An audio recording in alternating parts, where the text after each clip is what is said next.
please. That's all I got.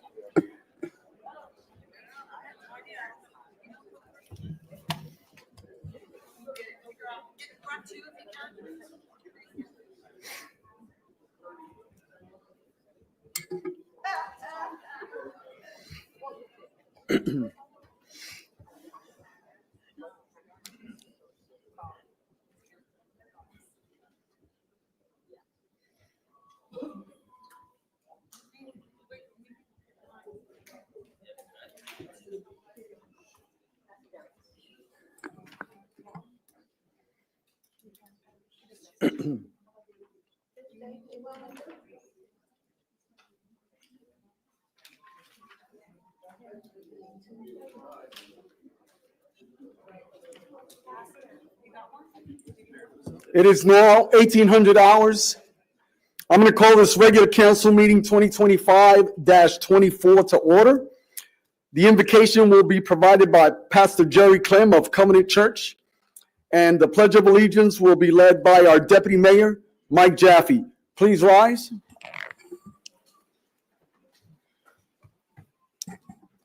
Pray with me.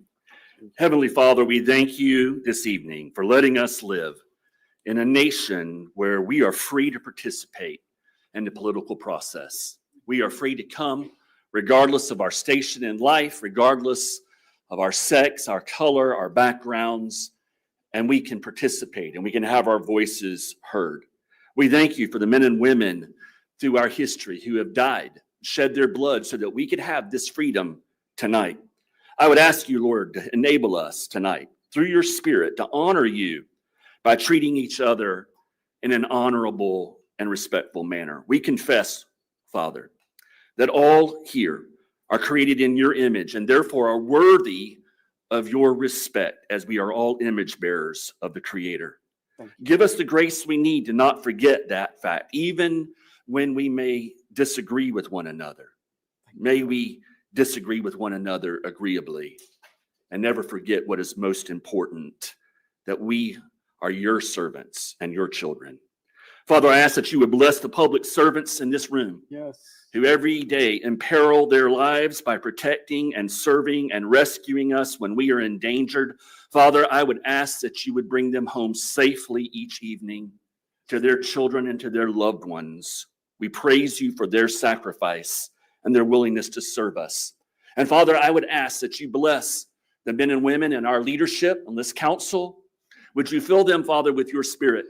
Would you give them the wisdom and discernment that they need to lead our city well?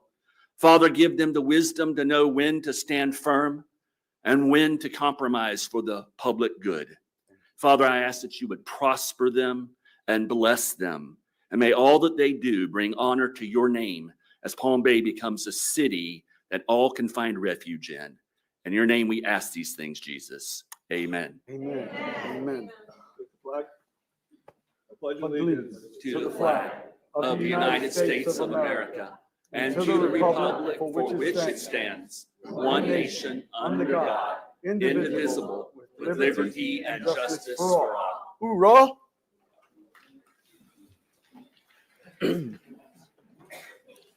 So before we get started, ladies and gentlemen, I'm just going to, on these two vision boards, you'll find a decorum statement.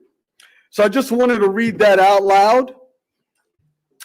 Public comments, if you wish to address the council, please make sure you fill out a speaker card available at the front desk here by this young lady in green, by the TV.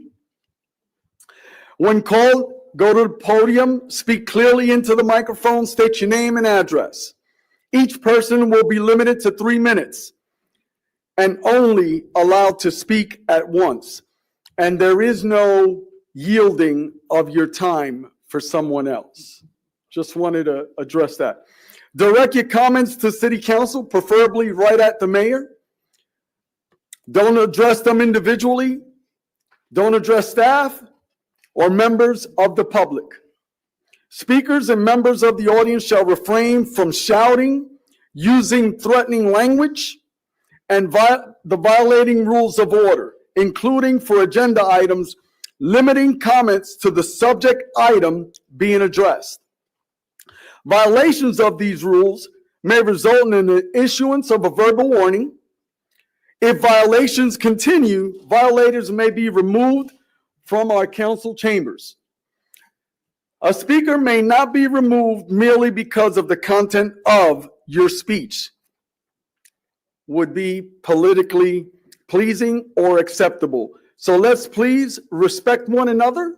Let's respect each one's right to free speech. Thank you. Roll call.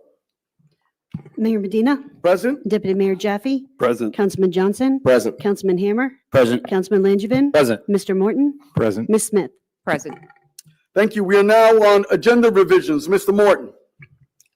Thank you, Honorable Mayor, City Council. I have 4 agenda revisions tonight. First, I'm going to ask that we go ahead and pull the presentations number 1 and 2.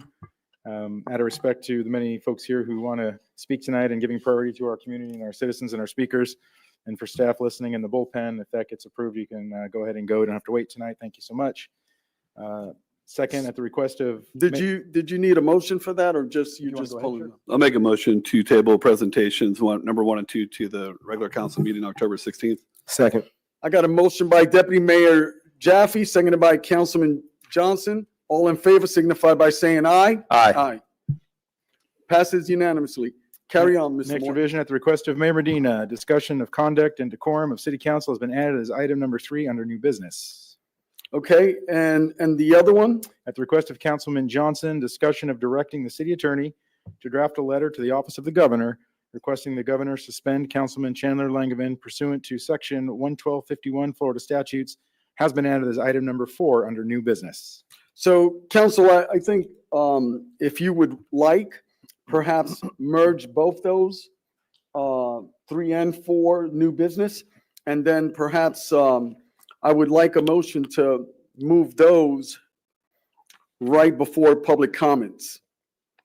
Merge the two, that way we could address the folks that are here for items 3 and 4 all at once. Mayor, I'll make a motion to combine items 3 and 4, but my motion will retain the order of the meeting agenda as it is. Second. Okay, I got a motion to combine 3 and 4. All in favor signify by saying aye. Aye. Passes unanimously. We are now, Madam Smith, any revisions? No, sir.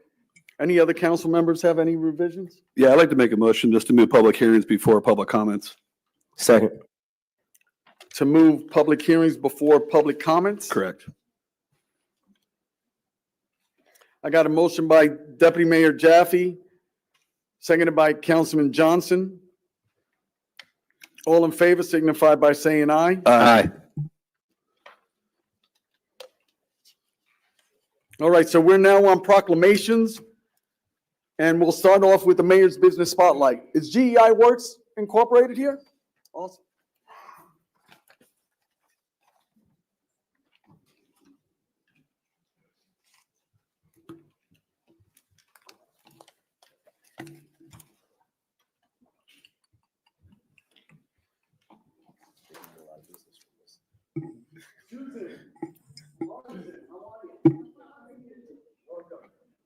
You come at the right time. You didn't anticipate all these people were here for you. Huh? They're all here for the mayor's spotlight. Isn't that something? It is hereby recognized by the mayor of the city of Palm Bay, Brevard County, whereas GIE Works is recognized as the Mayor's Business Spotlight Program recipient for the 4th quarter of this year, 2025.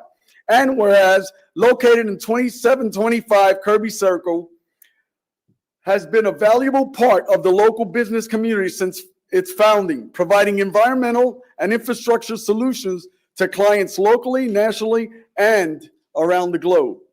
And whereas GEI Works is a woman-owned small business that manufactures high-quality, American-made products, including erosion controls, systems, water storage tanks, stormwater solutions, and emergency response equipment. Thanks for joining us. GEI Works has demonstrated strong business growth and resilience through the continued investment in local manufacturing workforce expansion, and a commitment to sustainability practices that benefit both the community and the environment. And whereas GEI Works maintains a strong sense of corporate responsibility, actively supporting disaster relief efforts, environmental preservation initiatives, and workforce development programs. And whereas GEI Works consistently receives outstanding feedback from clients and partners for its product quality, reliability, and customer service, further solidifying their reputation as a leader in this industry. And whereas GEI Works exemplifies innovation, leadership, dedication to the advancement of Palm Bay's local economy. Now, therefore, I, Rob Medina, mayor of the greatest city on the face of the earth, hereby recognize that GEI Works in the city of Palm Bay is the recipient of the fourth quarter 2025 as the Mayor's Business Spotlight Program. Congratulations.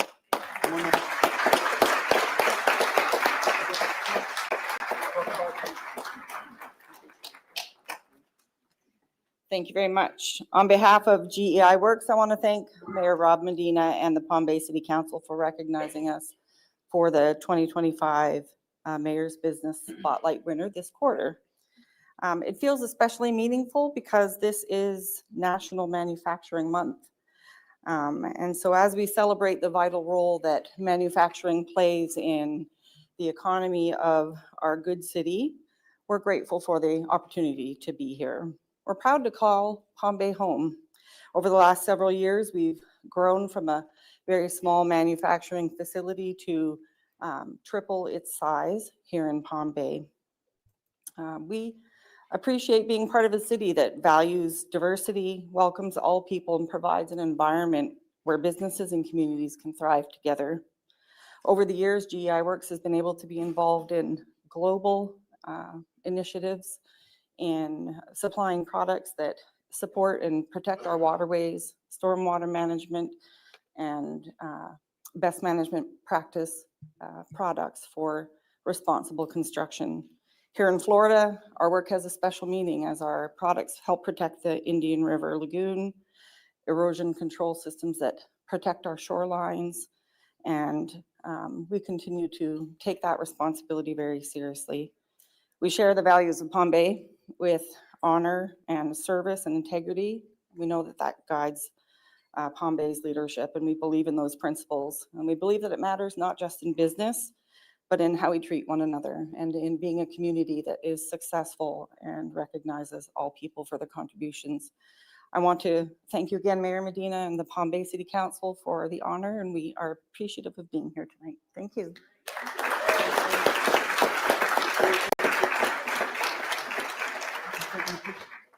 Nice. Don't hide. Come on over here. We're not trying to. Over here. Get on this side.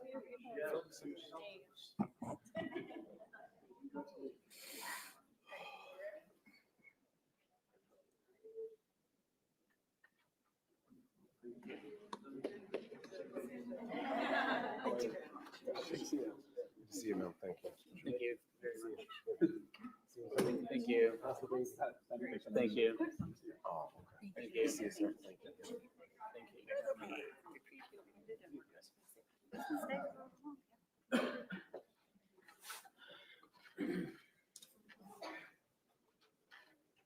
Next, I'm going to have Samantha Bickman Lopez to come on up with her team. It is September 15th through October 15th is Hispanic Heritage Month. Yeah, you know, Hispanics know how to party. They take 2 months. Come on. Yeah, that's okay. We don't need to go down that path. It is hereby proclaimed by the mayor of the city of Palm Bay, Brevard County, Florida, that whereas National Hispanic Heritage Month is an opportunity to recognize and celebrate that many Americans of Hispanic descent who have made outstanding economic, educational, and cultural contributions to our city, state, and nation. Whereas special events are taking place throughout the state of Florida, across the nation in observance of Hispanic Heritage Month, celebrating the rich culture, traditions, and remarkable impact on American society made by the Hispanic American community. And whereas this year's parade, Florida's 28th annual Puerto Rican Day Parade in Palm Bay, Florida on Saturday, October 4th at 10 a.m. is hosted by UTB, United Third Bridge Incorporated Educational and Cultural Fund, which created 3 local Samuel Casiano Lopez Memorial Scholarships and has dedicated this parade to Orocovis, Puerto Rico. Ah, you didn't think I could say that, did you? Whereas on March 3rd, 1917, the Jones Act was signed declaring that all Puerto Ricans are citizens of the United States, and in 1952, the Commonwealth status was proclaimed and has been upheld since the 1960s. Whereas UTB, a civil rights organization that promotes the advancement of minorities in areas of education, culture, and employment, founded in 1977 by Samuel C. Lopez, who was born in Brooklyn, New York, of Puerto Rican parents who moved to Brevard County in 1993 and established Brevard County's annual Puerto Rican Day Parade right here in Palm Bay, hosted by UTB Education and Cultural Fund. And as Puerto Rican tradition and as a gift to all Hispanic descent, which has grown into the largest county celebration of Puerto Rican heritage. And whereas this year's parade, the theme and Hispanic heritage theme is Echoes of Wisdom, honoring our Hispanic elders. I think I qualify for that now. As we celebrate our 20th year, we reflect on the timeless stories, traditions, guidance of our elders, whose legacy and culture, strength, and unity continues to inspire each and every one of us. This theme is a powerful reminder of the depth and richness of Hispanic heritage, honoring the lessons passed down through families, communities, and generations. Now, therefore, I, Rob Medina, Mayor of the greatest city on the face of the earth, do hereby proclaim Hispanic Heritage Month from September 15th to October 15th, and Puerto Rican Day, October 4th, in the city of Palm Bay, and invite all our citizens to participate in this exuberant and monumental celebration.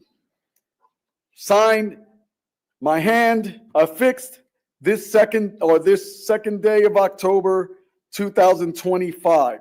It's actually the 3rd day, so I stand corrected. Madam Samantha? Thank you. Thank you, Mayor.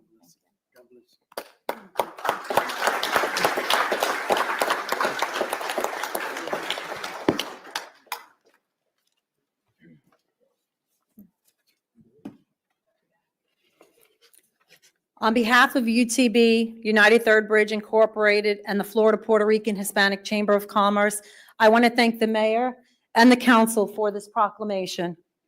My name is Samantha Lopez Bickman. I'm the daughter of the late Samuel Casiano Lopez, a beloved community voice whose legacy lives on.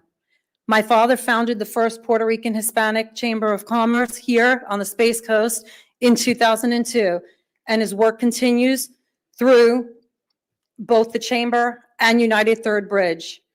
United Third Bridge is a 501c3 nonprofit dedicated to promoting the education and the opportunities for Hispanic minorities. UTB is a fully volunteer-managed, nonpartisan, tax-exempt organization committed to fostering cultural awareness, community engagement across Brevard County. Our mission is to empower and educate and engage by breaking down barriers, education, employment, social justice, while celebrating cultural heritage and unity. We do not condone speech or actions that target any single community. Targeting communities by race, faith, or birthplace is not governance. It fuels prejudice, endangers public safety, and breaks the bond between the officials and the people they represent. We stand in solidarity.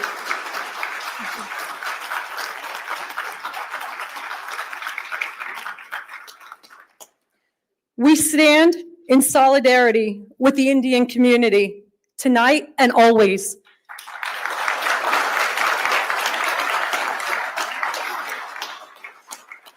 The actions of one person will not be tolerated. This Saturday, October 4th at 10 a.m., we hope that you'll come out and join us for our 28th annual Puerto Rican Day and Multicultural Festival. It begins at Walmart on Malabar Road Southwest, continuing to San Filippo, and ending with a grand multicultural festival at Eastern Florida State College. Please be sure, if you do attend, everyone is in place by 8:30, as the roads will be closed at 8:50 and will not be opened until the last person on the parade enters Eastern Florida State College. There will be live performances, ethnic foods, vendors, a car display, health and wellness area, free salsa lessons, and more. We have our first Hispanic pinup contest too. It's a vintage pinup contest if anyone is interested. This year's theme, he did state, and I'm going to reiterate, it is echoing the wisdom of our honoring not just our Hispanic elders, all of our elders. As we celebrate this 28th annual Puerto Rican Day Parade and Multicultural Festival, we do pause to reflect on the timeless wisdom and the invaluable contributions of all of our elders. I want to say thank you again to everyone coming here and supporting all of the diversity, and we represent inclusion of this community. Thank you again.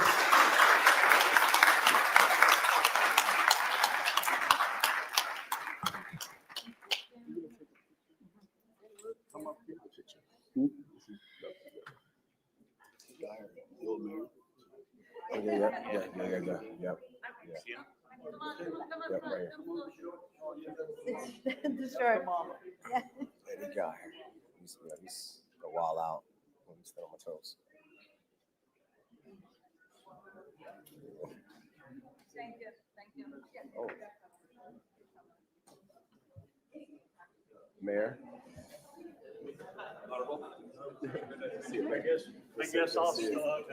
Sir, nice seeing you. I haven't seen you in forever. I know how you do. Good. I was actually, I actually got hired when you were here. Yeah. Thank you, honey. Nice seeing you. Hey, thank you for coming. Thank you. Thank you again.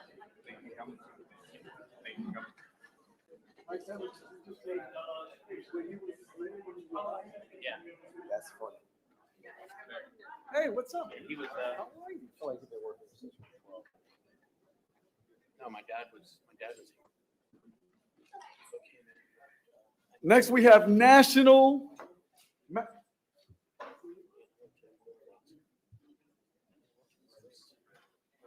Manufacturing Day.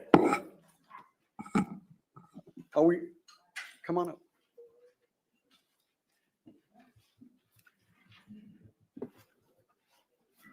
So it is hereby proclaimed by the mayor of the city of Palm Bay, whereas National Manufacturing Day is an annual event to change the perception of careers in manufacturing, to reflect its true status and the most advanced high-tech industry in the country.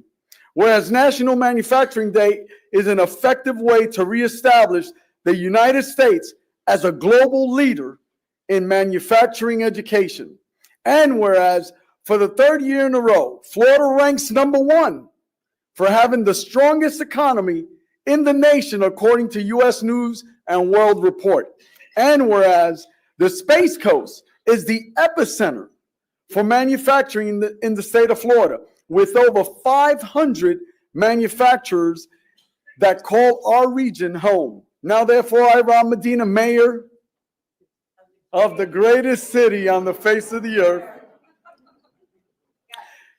by virtue of the authority of said office, do hereby proclaim October 3rd as National Manufacturing Day. in the city of Palm Bay and encourage all our citizens to join in recognizing the value of our manufacturers and the importance they serve in our city, our state, and our nation. In witness hereof, I set my hand and cause the seal of the city of Palm Bay to be affixed this third day of October. Come on up, sir, and share your wisdom on manufacturing, brother.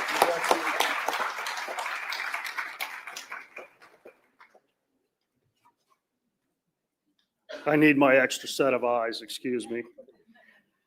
So, first of all, on behalf of the manufacturing community around the state of Florida, but especially that of the manufacturing community here in the greatest city in the world, Palm Bay, we would really like to thank you, Mayor Medina, the council members, and the city of Palm Bay for recognizing manufacturers and with this proclamation and Manufacturing Day.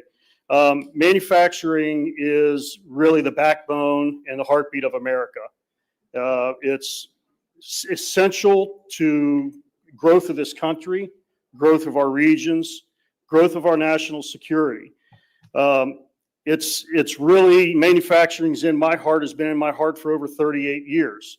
And I don't think everybody really realizes just how much manufacturing is done here in the state of Florida, especially right here in the Space Coast in Brevard County. This is a very important county for the state of Florida, and this is a very important city and region for it as well. I am the Vice President of Client Engagement for Florida Makes. Florida Makes is a public-private partnership and part of a national network of manufacturing extension partnerships around the country that support manufacturing, support their growth and support all of those communities around them at that, in those areas. Our mission really is to strengthen and advance manufacturing here in the state of Florida, and we really focus on technology. And I love this area. I love this area because it's the Space Coast, and I love rocket ships, and I have since I was a kid.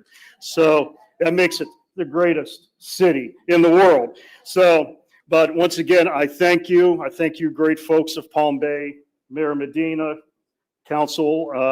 Thank you very much for this proclamation, and it's my pleasure to accept it.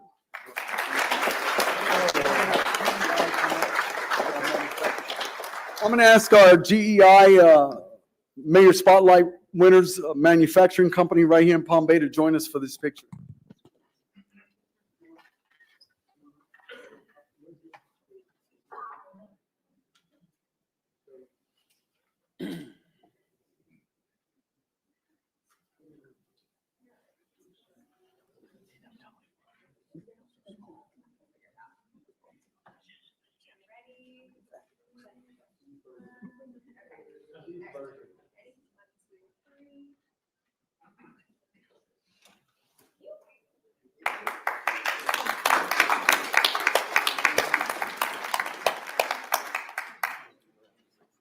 Thank you, sir. Thank you. Thank you. Thank you.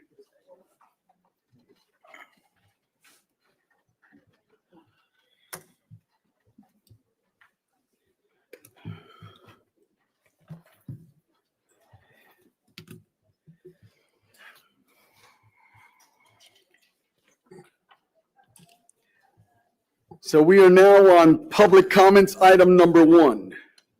Madam Smith.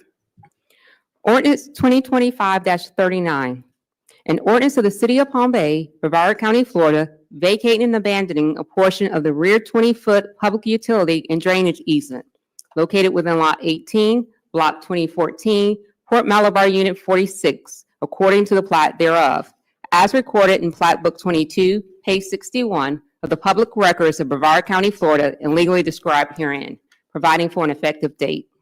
Thank you, ma'am. I'm going to open up the public hearing. Defer to Mr. Morton. Thank you, Honorable Mayor, City Council. His applicant is requesting a vacation of a public utilities and drainage easement of approximately 544 square feet or 0.012 acres for the purpose of construction of a swimming pool and enclosure in their backyard. Thank you. Council, any questions of staff? Is the applicant here? Step forward, sir. Oh, I see. You want to go watch the game, don't you? Yes, I do. I don't have that privilege. Carry on. Go ahead, sir. Yep, that's just what the application said for a pool enclosure. For your pool. All right. Any questions, council? Anyone in the audience wish to speak for or against this item? Seeing none, I'm closing the public hearing, asking for a motion. So moved. Second. Got a motion by Councilman Johnson, seconded by Deputy Mayor Jaffe. All in favor signify by saying aye. Aye. Passes unanimously, 5-0. Thank you very much. Congratulations. Thank you This very is the final hurdle. Enjoy the game, sir. We're now on item number 2, Madam Smith, public hearings. Ordinance 2025-40, an ordinance of the City of Palm Bay, Brevard County, Florida, vacating and abandoning a portion of the rear 20-foot public utility and drainage easement located within Lot 38, Block 479, Port Malabar Unit 12, according to the plat thereof, as recorded in Plat Book 15, page 53 of the Public Records of Brevard County, Florida, and legally described herein, providing for an effective date. Thank you. I'm going to open up the public hearing and ask Mr. Morton to present the case. Thank you again, Honorable Mayor, City Council. Applicant is requesting the vacation of an easement of the east 10 feet and the west 20 feet of a public utilities and drainage easement. It's approximately 680 square feet, again, for the purpose of the construction of an in-ground swimming pool in the backyard, and staff recommends approval of vacation of this easement. Thank you. Any questions of staff? Seeing none, I'm going to ask the applicant, is the applicant here?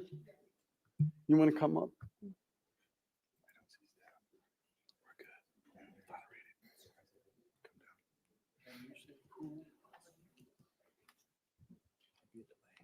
I'll try to get my pool.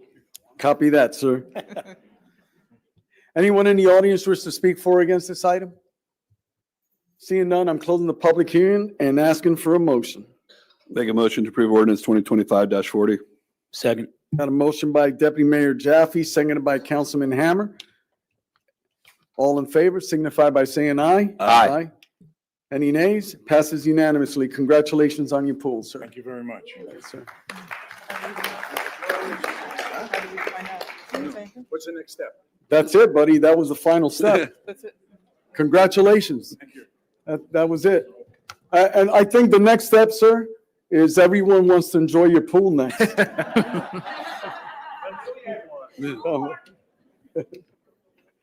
We're now on item number 3. Madam Smith. Ordinance 2025-45, an ordinance of the City of Palm Bay, Brevard County, Florida, vacating and abandoning a portion of the rear 20-foot public utility and drainage easement located within Lot 8, Block 470, Port Malabar Unit 11, according to the plat thereof, as recorded in Plat Book 15, page 39, the Public Records of Brevard County, Florida, and legally described herein, providing for an effective date. Thank you, ma'am. I'm going to open up the public hearing and ask Mr. Morton to present the case. Yes, thank you again. This is proposal to vacate the south 8 feet and north 20 feet of a public utilities and drainage easement, again, for the purpose of building a swimming pool in a backyard. It's approximately 544 square feet that would be vacated. And once again, staff recommends approval of vacating this easement. Thank you. Any questions, staff? Okay. Is the applicant here? Come on up.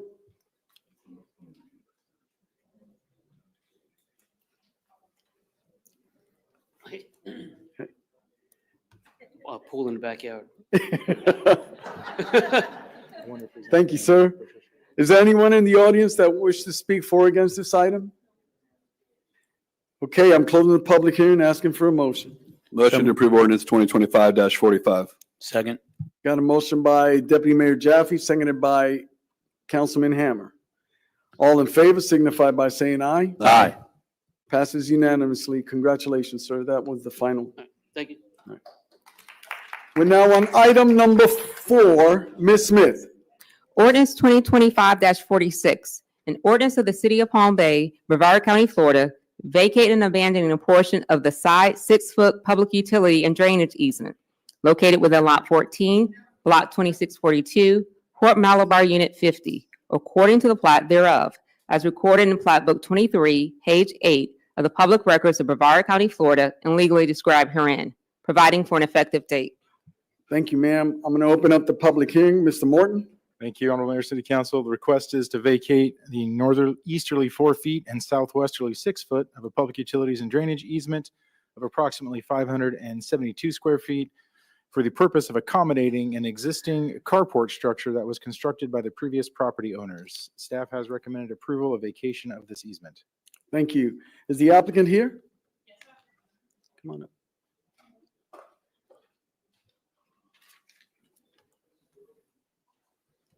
Good evening.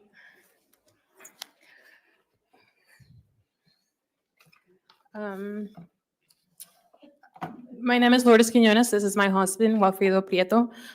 We are here tonight to respectfully request the vacation of an easement that extends into my property. The carpet was there when we purchased the home, and we're just trying to keep it, basically. Say that again, The carpet was carports? there when we bought that property, Okay. yeah. And then we did not know, we have even paperwork that says that everything was constructed with permits, and we later found out that that is not the case. Copy that. And you purchased the home that way. Yes. Understood. Thank you, ma'am. Any questions of staff or the applicant? Thank you. Is there anyone in the audience that wishes to speak for or against this item? Okay, seeing none, I'm closing the public hearing and asking for a motion. So moved. Second. Got a motion by Councilman Johnson, seconded by Deputy Mayor Jaffe. All in favor signify by saying aye. Aye. Passes unanimously. There's another step, okay? Yes. Thank you All right. very much. Thank you. Thanks. We're now on item number 5. We have staff here, Jason? Ordinance 2025-28, an ordinance of the City of Palm Bay, Brevard County, Florida, providing for the annexation of certain real property generally located north of Willowbrook Street in the vicinity southwest of the intersection of St. John's Heritage Parkway and Mariloma Boulevard, and legally described herein, providing for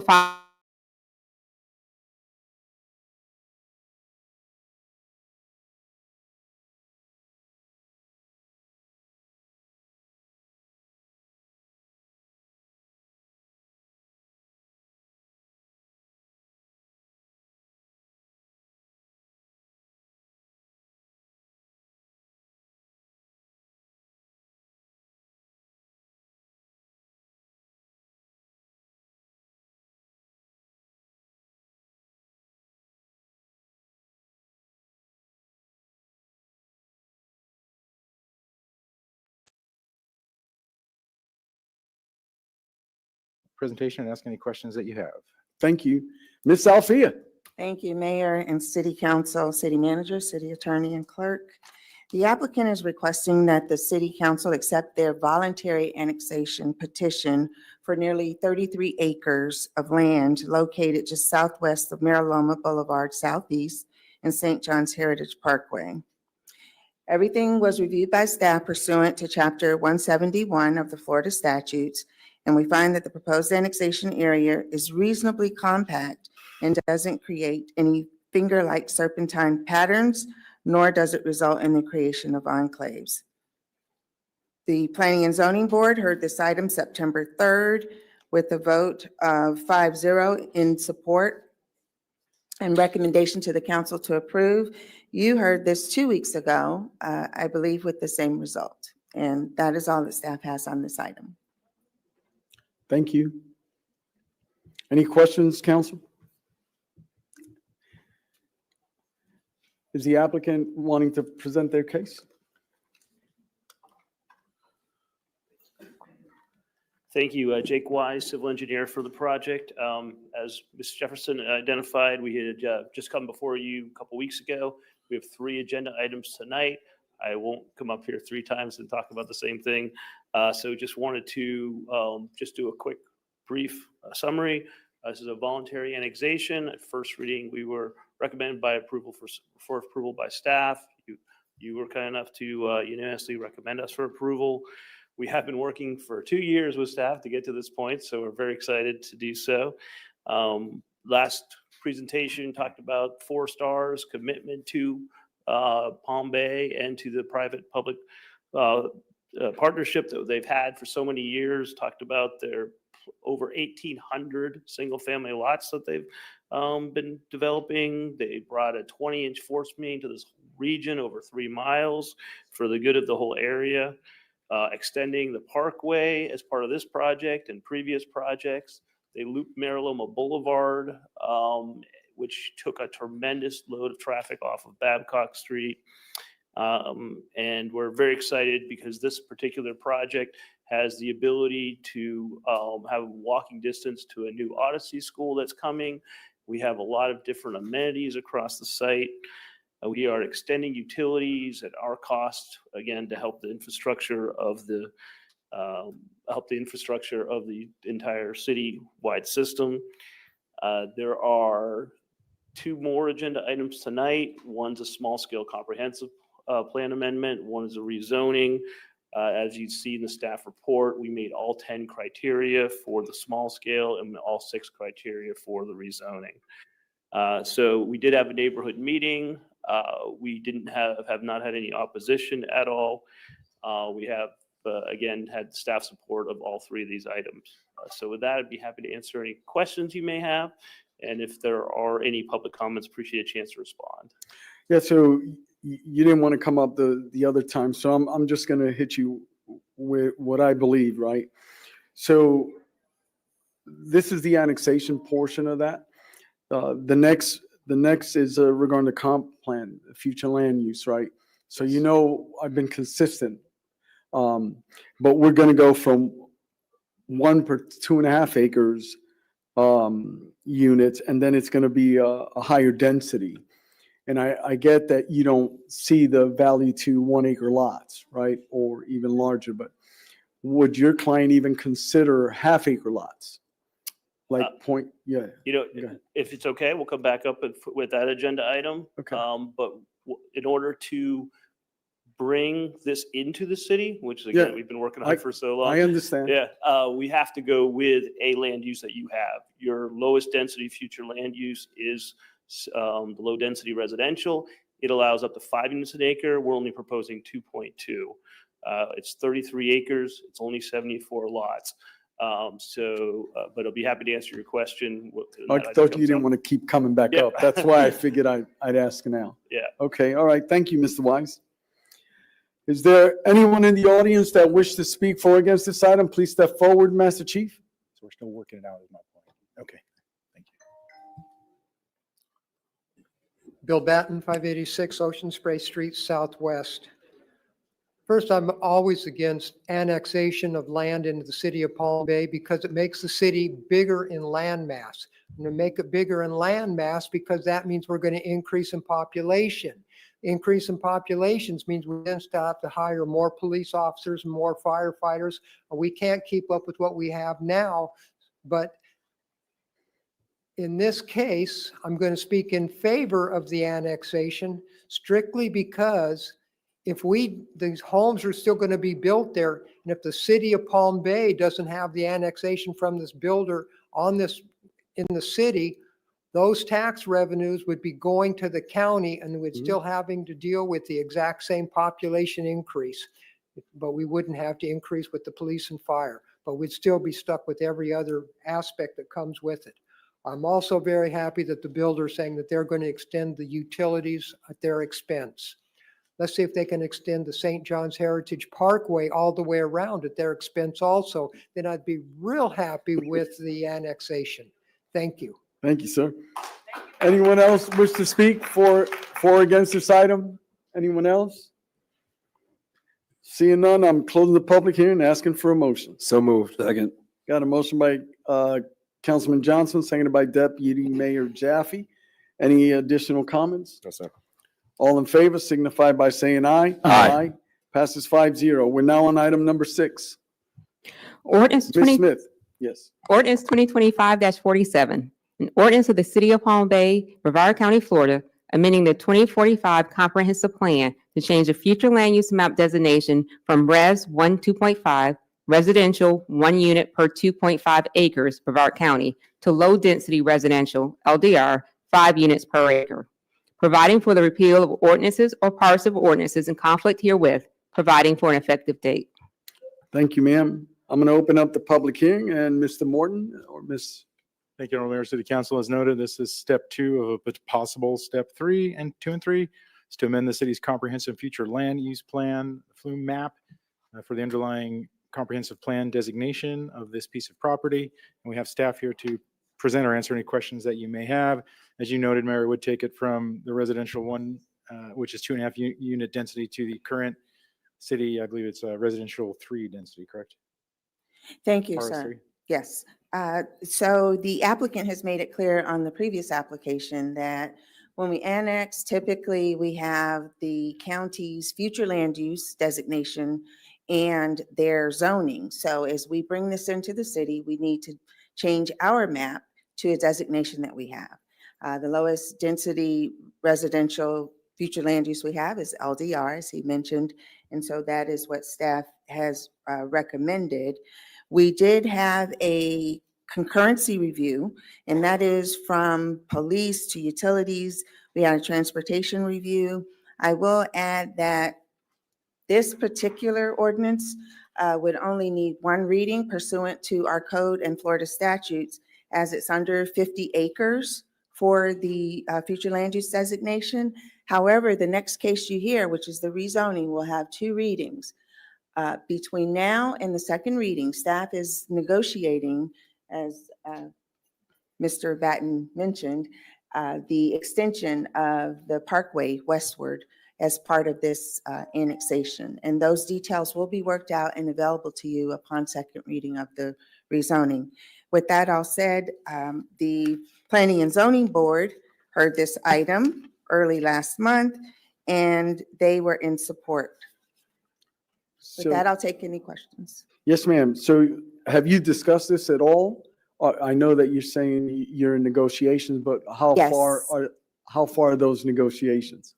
Those negotiations are, while we were waiting for the We have the draft transportation impact fee agreement in-house, currently under review. We just received that today.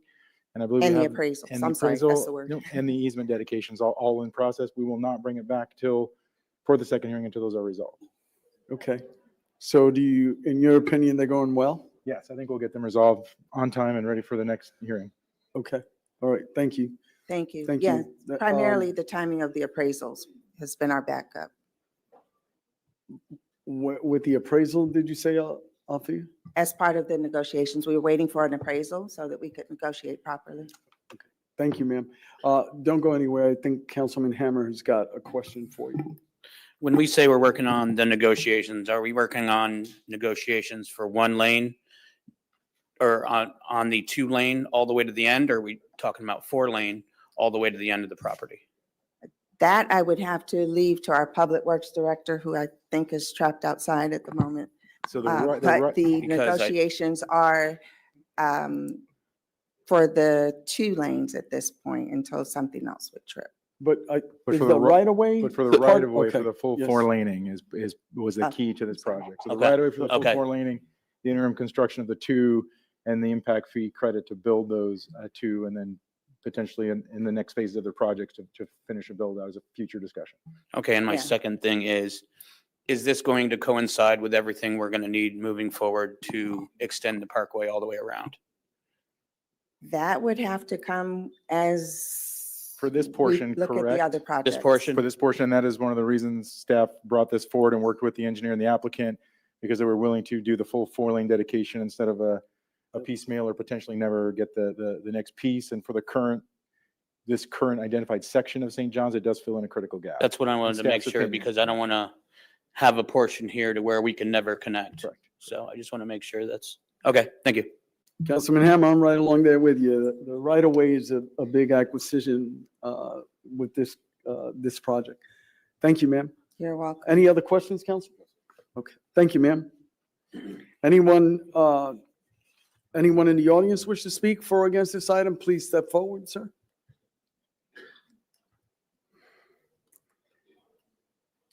Bill Batten, 586 Ocean Spray Street Southwest. I understand the comprehensive plan just has to change just because that's one of the criteria with which we have to move forward with development within the city. But with you, I agree with you, Mayor. The density does not have to be the maximum density that you can get. I personally, since I live on a farm, am very happy with 1 house every 2.5 acres. So let's just see.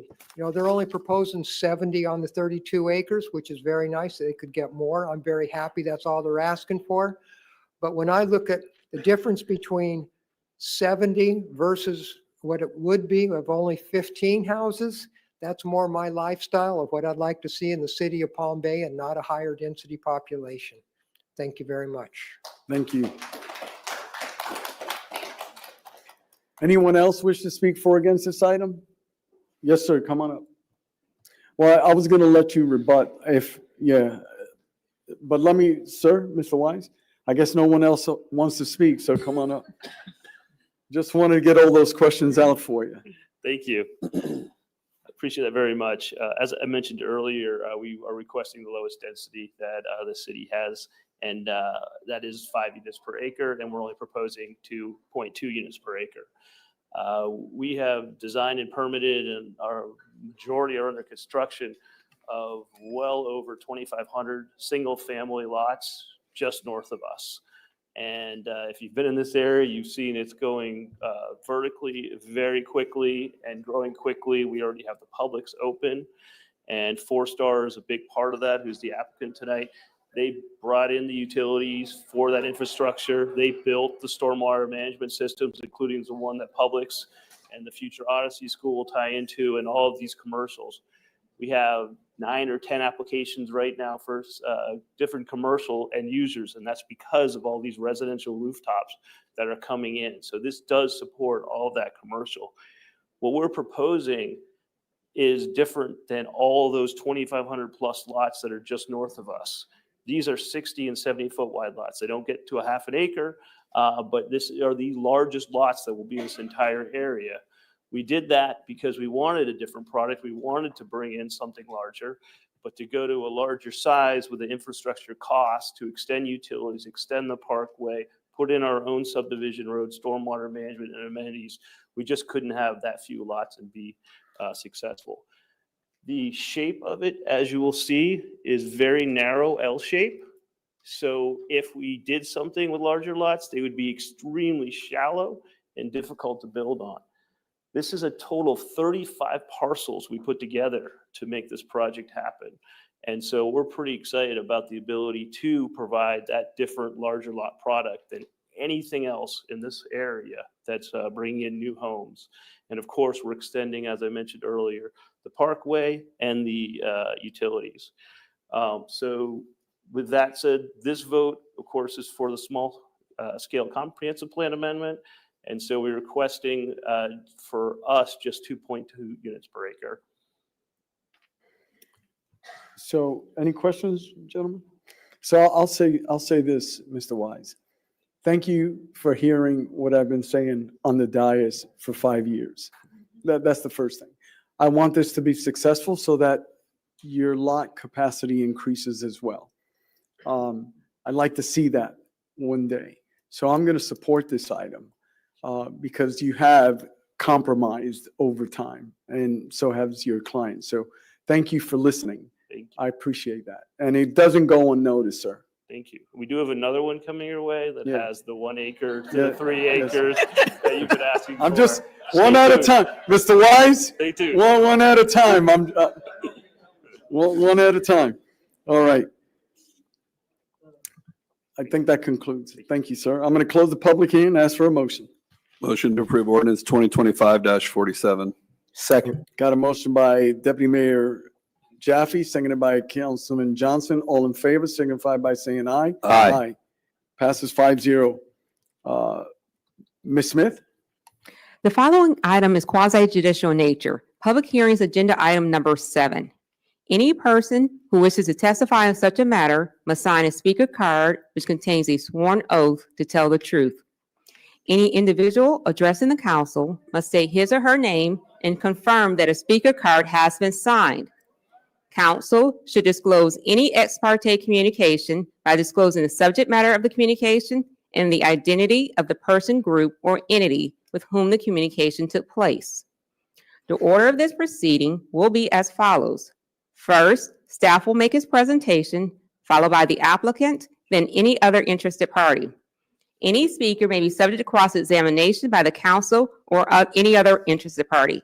Any other person may speak for a maximum of 3 minutes. The applicant will then be allowed concluding remarks. The quasi-judicial body may modify the time limits on its own motion or upon request of a party to the proceeding. The hearing will then be closed and no additional testimony or argument will be allowed. The council will then deliberate in public. At the end of deliberation, a council member will make a motion in the application to bring the matter to vote. Each council member is then free to vote in favor or against the motion.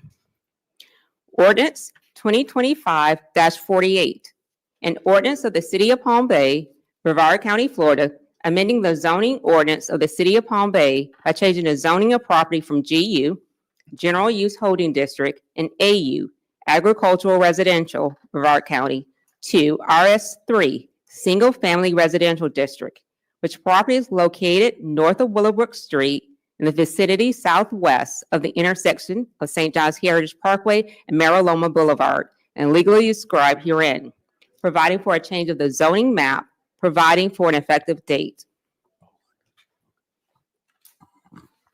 Thank you, ma'am. I'm going to open up the public hearing and defer to Mr. Morton. Thank you, Honorable Mayor, City Council. Just real briefly, Ms. Smith gave a comprehensive remarks and review of what this is. I'll just remind you again, yes, this will come back for a second reading, and we will bring back the TIF and the right-of-way documents before that. And to your point again, yes, Mr. Wise and the Four Star Group have been very transparent, very forthright and earnest in our negotiations, and I am confident we're going to be able to deliver. Thank you. Any questions, council? Okay. Deputy Mayor, speaker cards? Craig from Four Star. Craig Hot Top. Craig Hotop, 4-star, 490 Center Lake, Panama. Sorry, just moved from Panama. The Palm Bay. Just here to answer any questions that the council may have. Okay, council, any questions? Thank you, sir. Appreciate it. No questions at this time. Okay, that was the last speaker. I'm going to close the public hearing and ask for a motion. Motion to approve ordinance 2025-48. Got a motion by Deputy Mayor Jaffe. Second. Seconded by Councilman Johnson. Councilman Hammer. Yeah, I just want to say, as I was coming into being elected, one of the things that I pushed for was when a developer comes in, I would like them to be responsible for the utilities they use, for the services that they will need, and for everything that they bring that is going to either help or burden the city. And I am happy that that they came through and heard what we were saying, and I'm glad to see that. But one thing that I do want to make sure is the development is going 4 lanes all the way to the end, because this is not a burden that we should be paying for. I don't think we need this as a city, but if the developer wants to come in and do that, our city has spent a lot of money on this parkway out here. That whole parkway was paid for by us. So this is our time to start not having to pay for it anymore. So I am very, very, very in support of that road being 4 lane all the way to the end. Thanks. Thank you. I've got Mr. Wise mentioned the commercial utilities expansion was accommodating the future of that corridor. I just wanted to share that aspect of it also. And then the right of way and staff will continue to negotiate that. Right now, I've got a motion by Deputy Mayor Jaffe, seconded by Councilman Johnson. All in favor signify by saying aye. Aye. Any opposed? Passes unanimously. We are now on public comments. Mr. or Deputy Mayor. Thank you, Mayor. I will be calling a number and a last name in groups of 5. So the first 5 speakers is card number 474, Lance Fisher. Number 475, Mr. Batten. 476, Judge Majid. 477, De La Paz. And 478, Michael Brietti. Carry on, sir. Lance Fisher, Palm Bay Police, Deputy Chief Retired. The reason we all here today and these chambers are filled is because each of you have failed your responsibilities as leaders. This council has ignored pleas from your community over the past several months for action to be taken. But let's be clear. Councilman Langevin didn't use excessive force against Esteban Morris, a Hispanic male, tasing him off a motorcycle, sending him to the hospital. Langevin didn't fail to terminate Officer Mitchell, allowing him to tase Thomas Farley, a black citizen, causing paralyzation, which led to his death. It was Chief Agello, not Langevin, that continues to retain this officer. It was Chief Agello, not Langevin, that failed to discipline Officer Ramadetti when he posted discriminatory social media posts indicating that he would rather die than be treated by black officers. It was not Langevin that hired not once but twice Officer Sean Rollins, who has terrorized the members of the black community in Columbia, South Carolina, Mascot, Florida, and now Palm Bay, Florida. For the meeting in the back, Google Officer Sean Rollins and see what you find. It was Officer Sean Rollins that is seen on video choking and striking a handcuffed pregnant black female, not Councilman Langevin. It is Officer Rollins that is currently being sued for police brutality by Councilman Hughes from the city of Mascot, where Officer Rollins previously worked. News articles from Columbia, South Carolina never mention Councilman Langevin's name when they describe Officer Rollins' termination from Columbia PD for the excessive number of use of force cases, 8 in a 5-month period. 7 of those were against black citizens. It is this same city council that has ignored 15 months of me coming to this podium demanding leadership change within my own police department for the failure to protect its officers and community. A leadership team that has 0 minority officers in the command staff, 6 white males lead an organization in a city that is 20% black and 20% Hispanic. A police department that has never promoted a black female above the rank of sergeant. A police department that does not have a single black officer above the rank of lieutenant. A chief and deputy chief that continue to promote by loyalty over merit.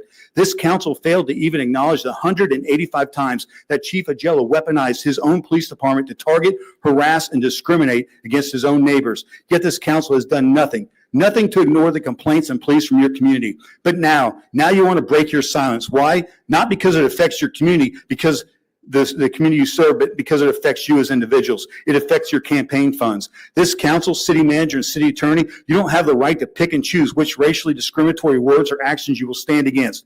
Every incident of racial discrimination, especially at the hands of those who have sworn to protect this community, should draw criticism from this council, state representatives, and the very community that fills this chamber tonight.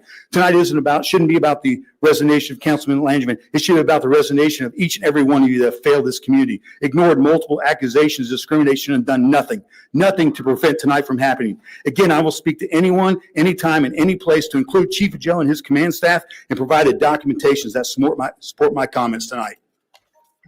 Any questions before I leave? Thank you. Bill Batten. Thank you.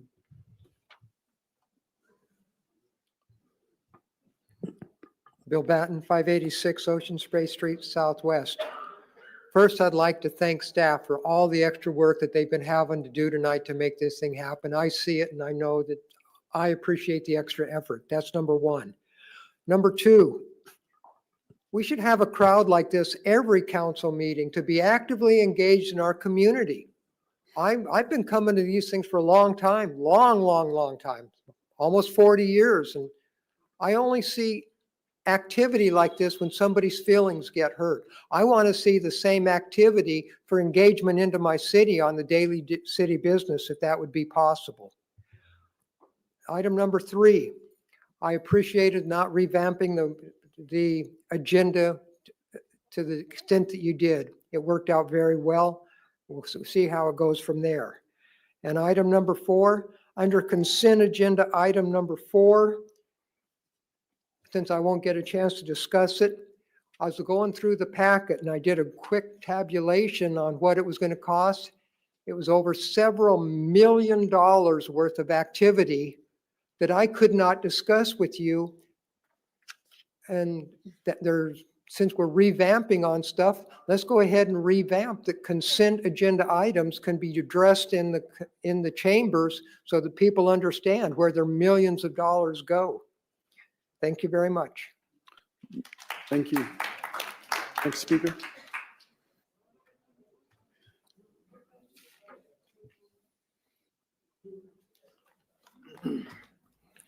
My name is Ali Majid.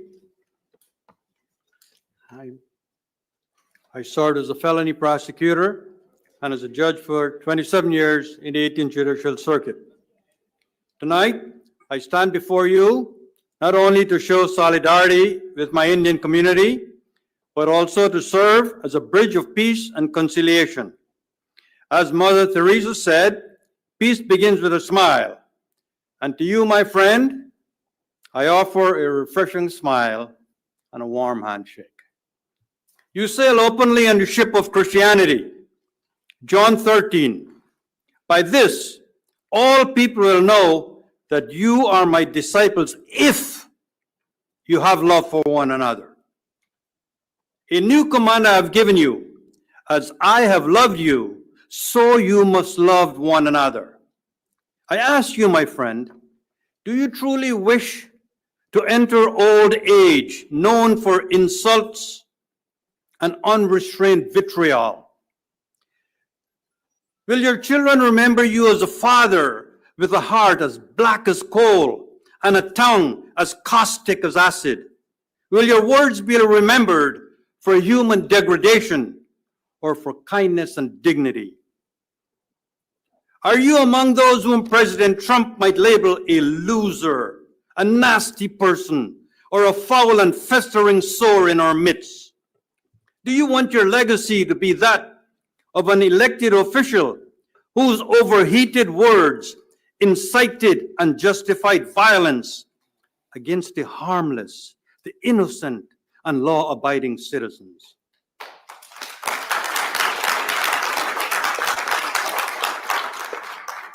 You may think that your conduct will get you to higher political office, but are you not mindful of those famous words?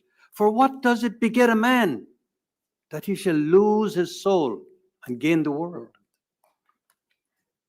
The scriptures emphasize that a disciple must be a part of a community. The Indian community loves America. We believe in America and we pledge our allegiance. We are without exception patriotic Americans.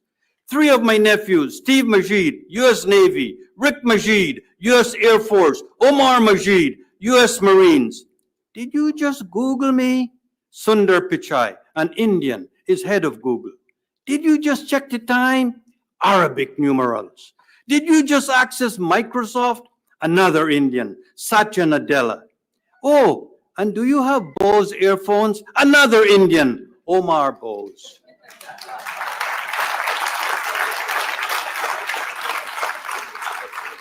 Your mother did not carry you for 9 months to give birth to a son with vitriol in his veins and hatred in his heart. Why don't you make your mother proud? Why don't you stop embarrassing your children? Thank you. Why don't you stop embarrassing your lovely wife? From Your the Honor. Muslim community, Your I say Honor. Assalamu alaikum. From the Indian community, I say Namaste. May Your God Honor. bless you and your loving wife and your loving children. Thank you. Thank you. Romeo De La Paz, Romy De La Paz. number 477.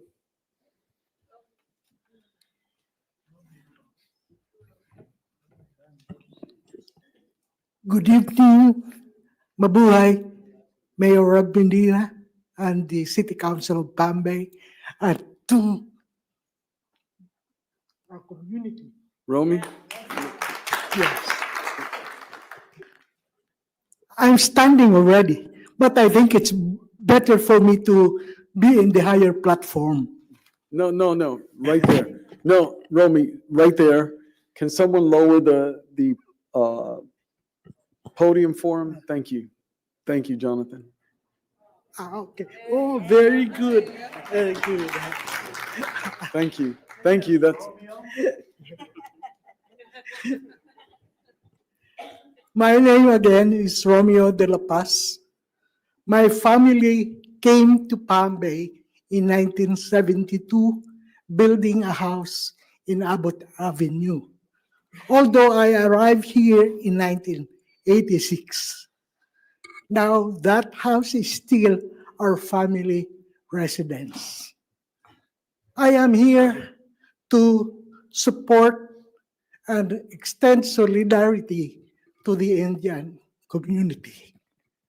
I've been a past president of the Pambay JCs, 1988, 1999, and a career that gave me a chance to work with the city of Palm Bay, the government, and the community. A career that led me to the state and national performances, ending as being honored as a Junior Chamber of Commerce Senator number 51444. Now, my learning from working here in the city of Palm Bay give me confidence to participate in the National Federation of Filipino American Associations that has about 2,000 plus associations affiliated. And I was elected member of the Board of Governors for one term, that was for 2 years. That's why with the learnings I got from the JCs, I still remember the JC Creed, a line that says that the brotherhood of men, that includes also the sisterhood of women. The brotherhood of men transcends beyond the sovereignty of nations. We believe in the JC's internationalism. And I'm proud to say that the only and the first World Congress hosted here in Florida by Florida JCs with 6,000 international visitors, delegates. I carried the name of the city of Palm Bay as the state chair for. Thank you, Romy. Yeah. So again, I am I have here to in cut you off. solidarity. Thank you. Thank you, Romy. Thank you. Michael Bruyetti, followed by Doug Hook, and then Kim Delgado. Numbers 479 and 493. Those are the last two cards.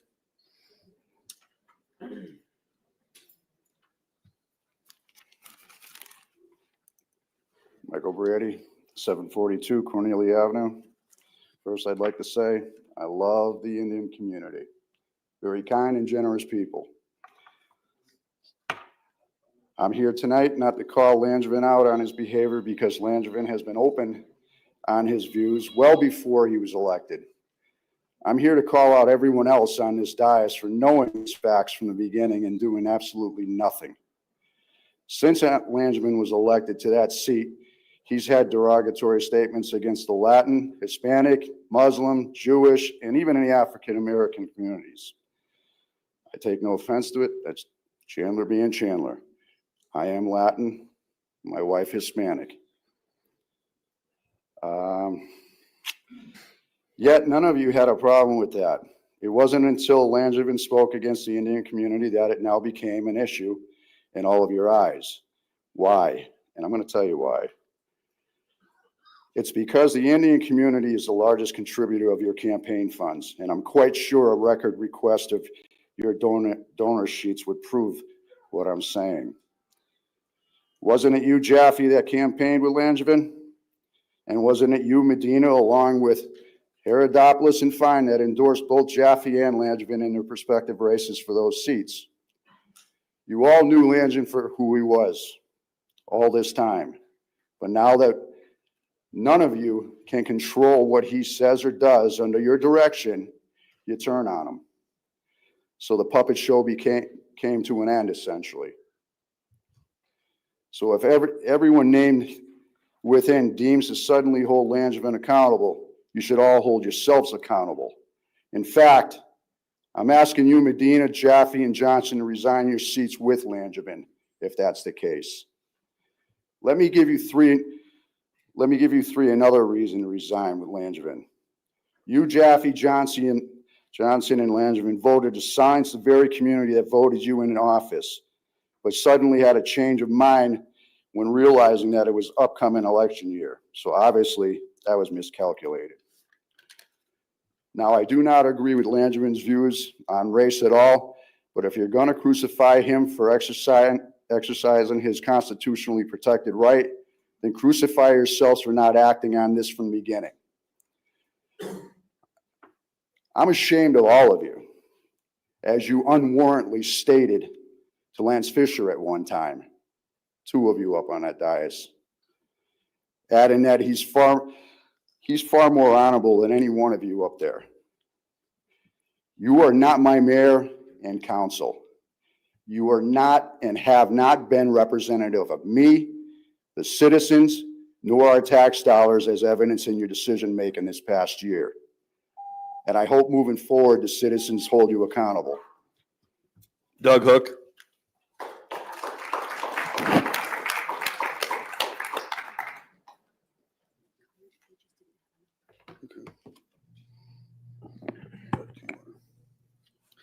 Doug Hook, Palm Bay Sustainability Advisory Board member. Thank you, councils, for your time tonight. I'd like to briefly provide an update on our recent Sustainability Advisory Board meeting that we had last week. But first, I'd be remiss to not acknowledge the passion the community is showing tonight by showing up for one another and to support each other. It really shows the power that we have as a whole community together. Last week's meeting was a very positive, encouraging meeting that we used to establish some steps forward for the Palm Bay Sustainability Advisory Board. During the meeting, we actually were able to discuss different responsibilities that us as board members would actually take on an individual level moving forward to try to identify opportunities to improve Palm Bay along the way.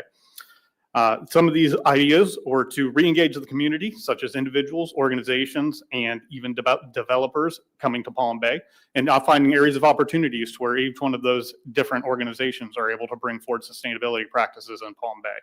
We also would like to re-engage with city leadership and find out ideas and opportunities from you guys that we would be able to develop and move forward with as a part of the Sustainability Board. One of the other things that we worked on was identify areas where native plants could be used within the city limits and improve on that. We also identified areas for stormwater and water quality improvement projects that we could look forward to. And also we were looking at exploring the potential for having a social media platform that was specifically designed for the city's sustainability efforts.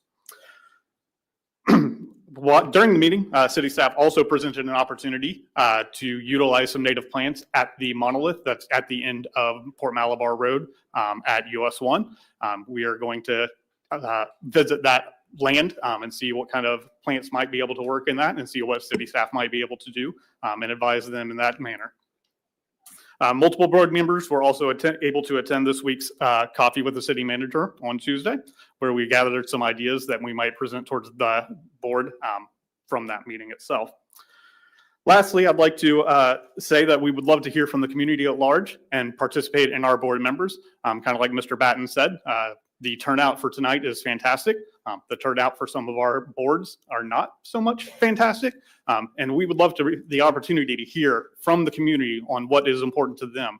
If it's native plants, if it is improving water and air quality, if it is projects that they can come up with themselves that we would be able to use the board to present to the city council, that would be fantastic. Our next Sustainability Advisory Board meeting is going to be October 22nd in these chambers at 6 p.m. And we would like to invite the community and anybody who is interested in that to participate with us at that time. Thank you. Thank you. Councilman Johnson? Mr. Hook, Mr. Hook. So I would recommend starting with the Turkey Creek Restoration Feasibility Study. That was a grant-funded study that was done a few years ago, and they gave a lot of recommendations on how we can move forward. Okay. Funding, of course, is the main caveat, Yes. but there are organizations. I'll have to email you the information, but there's a company that actually they go for the funding themselves. They take a portion and they also do the engineering in-house as well. Okay, awesome. So I'll between me or staff, will get you that information. Excellent. That would be great. Yep. Thank you, sir. Next speaker. Ken Legato.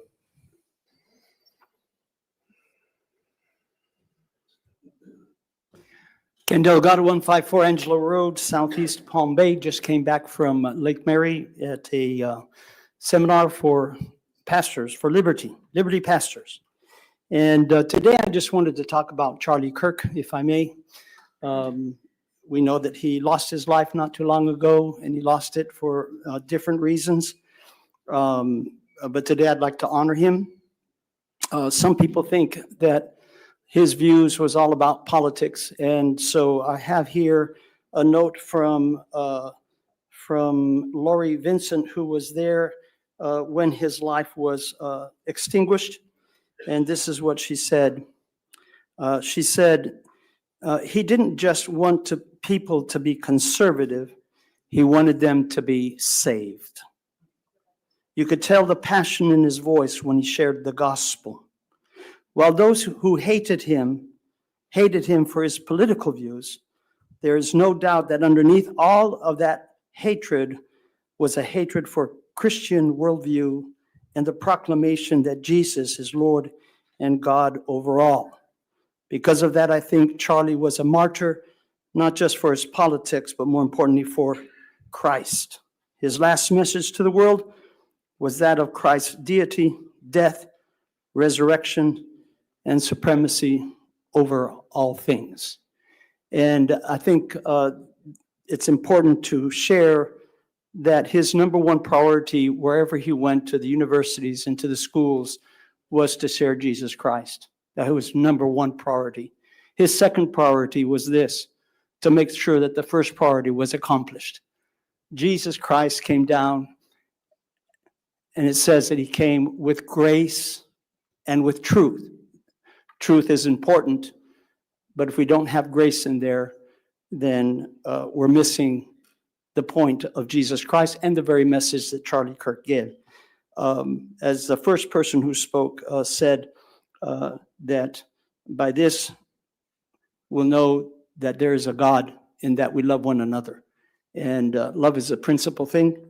And so today I just want to honor Charlie Kirk for his stance on the truth, on the grace, on the power of resurrection, and that as a body of Christ, we should be exuding that very thing. And so glad to be back here. I've been gone first to Honduras, then to Orlando, but glad to be here. God bless you all. We are praying for each and every one of you. God bless you all. Thank you. Thank you. Next speaker. Cynthia Saturday. Cynthia Saturday. Number? This one did not come with a number. She just handed it to me last moment.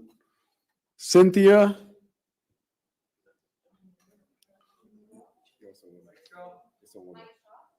No, it's not my show. Cynthia. Where? In the doorway? Cynthia? Thank you.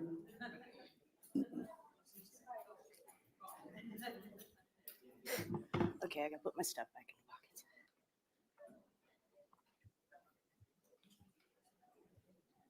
My name's Cynthia Saturday. Go ahead and get closer to the mic, Cynthia, Okay. please.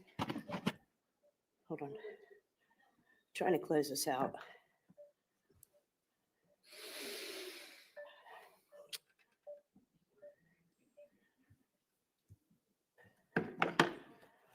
Good evening. My name's Cynthia Saturday. My address is 5150 North Dixie Highway, Palm Bay, Florida.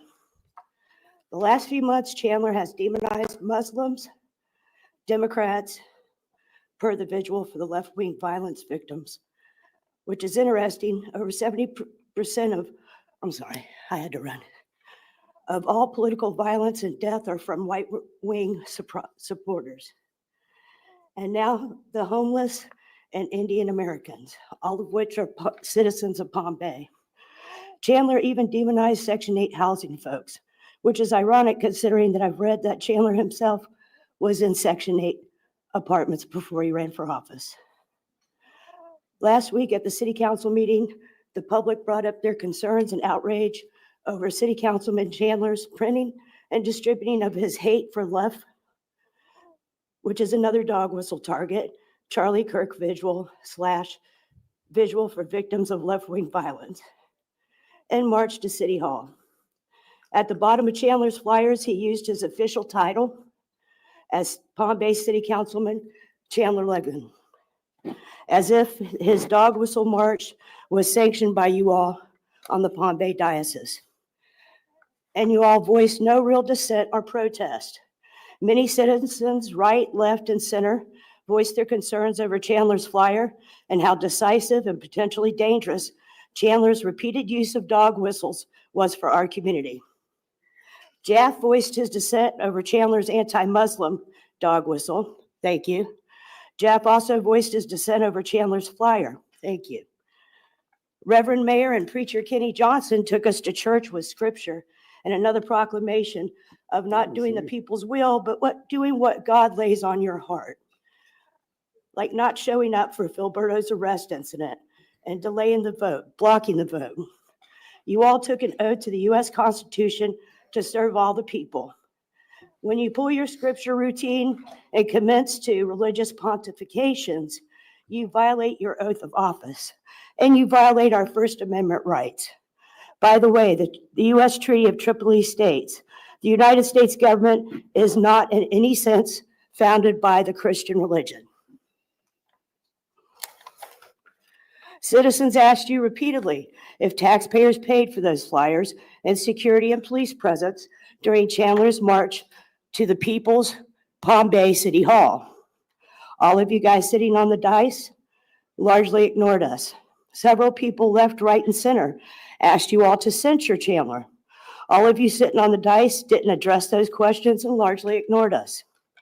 And the hilarious part is, it wasn't until Chandler really pissed off one of your MAGA Republican biggest supporters and donors based in Brevard County in the state of Florida.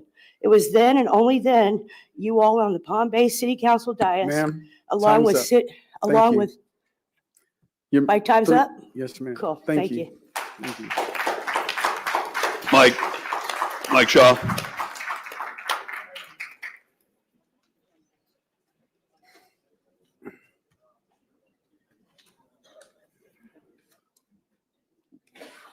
Thank you, Mayor. Thank you, all the council members, and thank you all for giving me the opportunity to speak. I'm American citizen, and I'm kind of really bothered to see the statement, what I saw it, which has really bothered me because I'm here for last 45 years. I call myself American, and I take a pride to call myself American. I have worked very hard. I have received my American dream, and I have done everything possible I can do to be what I am today, to make sure that I'm true American. If I'm called for anything to do for America, I would do it. I would do it with my full heart. My family would do it. And I'm doing everything possible. I'm involved in junior achievement. I'm involved in hunger projects, involved in United Way, FIT. You talk about any organizations, me and my families are involved. We are really hurt to see the comment like every Indian. I didn't appreciate that. I don't appreciate that. I hope that before making some comment like that, somebody should have come and said, let's talk, let's sit down. What the Indians are all about. Every Indians have worked hard. They are here to work hard. They work hard and they are really faithful. They are peaceful people. They have never really, most of them have worked hard and they are very, very peaceful. And everybody knows that. We do everything possible to make it America great. And I want to see America great. And America is the best country in the world. I have traveled all over the world and I have said every time, whether I go to India or anywhere, I said, there is no place like America. So please make sure that nothing like this ever happens. Nobody should make comment like this, not in Brevard County, not in United States. And I would like to see that it never happens And I want some apologies from the person who said that. Thank you very much for giving me the opportunity. I'm really American. America is number one. America is always going to be there. Thank you. Thank you. Mayor, that concludes the cards. Okay, that concludes public comments. Okay, so we're now on the consent agenda. Any council members wish to pull any items? I need a motion. Motion to approve the consent agenda. Second. Got a motion by Deputy Mayor Jaffe, seconded by Councilman Johnson. Any discussion, gentlemen? Seeing none, all in favor signify by saying aye. Aye. Passes unanimously. So we are now on procurements. Item number 1.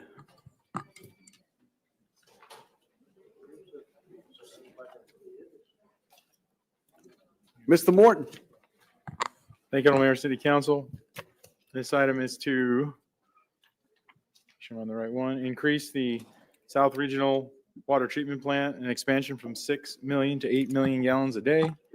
Hey, folks, we're still, I want to call this meeting to order. Carry on, Mr. Morton. This project is funded entirely by utility connection fees collected from new growth, meaning there's no current impact on ratepayers for this project. I think it's a great project in terms that it ensures current residents. This project really, Gabriel is going to speak about this, helps serve our existing residents to ensure that our current community has a high supply and high security supply of clean water, even as our demands increase. It does help alleviate the current risk we have of overtaxation of our wells and helps extend service life of our existing wells by lowering long-term maintenance and operation costs. And of course, this is a preemptive move to plan expansions to keep pace with demand, so we avoid more expensive, costly emergency measures, shutdowns, repairs, with the aim of protecting our ratepayers and our citizens from paying higher costs as time goes on. With that, Gabriel's here to say a few things about it that answer questions that you may have. Thank you, Matt. Mr. Mayor, Thank you. this project is to put in a 5th RO well at the South RO plant that will help support us going from 6 million gallons a day to 8.3 million gallons a day. Very excited about this coming online for us to be able to, again, have a more resilient supply of water. Be happy to answer any questions that you have. Council, any questions? Deputy Mayor, any speaker cards? No cards, Mayor. Okay, I need a motion. So moved. Second. Got a motion by Councilman Hammer, seconded by Deputy Mayor Jaffe. Any further discussion, gentlemen? Seeing none, all in favor signify by saying aye. Aye. Passes unanimously. Item number 2, Mr. Morton. Thank you, Mayor, City Council. I'm going to turn this item over to Gabriel Bowden, and we have representatives from Morton Smith here tonight to give you a very brief discussion and presentation on this item. Great. This is about entering into a pre-construction agreement with our CMAR contract manager at risk that you all approved unanimously several months ago. This is for contracted services for the North RO plant. This being our first step into CMAR, we thought it might be a good idea to have Wharton Smith's representative kind of talk through the value of a CMAR, kind of what the pre-construction value will be for us, and kind of how it goes, just to make sure everybody's extremely comfortable as we go into this alternative process for doing the North RO plant. Any questions for me, or would you like to hear from Nathan at Wharton Smith? Right now, I don't have any questions, but let's hear from Nathan. Thank you, council. So I'm Nathan Hillard. I'm a vice president of Wharton Smith. I've been with the company 21 and a half years. You could raise that lectern. There's a height. You see a height button right in front of you? Okay. Oh. And then Motorized. if you lower it down, be Perfect, courteous thank for your next speaker. And I've been doing construction manager at risk delivery nearly all 22 years at Wharton Smith. A little bit about Wharton Smith. We're the largest wastewater builder in the state of Florida. More importantly to you, we are a local company with offices in Rockledge. And throughout the state of Florida, we're also just to your south in Palm Beach Gardens and just to your north in Sanford, where our corporate headquarters are. We are a Florida headquartered firm in Sanford since 1984. So let's get into to CMAR. CMAR is going to outperform any other delivery method that you're used to, the design, bid, build. In any of the collaborative performance indicators of what you all use to measure a project as successful, whether it's cost, schedule, risk management, quality, or safety, CMAR is going to outperform the traditional hard bid method. Your contractor is finally going to be an advocate and not an adversary. We all know, we've heard the stereotypes about low bid contractors. We are here to be your partner. So it starts with the collaboration and the pre-construction services. That's the agenda item that you're here to approve today. We're going to maximize collaboration by being involved with the designer and your staff early on. That's increasing the design quality, providing cost certainty from the beginning, a reliable schedule, logistics plan, and ultimately managing risk the best. So let's talk about lowering the cost just a little bit. First of all, any value engineering ideas, the better way to build the mousetrap. Those ideas are going to get incorporated into your project early so that you reap those cost savings. I talked about cost certainty. Right from the very get-go, you're going to start receiving cost estimates, so there's no surprise on bid day when you open the envelopes and you go, oh my gosh, what just happened? We're going to give you cost estimates as the project progresses through design. That's the old way of doing things where you design and then you truly get your budget on bid day when you get the big surprise. Here, we're going to get the budget and then design to that budget. There's no extra fees that you don't normally see in a construction project. Things like fees, bonds, insurances, subcontracts, purchase orders. Those are all things that you pay in every construction contract that you do, except now it's transparent. You get to actually see what you're paying instead of just one number at the bottom of the bid form. We can also accelerate the schedule better than traditional design bid build. That's working with your design firm to look at, key design milestones like permitting or getting equipment on order, but you're going to truly know when your project's going to finish as opposed to finishing months or years late. And we can do that through ordering equipment. I don't know if you've all heard electrical gear and things that standby generators, everything's taking so much longer to get these days. So we help really eliminate that. Overall, in a plant project, and you all have several plant projects coming, CMAR is typically going to deliver those projects 12 to 18 months faster. That's per project because of some of those schedule advantages. You heard me talk about risk, right? They say it's construction manager at risk. We like to say without risk because together we're going to work to eliminate the risk before the job goes to construction. But we still maintain that risk. Price, schedule, subcontractor performance, quality, safety, all those things.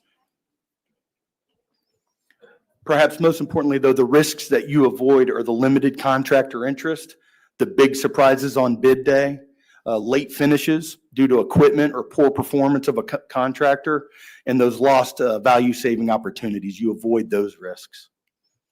I think we've experienced all of that. I've heard there's a challenging project going on at one of the facilities. And I didn't mention, by the way, we actually built your South RO plant back in 2004. I was an intern on that project, and that job was finished on time, brand new facility. And then with the selection of a CMAR, good contractor, you're going to get construction excellence, things built right the first time and on time. Safety is always paramount. I can tell you that our firm maintains an experience modification rate of 0.61. Anything below 1 is considered very good. That means we send our guys home safely at night to be with their families. And we've never been fined from OSHA, never had a fatality in the company. Now, I went through this really fast, but in summary, all those performance indicators that you all use to measure a project success, CMAR will outperform design, bid, build in all those. And it's not just you. Those are just a few of your neighbors. City of Rockledge is using design build. We've done CMAR for Cocoa. The map doesn't show it, but down to the south, Port St. Lucie, tons of people using CMAR. It's no longer alternative delivery. Really, it's primary delivery in water and wastewater facilities. So thank you. We've done several previous RO plants. I don't need to go through each one of those. We've done 1.8 billion in current and previous RO plants. So you can look at those slides at your convenience. Thank you. Council, any questions, Mr. Nathan? Seeing none, I have a question perhaps Mr. Bowden or Mr. Barber can come forward. You know, it really piqued my interest regarding that South Water plant where you were an intern. And our procurement bidding process is what's concerned to me. If we have a company that built on time and had performance measures met, is there something that's equipped into that bidding process as to previous work history within our city, part of that procurement process? Good evening. So for the qualifications, which our delivery method and our solicitation process was on RFQ, we take in experience and qualifications into consideration. But for the traditional design bid build, it's more of a low cost where it's based on lump sum. And again, it's the lowest price. But again, delivery method we're utilizing now definitely took into account the design, the qualification, I should say, of the firm. So are we looking at in the future considering best practices outcome measures? Yes, sir. Okay, Yeah, we're I'm tracking. moving towards more CMAR just to aid in the success of our projects. So this is the first one. Copy that. Thank you. Go ahead, Mr. Bell.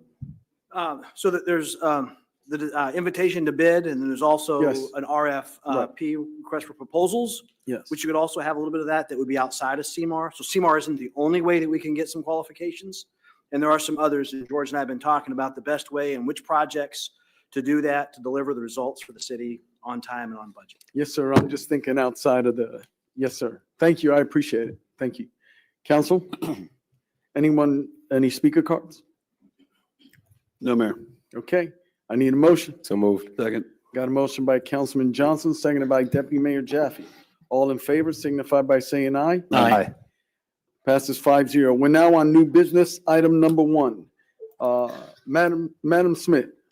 Ordinance 2025-49, an ordinance of the City of Palm Bay, Brevard County, Florida, amending the Code of Ordinances, Title 9, General Regulations, Chapter 99, Maintenance of Abandoned Foreclosing Residential Properties by modifying language related to foreclosing residential properties, providing for the repeal of ordinances or parts of ordinances in conflict herewith, providing for inclusion in City of Palm Bay Code of Ordinances, providing for a severability clause, providing for an effective date.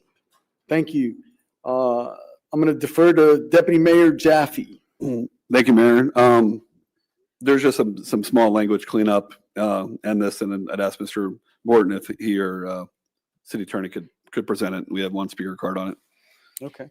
The main changes to the ordinance, the foreclosure registry ordinance previously really relied upon property being abandoned. We've simplified the ordinance to really focus on when the foreclosure happens. The bank files a lis pendens, they foreclosing the property, that initiates when they must register with the property. And that's really the biggest change, not so much if the property is abandoned, but focusing on the foreclosure. Copy that. Thank you, ma'am. This is Deputy Mayor with CJ Johnson and I worked on before, and you're cleaning it up? Yeah, and CJ's here. Okay, you want to call him up, sir? CJ Okay. Johnson, yep. Come on up, CJ.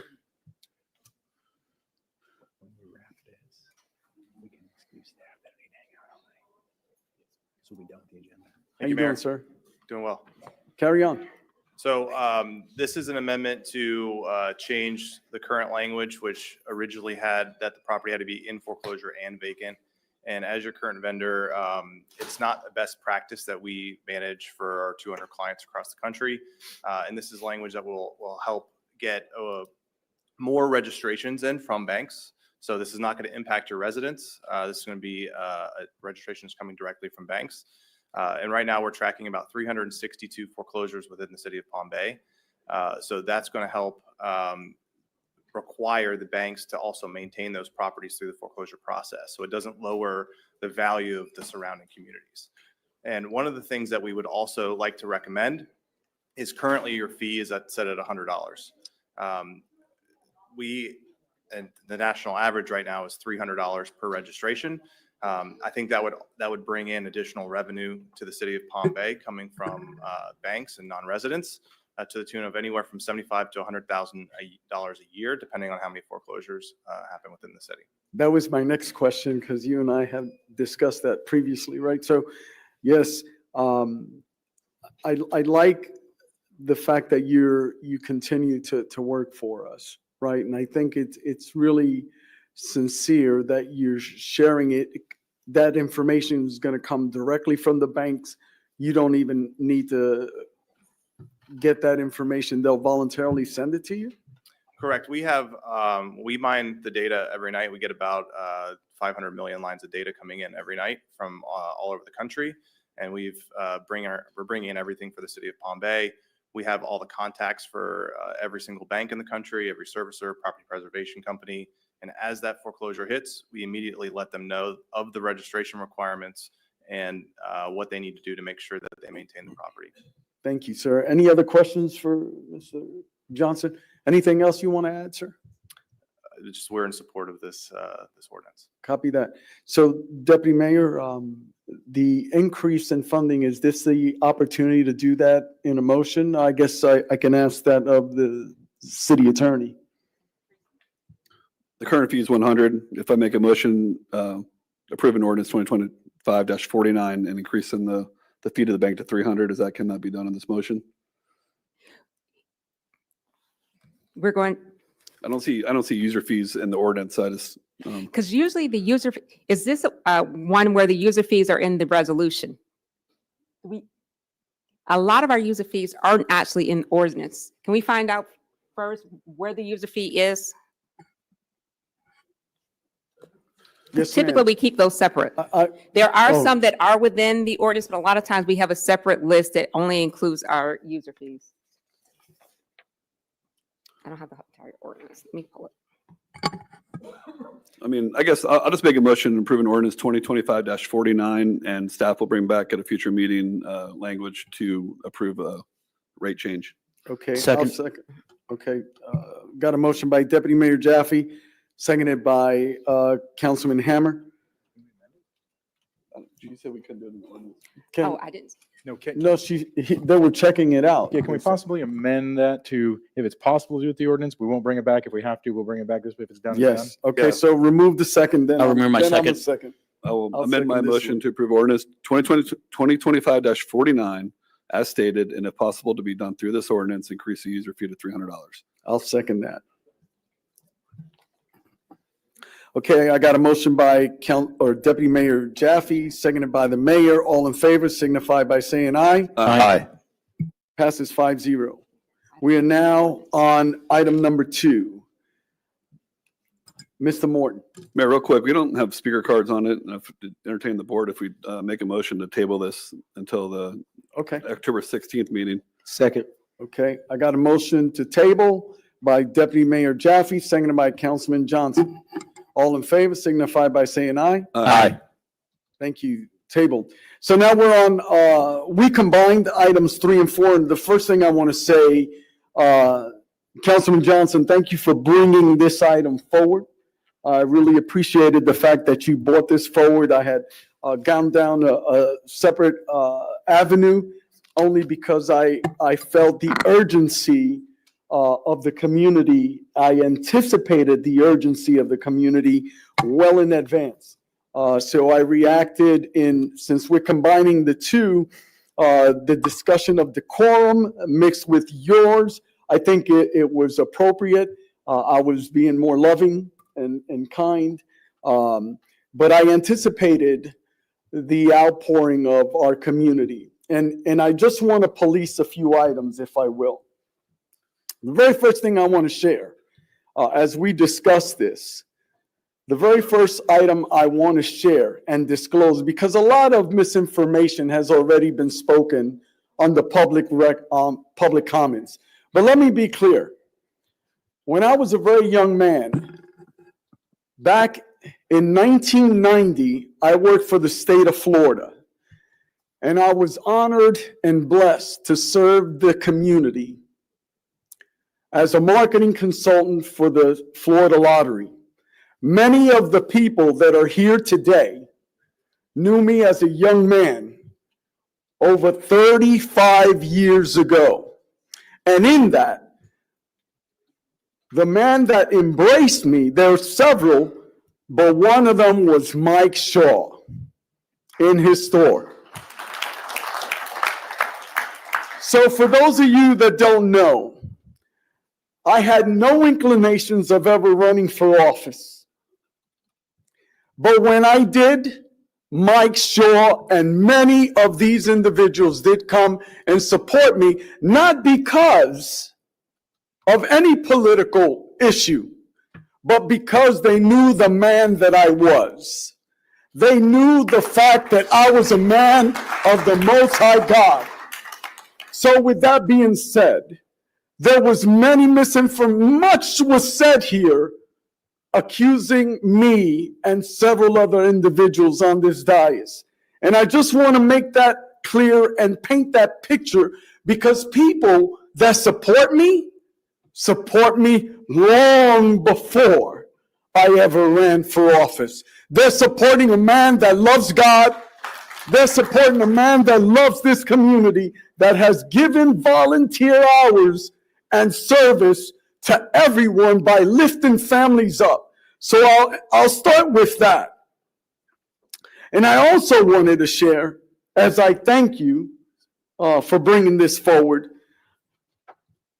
what was said was devastating, and I reacted in such a manner that I made a public announcement in a letter because I knew it would be devastating to our community. Secondly, I requested a special council meeting. And I understand there's difficult challenges with our calendars. So I honored council, but I felt that once it was placed on the agenda, gentlemen, that I couldn't take it back and cancel. I had to give the community an opportunity to speak. So I pivoted and made a town hall meeting. And in that, many of the people that you see here today spoke. And I was honored and blessed to be able to hear from each and every one. Many people, not only the Americans of Indian descent, came and spoke, but many people came and spoke. And I was honored that I was able to do that and give them an opportunity as an outlet. With that being said, I'm going to tee it over to you, Councilman Johnson, because yours was a little more tailored in item number 4. And since they're combined, I'm going to have you present the item as well. I appreciate it, Mayor. Right now, I'll rather just, to your point, I appreciate you having the town hall meeting. I would rather just hear from the community first. Copy that, sir. Yes, sir. All right. So we have several speaker cards, I'm sure. Deputy Mayor, perhaps I love the system that you included. You chose 5 individuals. They know the numbers, and we can carry on that way. Yeah, Mayor, and I'll point out we have 76 speaker cards, so based on the math, that'll take us past curfew. Just want to point that out. Okay. So, all right. So let's think about that. So, folks, we have 76 speaker cards. So this is going to take us past our limit. So we're going to request, if you'd like, right, to join your hearts together. As an example, if we're all going to say the same thing, let's just rally together. I do want folks to speak, each and every one of you, but I just want to bring this to your attention. If we could just combine some of those, we really appreciate it. Let's start with the first speaker. So the first 5 are going to be 001 Fisher, 002 Geyer, 003 Mahesh Shah, 004 Henry Patel, and 005 Bharat Patel. Mr. Fisher. So procedurally, if I filled out speaker cards for 3 and 4, I can only do one speech. Is that accurate? Yes, sir, that's correct. We combined both. Yeah, I'll do my one. Lance Fisher, Deputy Chief, Palm Bay PD, retired. I conducted a public records request for all of Councilman Langevin's social media posts, and this is the reply that I received from your City Attorney, Patricia Smith. There are no public records responsive to your request. Chandler Langevin does not have any records in connection with the transactions of official business on any social media accounts. So if that is accurate, your own City Attorney denies that Langevin has any social media posts regarding official business. So why are we here today? Why do we need to send a letter to the governor? But because you failed your community. Today, we are all here debating the actions of an elected official, a councilman that was elected by the people, a councilman that should be held accountable by those people. But you know who's not elected? Your chief of police. He's not elected by the people. As a matter of fact, when Chief Agello retires in April of 2026, this community will not even have a say in their next police chief because city manager has already chosen to promote from within.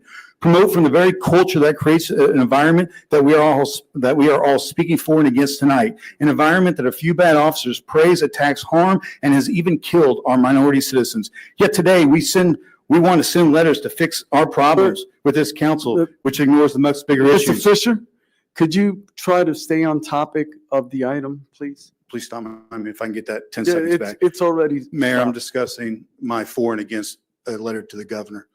I do have a prepared speech on decorum when the last time that you violated my freedom of speech at this podium, but I can only speak one time, so I've chosen this topic.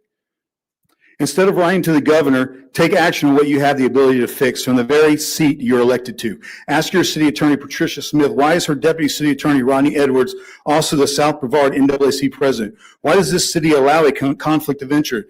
The NAACP is designated to protect the black community against racial discrimination from the police, but the city attorneys whose job duties are to protect the city from those allegations. Why is Mr. Edwards' part, where is his loyalty? To the city that pays his bills or the citizens of his organization he's built to protect? Demand that the city manager hold a nationwide search for the best candidate for the next police chief.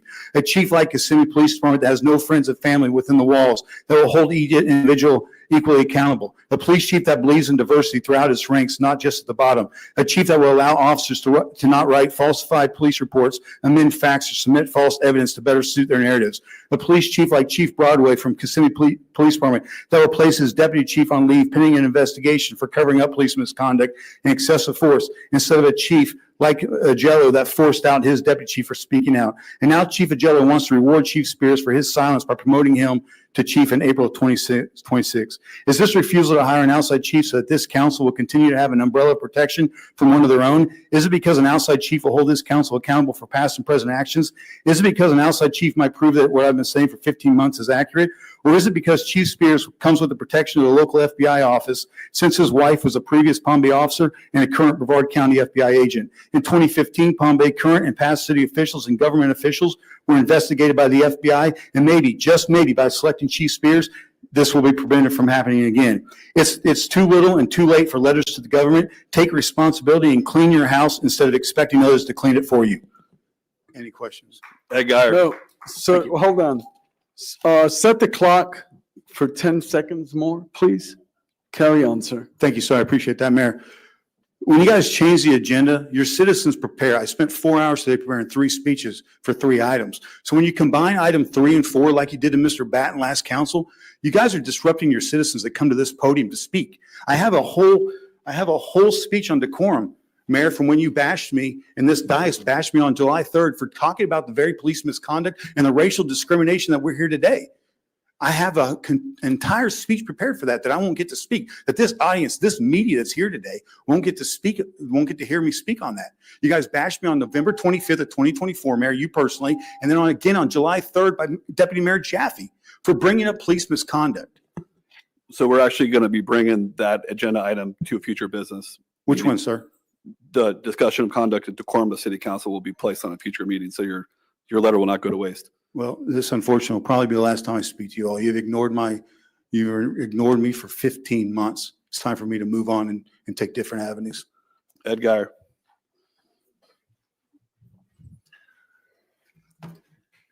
Good evening, Mayor and Council. First off, my name is Mayor Edward Geyer. I was the mayor of the city of Palm Bay from 1999 to 2005. What you have before you is not a unique situation. I sat right where the mayor is sitting right now and had to wait for a letter to come down from the governor, Governor Jeb Bush, to remove someone from council. It was a hard thing to do, but you have to do what the heart tells you to do and what is right. Number one, I am a Christian. I believe in the God above. I believe that Jesus rose on the third day. And I always will be. And I will always believe people will do what's right if you give them the opportunity to do it. We're talking about a community that's being attacked as a whole. Anyone up there has a God-given right to dislike anyone they want to dislike. You could dislike me, I don't care. But when you turn around and you take a whole society and you turn around and say that they did not turn around and put anything into our community or our country, I can say, I know Mr. Shore. I know all the people that he's hired. Very good people, people that used to work for me in a hotel. I could tell you that I stood beside Judge Majid and got that cricket field out there at Fred Poppy Park. I could tell you I stood beside Judge Majid and stood and fought with the city to get those restrooms by that cricket field out there. I could tell you that I worked at the Holiday Inn Express on 520, the Space Coast Center. And I worked for a man by the name of Mr. Deepak and another man by the name of Mr. Portel, both American Indians. Man, did they pay me well. Man, did they take good care of me because I took good care of them. I'm going to tell you a story real quick. I got 18 seconds. My grandfather was an immigrant. I asked him, Grandpa, what is the best thing about coming to America? And he turned around to me and said, when they gave me that American flag, and I hold it all over my head, and I said, thank you for being an American. Thank you, Mr. Mayor. The speaker card number 3, Leash, Shaw. Number 3, Shaw, Mr. Shaw. Mike? Can I take a minute to get her? Mahesh Shaw. Who? Do you want to speak again, Mr. Shaw? No. Okay. Okay. Save 3 minutes. Okay. Go ahead. Number 4, Henry Patel.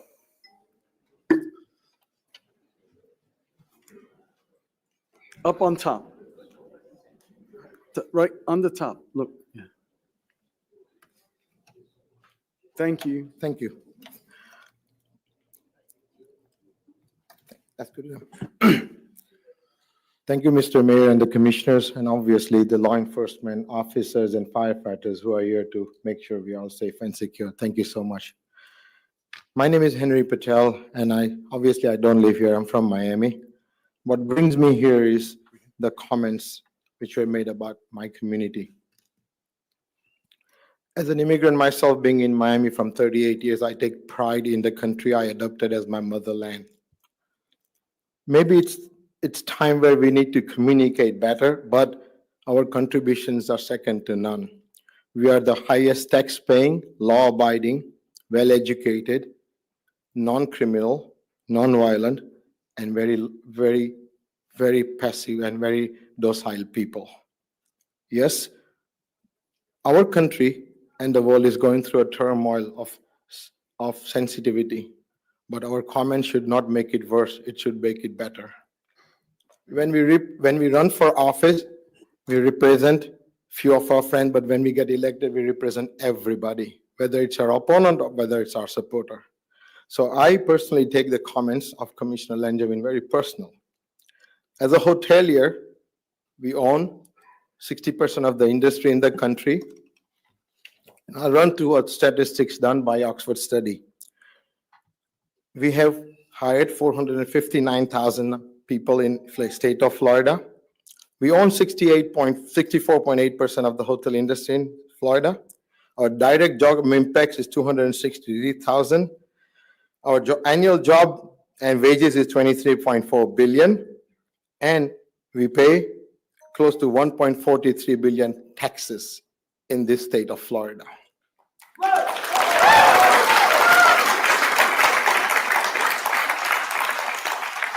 Let me tell you one quick story. Post 9/11, I was a board member of the largest hotel association, which I served as a chairman in 2011. We launched a program called Salute to Soldiers. This same group of people, hotel around the country, donated almost close to 96,000 room nights to the soldiers in active military duty. We know our duty to our adopted motherland, and we take it very, very passionately. If the doctors and techies leave from this country, guess what's going to happen? Who's going to take care of the patient who made a very good comment about an Indian doctor who saved his life? What happens to the Fortune 500 companies where majority of all of us might have a 401k investment?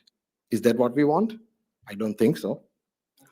But to summarize, today is the birthday of none other than Gandhi, our great leader. And obviously, sir, I wish you a happy birthday. Today is your birthday too. But let me tell you a lesson from Gandhi. He made this very, very unique comment. An eye for an eye is going to make the world blind.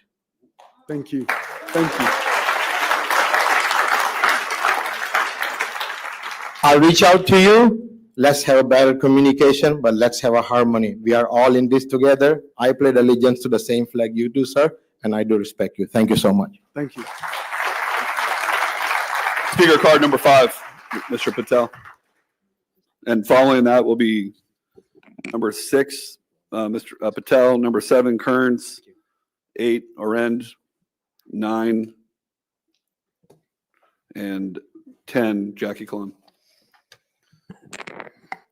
Carry on, sir. Thank you. Mr. Mayor, Deputy Mayor, Councilman, thank you for giving us the time. My name is Bharat Patel. I'm the past chairman of the Asian American Hotel Owners Association. I'd like to read a brief statement and then a comment. The Asian American Hotel Owners Association represents 20,000 members nationwide, including thousands of Indian Americans across the state of Florida. Our members are proud American entrepreneurs who create jobs, drive local economies, serve communities nationwide. Because a Palm Bay City Councilman recently made some remarks, we find ourselves in a position to speak out. The recent comments are unacceptable and divisive. They have no place in Palm Bay or anywhere in America. Calls to cease Indian migration or deport every Indian immediately are not only factually wrong, they echo some of the history's darkest rhetoric. Indian Americans are proud citizens and neighbors who embody the very best of American values: hard work, family, entrepreneurship, and community service. From small businesses, medical professionals, to veterans, engineers, teachers, and community leaders. America's strength has always come from its rich background, and attempts to demean, devalue, or exclude entire communities based upon their heritage go against the very principles of our nation. I served on the board. By the way, our current board, we have a Navy corpsman who served in the Gulf War. So, Mr. Mayor, you spoke about being the mayor of a great city. And I would say, excuse me, those comments are divisive. It breaks the public trust and endangers public safety.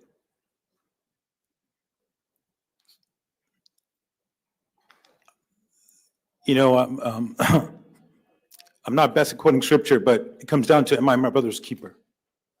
And so I ask you guys to do the right thing. Thank you. Thank you.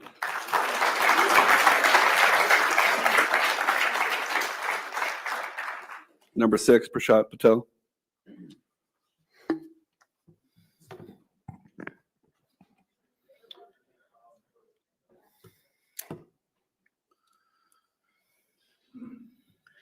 Good evening, Mayor. Mayor Medina, honorable council members, and residents of Palm Bay and Broward County. My name is Prashant Patel.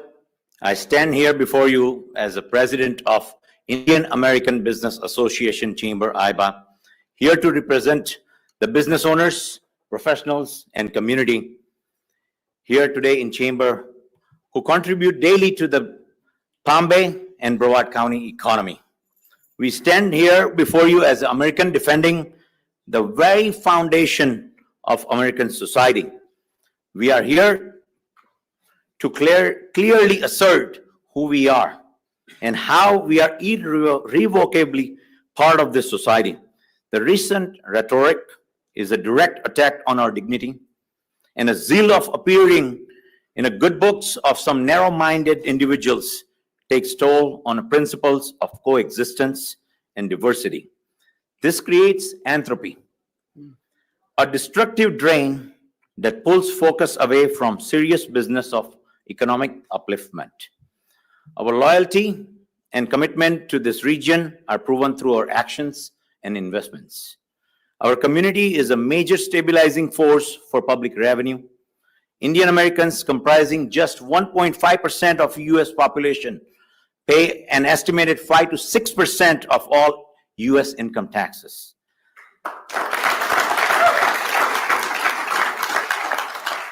This revenue significantly contributes to the tax base that sustains public services in Palm Bay, Brevard County, and whole nation. We provide a vital talent pool. Nearly half of the Indian immigrants hold an advanced degree, providing the essential skill, as we heard from everybody, in technology, engineering, and life science. Our members own and operate successful local firms, contributing to the high-tech economy. We are indispensable to public health. The Florida is one of the top 3 destinations states for Indian immigrant doctors who serve this community, and there are many here present today. Furthermore, our members lead the critical nonprofit, demonstrating our unwavering commitment to the civic welfare. We would like to advise the individual who made this painful comment to consider channeling his energy towards the positive upliftment of the trailing segment of society by skill development, not by pouring animosity among the people on the basis of color and creed. We formally urge this council to take necessary corrective action to restore civic principle and protect the business environment of every resident. Your action must demonstrate that you stand with all who contribute to the city and the nation. We ask you to demonstrate that Palm Bay is a city where coexistence leads to contribution. Let us work together and contribute together to make America the greatest country on earth. Thank you so much for your time. Thank you. Hold on. Ladies and gentlemen, I'm gonna request that you keep the comments to the 3 minutes maximum, please. Thank you. Carry on. Number 7, David Kearns. What was that name again, sir? Kearns, Dave Kearns. Okay, he did left? leave? Okay, thanks, Andy. Okay, thank you. Next speaker? 8, Butcher Inn. Thank you. Butcher ran 219 Trenton Avenue here in Palm Bay. I spent 23 years in the military to serve, giving people the rights to freedom of speech and not to abuse that freedom of speech. I approached this council several months ago concerning the first problem with Muslims and Palestinians. Nothing was done. All I asked for was either a letter of reprimand, something that would tell you guys need to change the behavior. Next comes the march. That was all within his rights. The way it was worded, I didn't care much for it personally. I consider myself sometimes a left Republican, so I don't know where I fall. The third one, here we are. And it's not the first time this city has been in chaos, but here we are again. So maybe if you guys would have taken the first one, give a little hand slap, maybe something would have happened. Second one, maybe a little harder, but nothing. But here we are now. Now the city's in turmoil, excuse me. I have no heartburn with the councilman. He and I sat right over there and discussed the first issue. But it didn't change. So I request that you guys do the right thing this time. Kenny, thank you for stepping forward. Number 9. Speaker card number 9.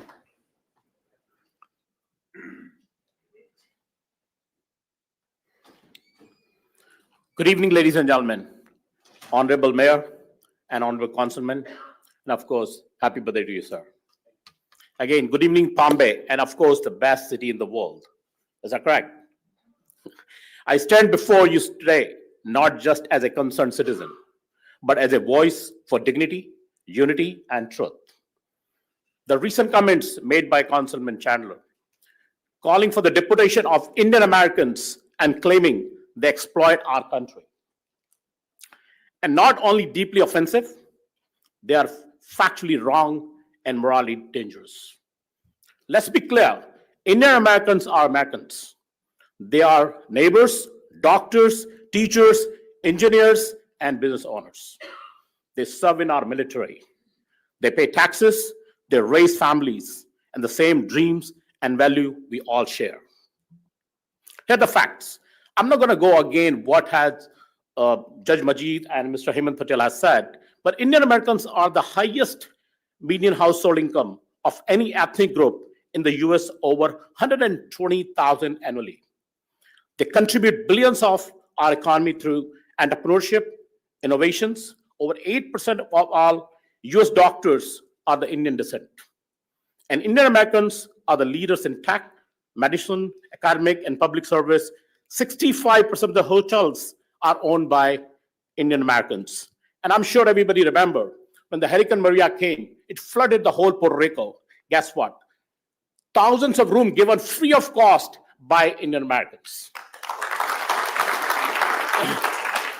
Yes, many of Indians, per your comment, send money to India. That's not exploitation. It's culture, pride, and it's about supporting families, honoring heritage, and staying connected to the roots that shaped us. This is not betrayal of America. It's a reflection of the global values that make this country thrive. Councilman Langevin remarks comparing Indian migration to an innovation and invoking Nazi-era language like Indian caution, and are not just hateful, they echo the darkest chapter of the history. We demand answer, not reflection. We demand accountability, not division. Answering on the Twitter, go back to India, is a shameful comment.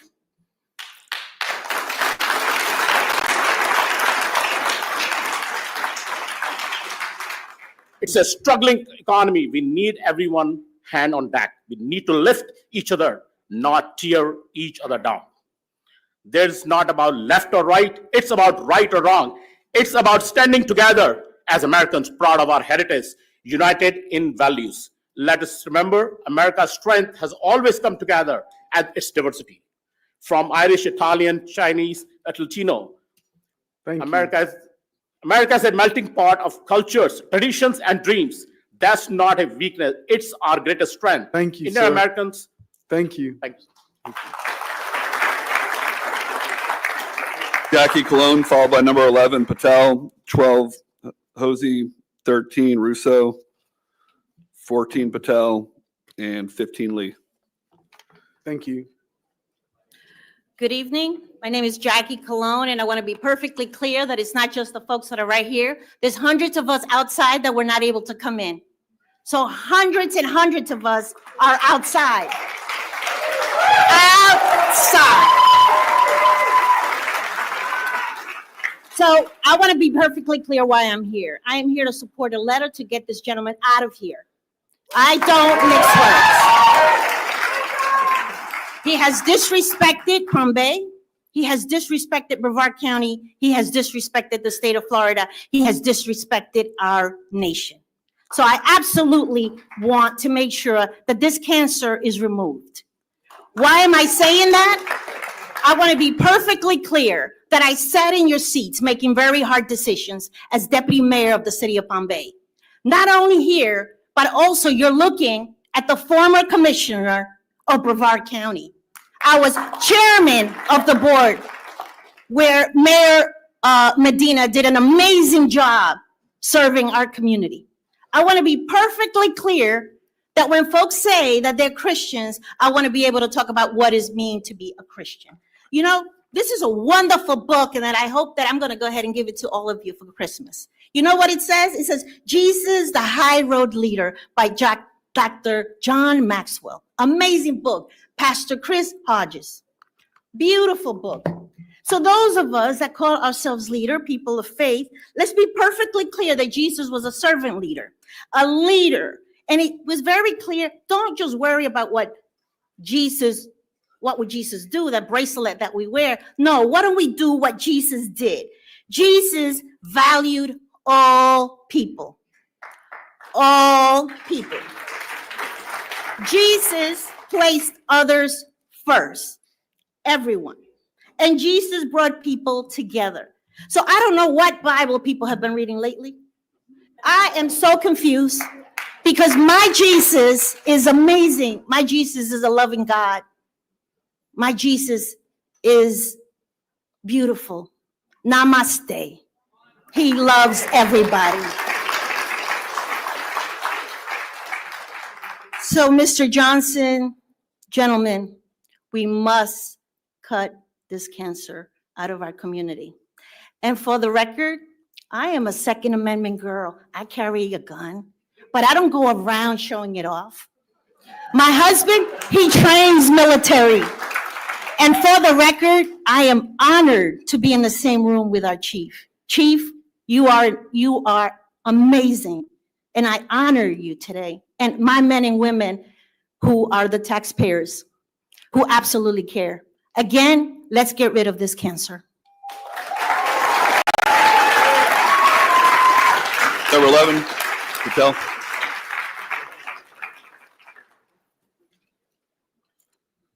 Good evening, the Mayor and the Council. I'm Jay Patel, representing Indian Association of the Space Coast Palm Bay. We deeply offend the recent post made by Councilman. The words and tone of those posts are not only inappropriate, but polarizing, hurtful, and unworthy of someone elected to represent an entire community. Public officials are entrusted with the responsibility of leading by example. They are expected to unite people, not divide them, to support all communities, not disparage or alienate any group. Our leaders should set a standard of respect, fairness, and inclusivity that future generations can believe in, follow, and aspire to. Councilman elections have fallen far short of that standards. For this reason, we strongly believe he should take accountability by resigning from his position. If he chooses not to do so, we ask, what concrete steps will the council take to address his behavior and reassure residents that such action will not be tolerated for anyone in public office? We want to live in a community that values diversity, where people from all ethnicity and background feel respected, safe, and welcome. Education, understanding, and cultural exchange are what makes our city stronger, not words that divide. We call upon the city to stand firm on the side of unity, fairness, and respect. Our community is watching closely, and we expect leaders that reflects the value of all the people it serves. Thank you. Number 12, Mia Hosey.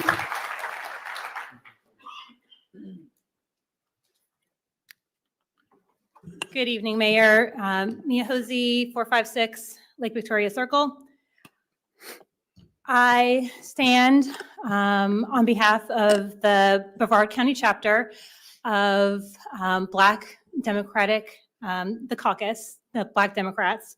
Our caucus stands firm on the assertion that no constituent should be discarded on the basis of race, religion, or ethnicity. In fact, council members swear an oath to serve the entirety of the community. And the council member in question has gone against his oath in going on social media and speaking directly to the press and encouraging the community to turn on each other, neighbors against neighbors, Palm Bay residents to look suspiciously at their friends and their colleagues. And it's wrong, it's morally wrong. And it's against his oath, and the Palm Bay community don't deserve it. And therefore, we ask that this motion be passed. Thank you. Thank you. Number 13, Susan Russo. 13, Susan Russo.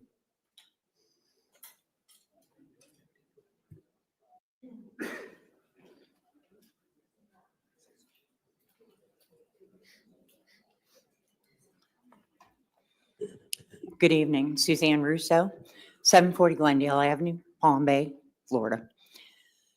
Thank you, audience members, council members, staff, police, fire, and Mayor Medina. I was here earlier this week, and unfortunately, some of this council seem to have had other priorities, or perhaps the lawyers were simply trying to buy time. Either way, I found it deeply disappointing that an issue of this magnitude did not command immediate and urgent attention. With respect, Mayor Medina, while I appreciate your attempt to ease tensions, symbolic gestures and polite letters are not enough.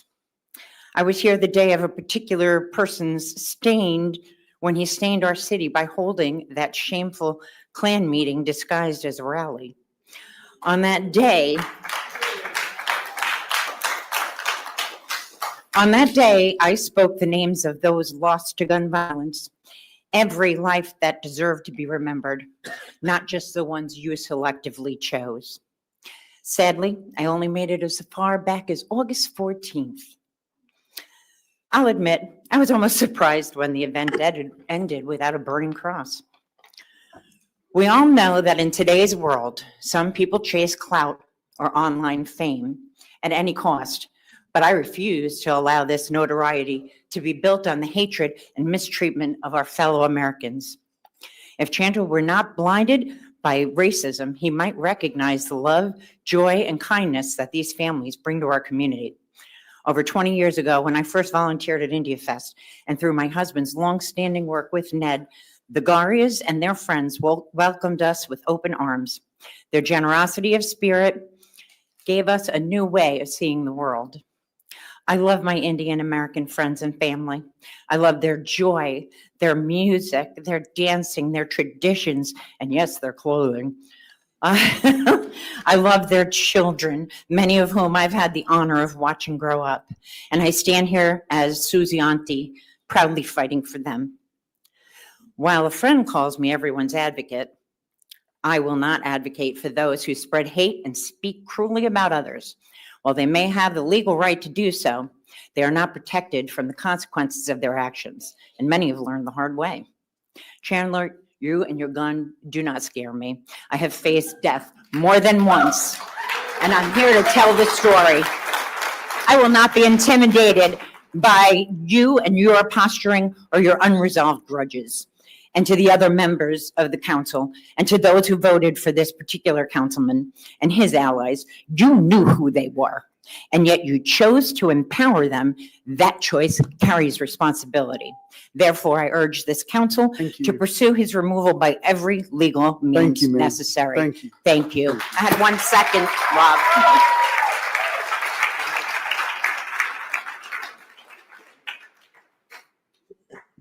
Good evening, Mayor, council members, citizens of Palm Bay. My name is Yagnish Patel. I'm from Winter Garden, Florida. I am the Vice President of the Indian American Business Association and Chamber. You have heard our President clearly outline the indisputable economic contributions of our community. I'm here to speak more personally. As a resident, a parent, and a member of the local business community, to stress where the council's actions today is vital to the trust and social fabric of the city. The cost of division on local business. The remarks made by the councilman that our community is exploiting the country are deeply offensive because they ignore the personal investment and risk taken by every entrepreneur here. We are not remote corporations. We are your neighbors who invest our life savings here. We fund local payrolls. Our businesses, whether in tech, medical services, or retail, create jobs, spend money locally. When the reputation of a community is attacked, the ratio of malice that immediately creates uncertainty for both employees and our ability to attract new talent and customers. We live here. Our children attend Palm Bay schools. Our families use local services. Our commitment is permanent. We have chosen Central Florida as our home and are dedicated to making it a place of shared success. The damage is immediate. Hate and instability are bad for business. When trust breaks, commerce suffers. The council's primary duty is to ensure stable conditions for all enterprise to thrive. In about 2 weeks, we're going to be celebrating the largest Hindu festival on the planet, Diwali. Diwali is also known as the Festival of Lights, but it's actually celebrating it's actually celebrating light over darkness. It's celebrating knowledge and wisdom over ignorance. I'll say that once more, knowledge over ignorance. No, number 15, Robert Lee, followed by 16, Jennifer Jenkins, 17, Alfie Agari, 18, Eichenberg. Say the first one. They were applauding the. Robert the Lee is up now. Okay. That was on part of the previous 5. Followed by 16, Jennifer Jenkins, 17, Alfie Agari, 18, Eichenberg, 19, Hosking, and 20, Amar Patel. Is Robert Lee here? Robert Lee. Number 15. We'll move on to Jennifer Jenkins.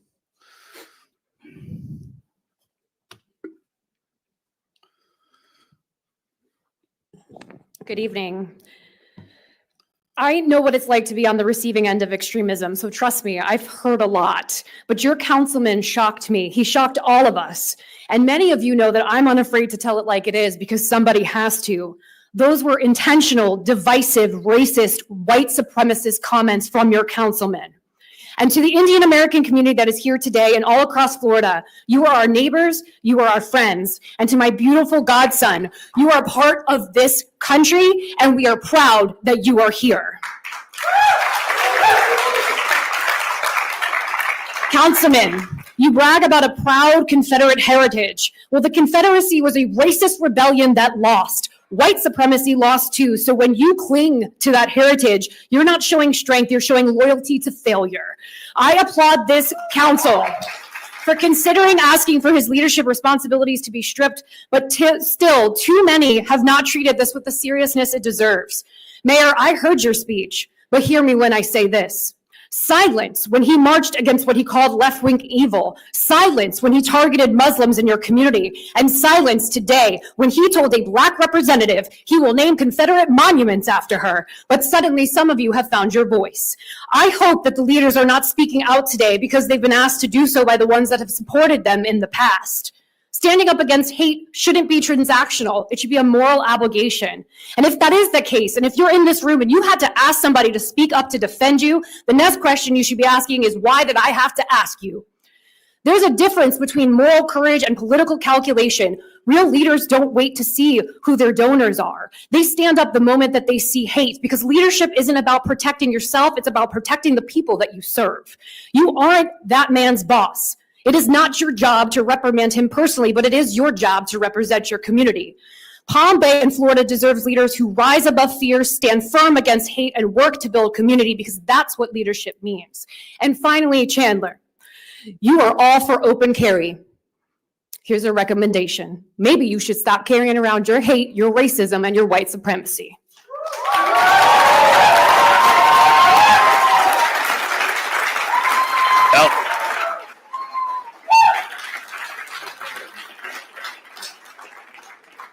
Alfie Agari.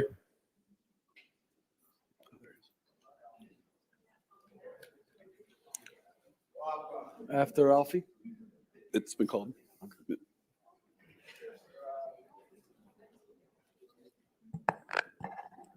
Good night, Mr. Mayor. Good night, Council, and good night, our Indian neighbors, especially First, I am Alfie Agari, 1680 Main Street, and that's Northeast Palm Bay. I came here in 1985. And I've been working hard every day since I came here to protect this city and help to build this city. I physically helped build this city. I got 13 grandkids here and 4 kids that live in this city. And I would like it to be protected in a sense that we can be safe. I must remind our Indian community that today is Mr. Gandhi's birthday. And I don't know if it's coincidentally, but we are here fighting for peace on the birthday of the King of Peace, Mahatma Gandhi.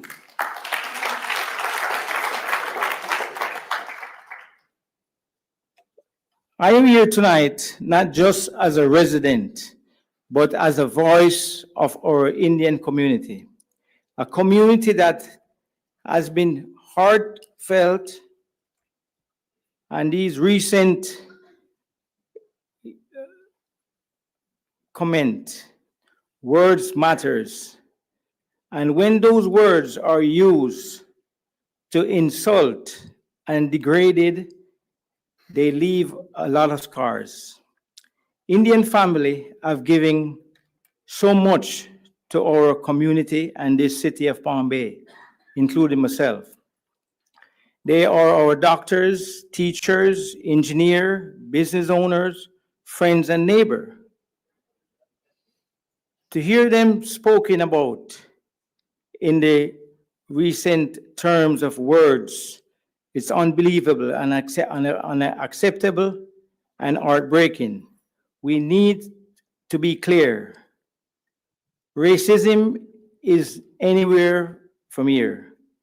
As no place here, I ask this council and all of us to stand united in saying that our Indian community belongs here, is valid here, and will always be protected here. Together, we can make sure our city is a place where everyone is safe to live, work, and play. This is our motto in this city. To live, work, and play in our city. And I am here pleading to our mayor, city council, and city manager to follow the right protocol and have Councilman Langevin be removed from office. Thank you. Thank you very much and good night. Number 18, Kayla Eichenberg.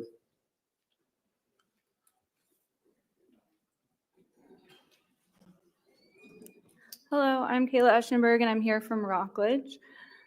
Good evening. I'm here tonight as a white, God-fearing woman who values the Second Amendment and proudly voted for Donald Trump as a Republican.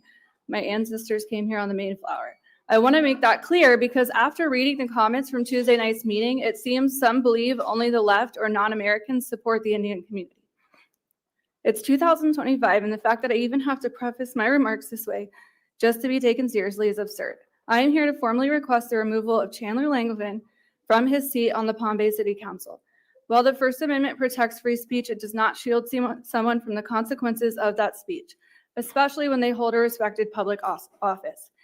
Anyone who supports Mr. Langevin's hateful rhetoric has likely never spent a single moment with members of the Indian community in this county. In my experience, they are some of the most intelligent, generous, and kind-hearted people I've ever known. For the past 7 years, I've had the honor of working alongside Dr. Yoshida Patel at Vera Pediatric Dentistry. About 3.5 years ago, I was going through a very difficult time with my now ex-husband. Without hesitation or expectation of anything in return, Dr. Patel stepped in. She rented an Airbnb for me and my children, paid the deposit and first month's rent on a short-term rental so I could get back on my feet. She even called her parents, who immediately gave her a check to help her.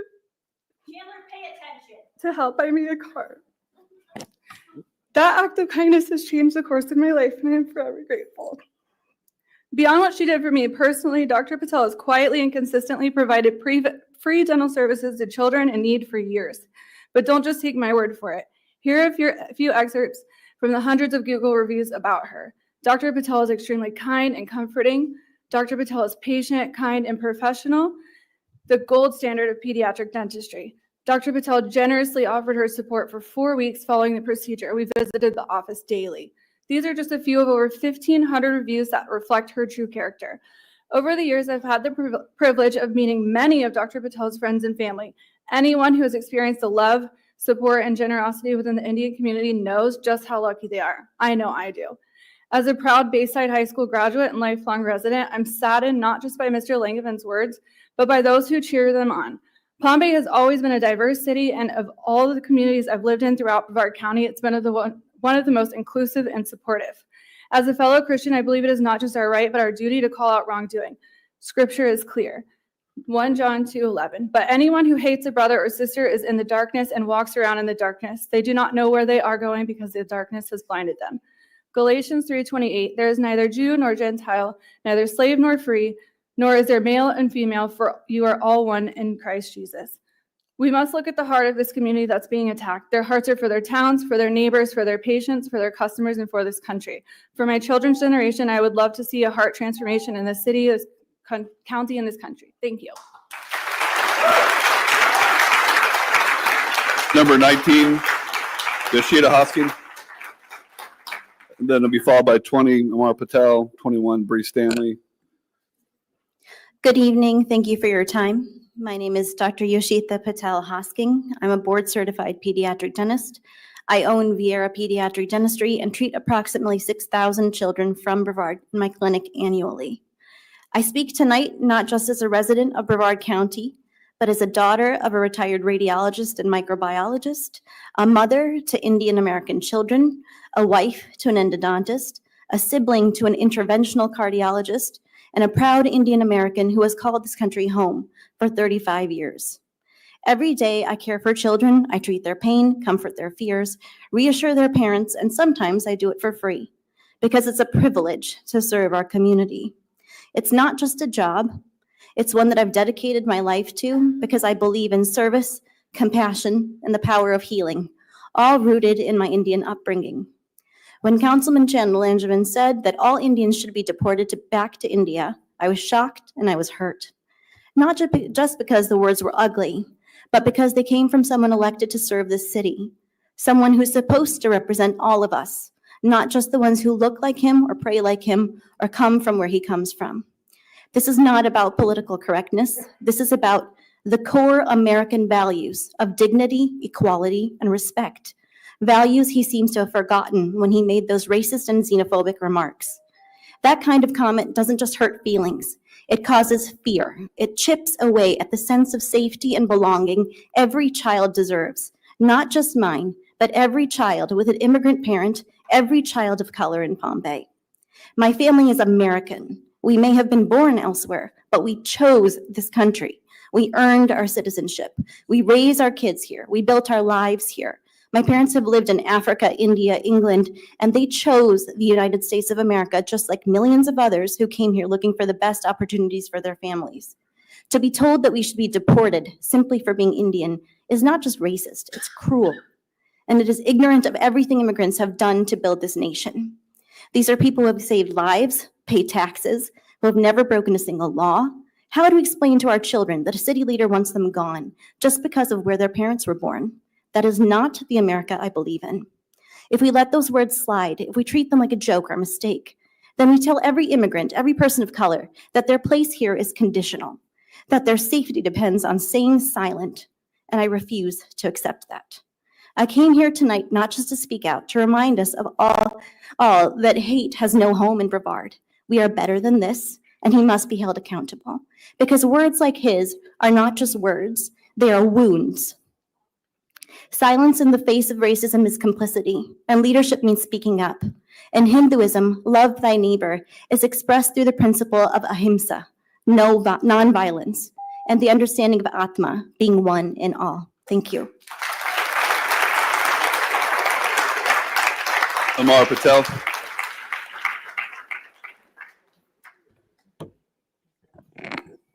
Good evening. Thank you all for the time. I appreciate it. I'm going to go right to it. I'm Amar Patel. I'm the president and CEO of BAC, a very large nonprofit in our community here. We serve over 3,000 people a year. We employ over 500 people with disabilities all over the United States, but in Florida, in Brevard County, close to about 300. So I'm representing many employees, many people with disabilities, many who are and can be individuals who are Indian, right? And so I'm saying this because I want to talk about service. Mr. Langevin, in your post, you speak very importantly about the service that you've given. And I recognize that and I appreciate that you're a veteran. I'm an American, and I appreciate that you fought for that. But recognize that service comes in many, many, many ways. We are all very important important part of the fabric of our communities. You've heard it tonight. You've heard it from what I've said. And I want you to hear that service in what we do as a nonprofit, as an example, is all those people are working in contracts that are helping our military. They're serving airmen and women out at Patrick Air Force Base as an example. And so I want you to understand that we are Americans because of that service, that common fabric of having served. Do not judge based simply on the fact that we have a different culture. The second thing I want to talk about is American values. You had an important post, quote, "I will raise my children in a country that an American would recognize and that an American child deserves to be raised in." Those were your words. And I appreciate that. I think, unfortunately, the words you're using are based purely on the color or race of an individual. At the end of the day, the values of America is based on what is inside. The values of America is about what we bring to our community. It's a service. It's the diversity. It's the value equity that we have. I want you to know that the words you used is going to cause a problem for the children of our community. As an elected official, you're causing concern for children in our communities. I have 2 children. They're going to go to school. They already get made fun of every day. Not every day, often, for having a different colored skin, for having a mustache too early, for being Indian, and other things.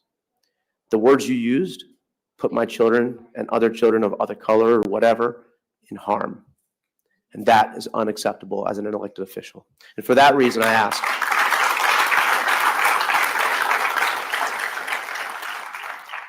that you apologize, make correct these words, and ask that you resign. And if not, the council, please act accordingly. Thank you. Bree Stanley.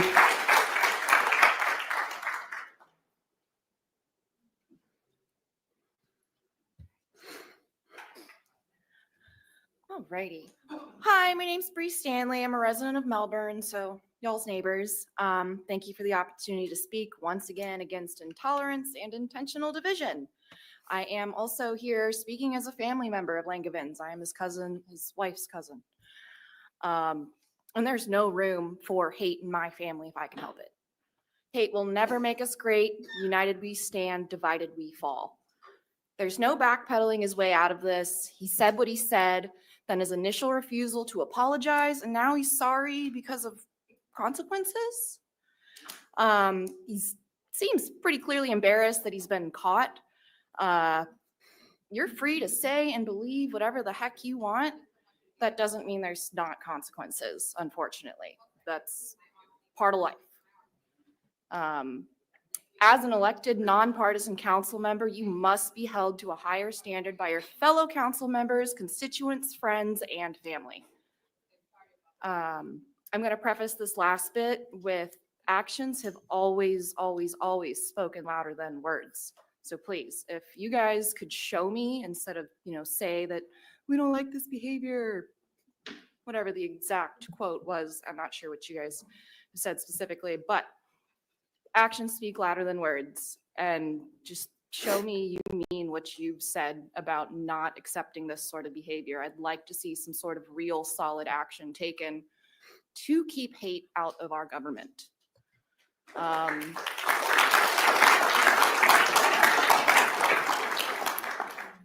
America is not about integrating and assimilating. It is about sharing all of our cultures together. Someone mentioned earlier, we are a melting pot. We mix together, we learn from one another, we grow from one another. We can thrive together in unity. It's not hard, just don't be hateful. I, even as a resident of Melbourne, urge the Palm Bay City Council to suspend and ultimately remove Langevin from his post or position if he does not choose to resign himself. He's welcome to do that. Do not allow this man, a malignant keyboard warrior that hides behind his phone and hides behind his guns, to further tarnish the reputation of Palm Bay, Brevard County, and the state of Florida. I urge you all to seriously consider the precedent this may set for other council members, current and future, and your constituents, people who might disagree with me or people who may agree with me, whatever. Just what sort of precedent that sets for everybody. It's not a precedent I want to be seen set in any part of society. No one should be able to freely spew hate and not experience consequences because of that. That is the way the cookie crumbles. Number 22, Glenn Savastano. 22, Glenn Savastano, followed by 23, Colamberti, and number 24, Javier Molinares.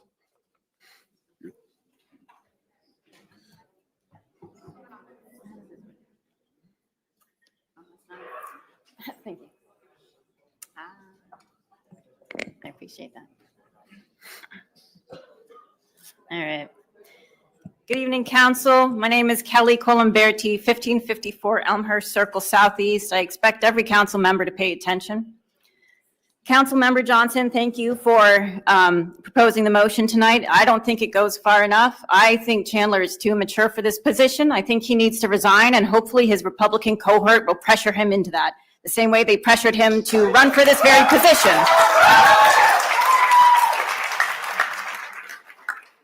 Back in February, barely 4 months after Chandler scraped by a win for this very seat, I came to speak out against his hateful and uninformed comments about Muslims and his casually violent rhetoric about bombing Lebanon. I spoke plainly about my suspicion that Chandler had white supremacist leanings because I'm chronically online enough to understand the subculture. And you do have 2 social media pages that specifically refer to your position in this council. I hope you see now, all of you, that I am not a hysterical liberal making mountains of molehills. I am someone attuned to socio-political trends and willing to call out problems in plain language when I see them. Chandler has multiple social media accounts and for so long has been posting extremist views and rhetoric that glorify and encourage violence. I stand by every community member here today calling for a formal rebuking of both Chandler Langevin and the hateful ideologies he espouses that should have nothing to do with the diversity, joy, peace, and beauty found in Palm Bay and the greater Space Coast.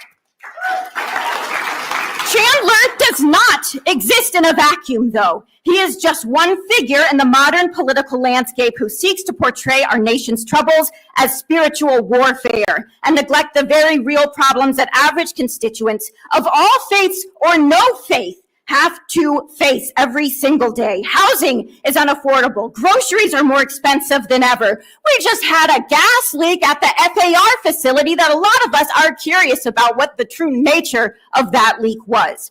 Average Americans, average Brevard residents are sick of being pulled into these reality show political theatrics that characters like Chandler or the Melbourne Mayor Paul Alfrey, Sheriff Wayne Ivey, or our school board are all so fond of. We are sick of municipal government meetings being contentious operas that fly in the face of history because the South did lose, as they should have, science and basic human decency. Now, the mayor had an opportunity to show some spine in February when Chandler first flew his true colors and said that the comments came out wrong. Here's what I think. I think that fire you have today is something that should have been in place this entire time when Chandler said Muslims don't belong in the U.S., that all leftists are anti-American terrorists. I have the sneaking suspicion that he participates in the same Christian supremacy that I see perpetrated by so many. You need to defend all residents of all faiths, national backgrounds, colors, etc. Thank you.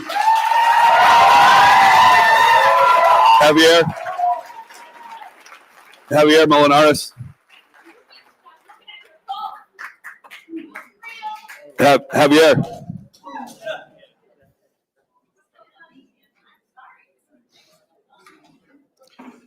Ma'am, I'm going to ask for a little decorum here. There's just, we want to hear everyone. However, it's getting a little bit out of control. And if we all want to speak, I'm going to have to reel you in. Thank you. Good evening, everyone. My name is Javier Molinares from the Brevar Hispanic Center. And I'm going to talk a little bit about Chandler. I think I met Chandler before he even thought about running for office. He was in Hospice of San Francis, helping seniors, helping individuals that were getting ready to make the ultimate sacrifice. We work together in that organization because I worked with them for many, many years. And when I met him, we talked about what we did in the military. I told him about my experiences in the 82nd Airborne Division, and he shared with me what he did in the United States Navy. Even when he ran for office, he told me that he was running. I did an article in the bilingual newspaper, Al Día Today. He came to me, I want to be in the Hispanic newspaper. And he told me that he was born in an Air Force base. And then he joined the Navy in the Air Force, and then all the things that he did in the military. But he never told me that he had any concerns with my family. My family, the American, in the Indian American community. If he were to tell me that you have some concerns with my family, I would have told you immediately, do you know George Majid? Do you know one of the greatest American patriots I ever seen? Do you know Dr. Silas Charles from Cancer Care Centers of Brevard? And you should be familiar with that because they help a lot of individuals that are making the ultimate sacrifice. I would tell you all about that beautiful community, the India Fest, that I've been part of the India Fest for so many years, enjoying that beautiful culture. So my question is, what happened? What happened to you? What happened? You talk about Christianity. Christianity is all about Jesus Christ. Right, Kenny? Right, Mayor? It's about Jesus Christ. So what would Jesus do?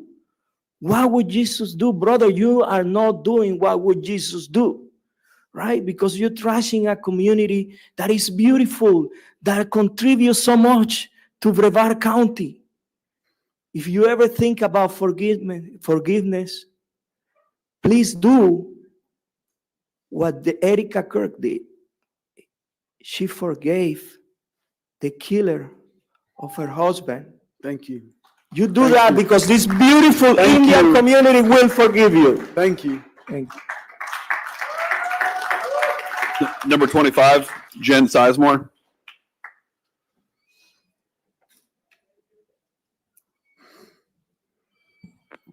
Good evening and thank you. I'm Jen Sizemore, Chair of the Brevard Democrats. And as the Chair of Brevard County Democrats, I want to speak directly to the seriousness of this moment. Councilman Langevin's racist remarks toward the Indian American community are not isolated. They are part of an alarming pattern of hateful rhetoric he has pushed on social media against people who look, believe, or live differently than he does. That behavior has no place in a public service. I want to commend this council for holding Tuesday's meeting/town hall and for taking the important step of considering a motion to draft a letter to the governor urging Councilman Langevin's suspension. These actions matter, but they must be taken for the right reasons and in a timely manner. They must be about protecting people, restoring trust, and safeguarding the dignity of this community, not just protecting political donations. Despite the toxic climate we see nationally, here in Brevard, we hold our elected officials to a higher standard of decorum. We expect them to represent all citizens, not just the ones who look and think like they do. Citizens want accountability and they deserve it. That is why we intend to hold our elected officials accountable when they fail to meet the basic standards of respect and service. Suspending Councilman Langevin is not about partisanship, it's about principle. It's about ensuring Palm Bay has leaders who lift up the community rather than divide it. On behalf of Brevard Democrats, I stand with you in support of this effort and encourage you to pass this motion. Thank you. Thank you. Next speaker. 26, Parker Allen.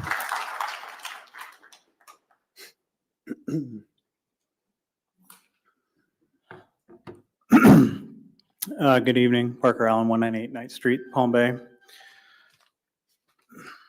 9 days before he was sent to burn in hell for eternity, Charlie Kirk tweeted, quote, "America does not need more visas for people from India. Perhaps no form of legal immigration has so displaced Americans, workers as those from India. Enough already, we're full, let's finally put Americans first," end quote. That post is currently pinned to the very top of this council member's Twitter account. You know, it's no secret where these sycophants get these ideas from. These aren't original thoughts or any type of intelligent dialogue. They're simply parroting the hollow words of demagogues. I want to take this opportunity to highlight just how poisonous this rhetoric is to young men and encourage everyone in our community to be on the lookout and guard against these tired forms of bigotry so that your sons don't grow up to be so disappointing. This guy is a certified traitorous loser obsessed with the lost cause known as the Confederate States of America. You might remember their brief existence before real American patriots stomped them out, unfortunately failing to take care of enough surviving traitors. That inbred backwards thinking survives to this day, with the flag of failure proudly on display in his profile picture now. I found his little amosexual pride march pretty interesting. That crowd looked like their family tree is a wreath. Funny, it was a build as a march against left-wing violence when the shooting that hurt his feelings was more of the same white on white, right on right violence we've come to expect daily. Today, he posted a wish for every Indian to be deported. A few weeks ago, he was posting Nazi rhetoric, quote, "We must address the Indian question," end quote. I hear the passionate cries from our Indian community on how they strive to be American and integrate the logic and statistics used in an attempt to curry favor with hate. But the simple answer is that bigots like Chandler will never accept you as American unless you're white.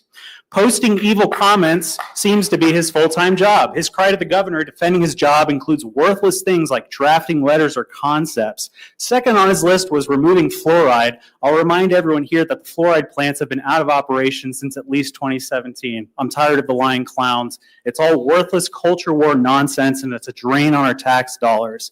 He admits to being obsessed with border security. What borders in Palm Bay? A few weeks ago, he claimed that 2 million illegals had been removed from the country, and he literally doesn't notice the difference. What does that tell you? It tells you that this is a mental affliction and the citizens of Palm Bay shouldn't have to shoulder that burden.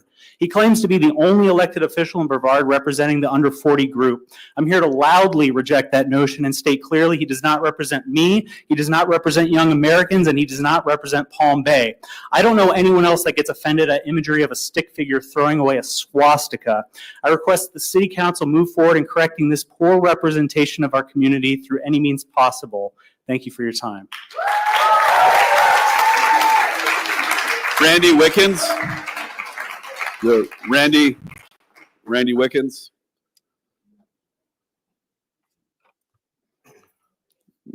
Is Mr. Wickens here? He may be outside. 28, David Rodriguez.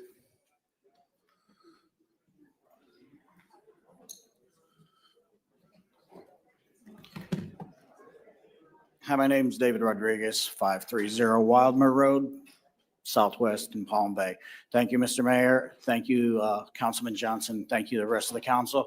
I just want to bring a few things. I had a lot written today because I fly for a living, so I was writing things and tearing them up. First, I want to say namaste to my friends of the Indian community. I also want to say a quote from my Jamaican friends: out of many, one people. Okay? Chandler, let me ask you this, and you're not going to look this way. It Sir, was yelled look at out, me. Mr. Mayor asked. Mr. Rodriguez. Just please pay attention. Okay, we got our time here. Just show us that respect. Do you know what the Statute of Liberty says? Mr. Rodriguez, just direct your comments to me, please. Okay, do you know what the Statute of Liberty says? Give me your tired, your poor, your huddled masses yearning to breathe free. Everybody that comes to this country deserves that right, no matter who they are. I'm a Cuban American. I may not look like it, but when I lived in South Florida, I was called a spick. I was told the last person coming out, please bring the American flag. That's hurtful. And what has been said now is hurtful to the Indian community. Okay?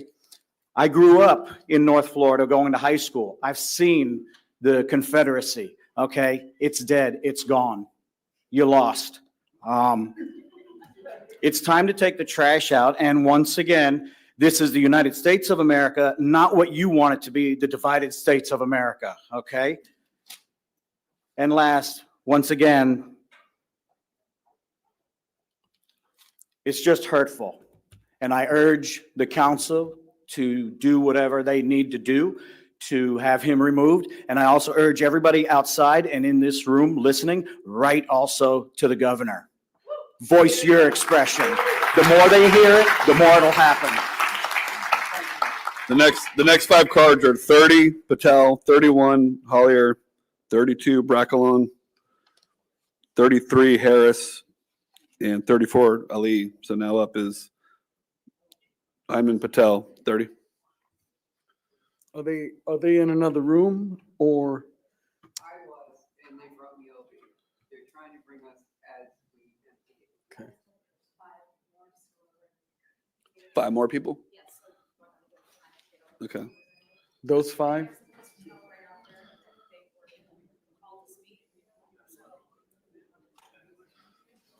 Is there, I don't see her here either. She might be in the next room. Christine Judakis.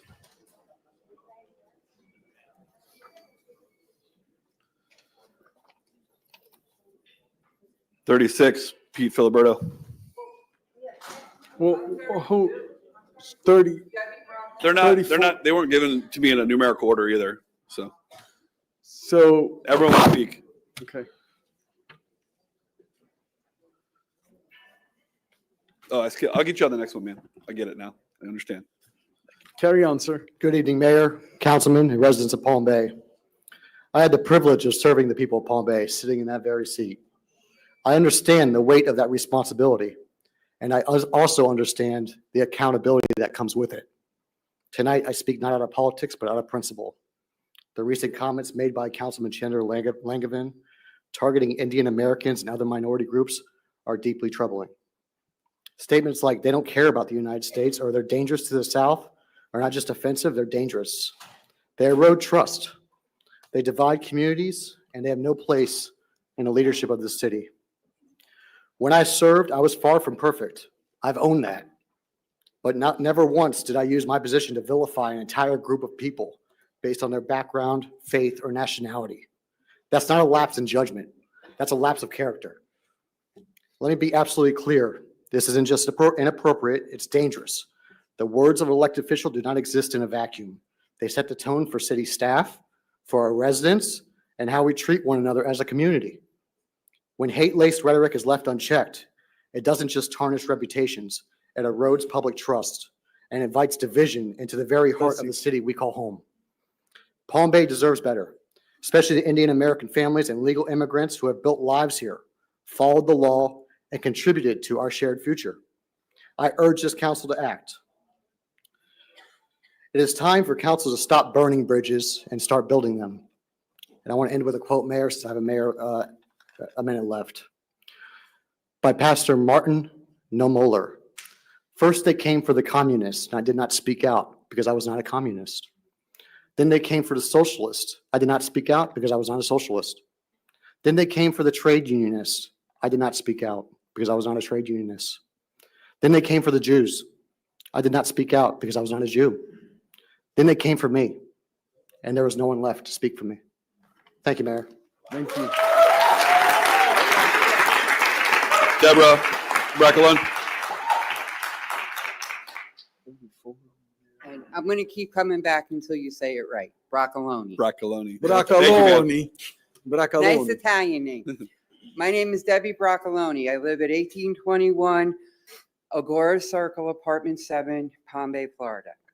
Regardless of your beliefs or skin color or political views, we are all human beings. Our Constitution starts with "we the people," not "we the white folk."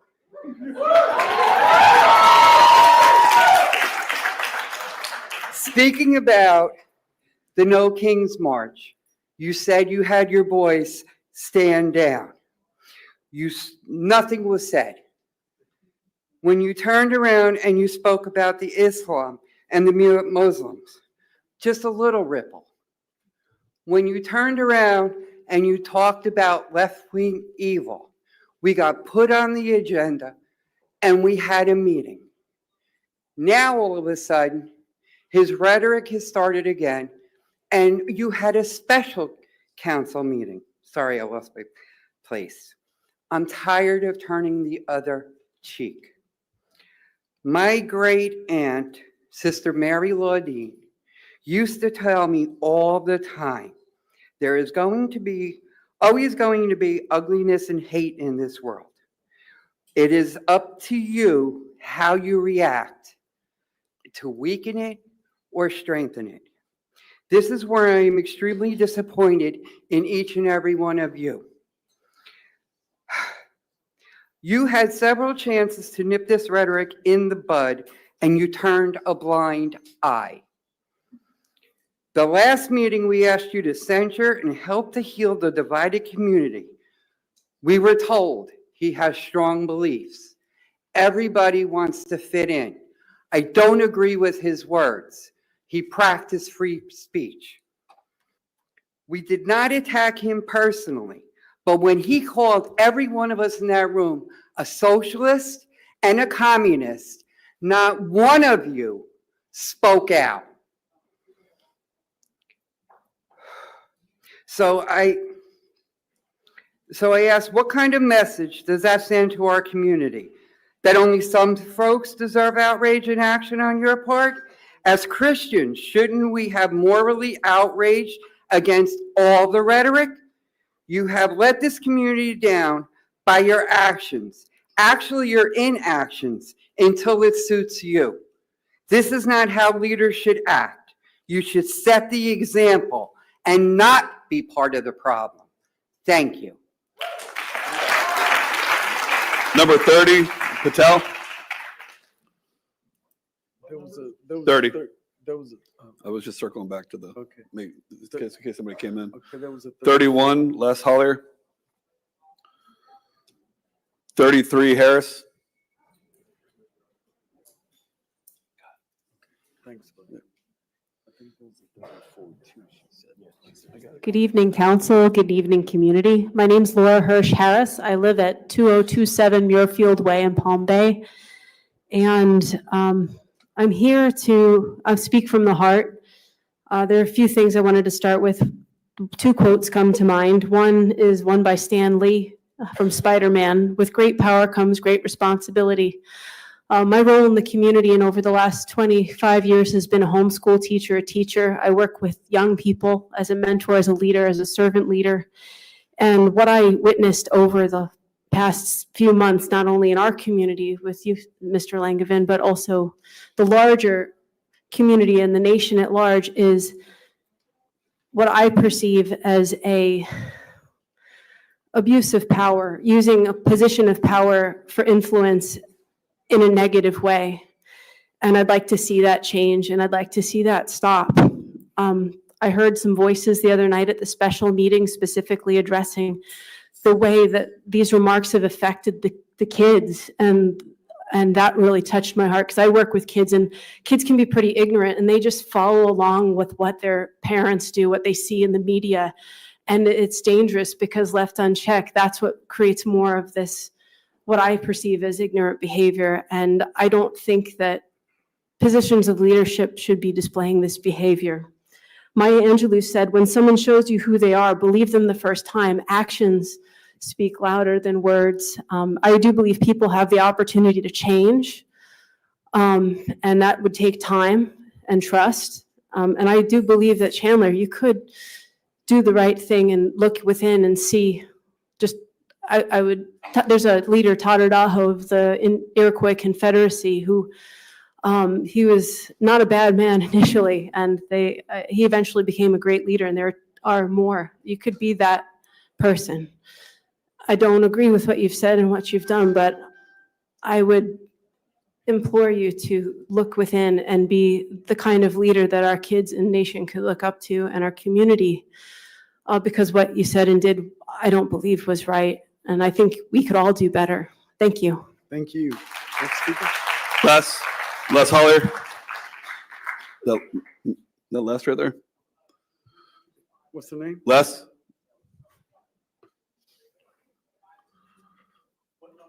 $31.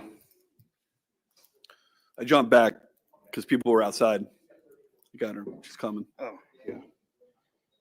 Get this up. First, I'd like to thank everybody from the city. Thank you. For staying here very late. I know it's not easy, and thank you. Also, I'd like to state that I don't have any anger or hate towards anybody. So just want to get that out of the way really quick. It's getting a little hot in here. Good evening, everybody. My name is Les. I'm from Palm Bay. I'm here to speak on Councilman Langevin. Our city faces real urgent problems such as crime, housing prices, utility costs, and worsening traffic congestion. These issues demand our focus, not a man's opinions on social media. Yet here we are debating suspending the councilman over his comments when we should be tackling problems hitting our wallets of safety every day. Let's talk about fairness. Just a few weeks ago, many people rallied to defend Jimmy Kimmel's free speech when his words spiked controversy.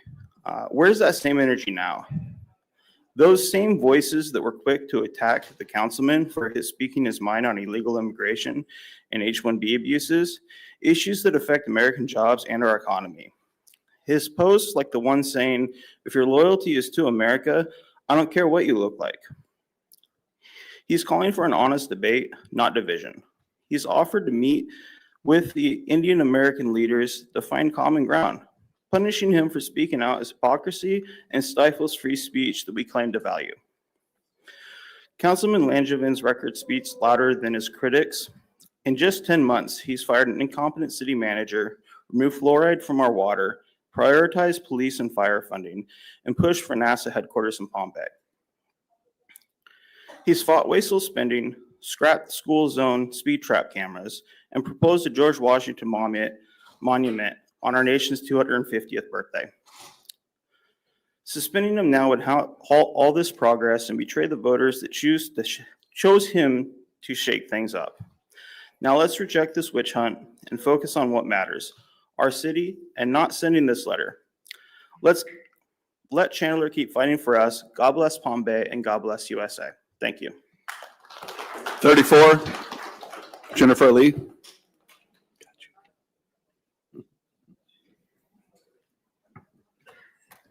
Hello again, Mayor Rob. I'm going to take it personal again, but I'm not going to include you because we already know who each other are. We grew up with your son. My family came here in the 80s from a small country called Miami. And my parents' house was one of the first house built in Lockmar Estates. I went to school here. I graduated high school here in 2004. I married my Indian husband, and I've had two beautiful children, and then one that's about to graduate Palm Bay High next year. There's a reason why my parents stayed here, because they saw the potential of Palm Bay in the 90s, like you did. And there's a reason why I stayed here, because I want my kids to have the same that I have, with the mass friends and hangouts that we used to have, and it didn't matter what race, color, religion, it didn't matter. That's probably one of the best decisions my father ever made. was to stay here and move here. Sadly, my father's not here anymore. He was killed in April 2023 off of US 1 in Palm Bay. He was murdered. And thank you, I don't know where Chief is, but if it wasn't for Chief and the Palm Bay police officers and Melbourne police officers for not getting that guy off the streets within 8 hours, I don't know what he would have done. But I will tell you what my father taught me. He was an engineer and he worked with many, many people, and he loved working with Indian descents because they had passion for technology. And as he got sicker, he had COPD. He would just fawn about memories. And as we talked about the doctors he's had and I had and my mother, he always tells me, he's like, Jennifer, you can never have too many Patels. And he's great. So to end it, we need people that's going to represent Palm Bay citizens, the residents, not somebody to choose on their religion or anything like that. I'd rather have somebody do that and then have somebody try to figure out how to deport my husband. Thank you. Thank you. Thank you. Number 35, Christine Judakis. 35. The next 5 cards will be number 37, 38, Nieves, 39, Patel, 40, Patel, and 41, Henry.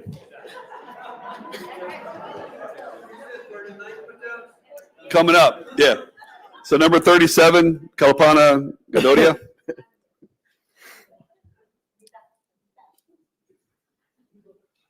Which one? What number are you, ma'am? 37. Okay. 37. Perfect. Thank you. Go ahead. Thank you very much, Mayor and all the respected councilmen, to give us an opportunity to speak our mind in front of you guys. Thank you for the time. And first of all, my name is Nina Gadodia. Actually, my real name is Kalpana Gadodia, but I'm known as Nina Gadodia in the community. First of all, I wanted to wish all my Indian friends, as well as all the people who believe in victory of good over evil. Today is our Dashera. Happy Dashera to everybody. It symbolized that.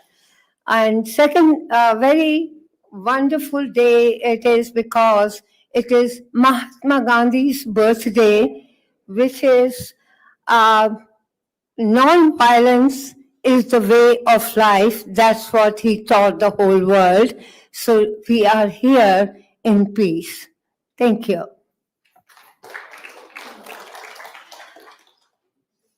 About myself, I was born and brought up in India, but lived in Africa, lived in England, and lived in 3 or 4 different states of America.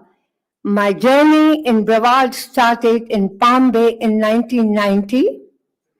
And since then, I have been here. I have never lived anywhere in the world this long, and this is my home. I am a social worker now. I do things with all different kinds of charities. My passion is to bring the communities together with love, harmony, sharing our culture. Dr. King selected me for diversity board of BCC, and I started a diversity celebration, diversity festival there. And then in 1994, I started India Fest with Hep Hop. So many of my friends, Indian or non-Indian, and I can proudly say that that festival brings all the people together and give back to the community. We have given $1.5 million back to the community by raising. And out of that, yes, we send money to India for disaster. We send money to Haiti. We have sent money everywhere, but we spend most over here.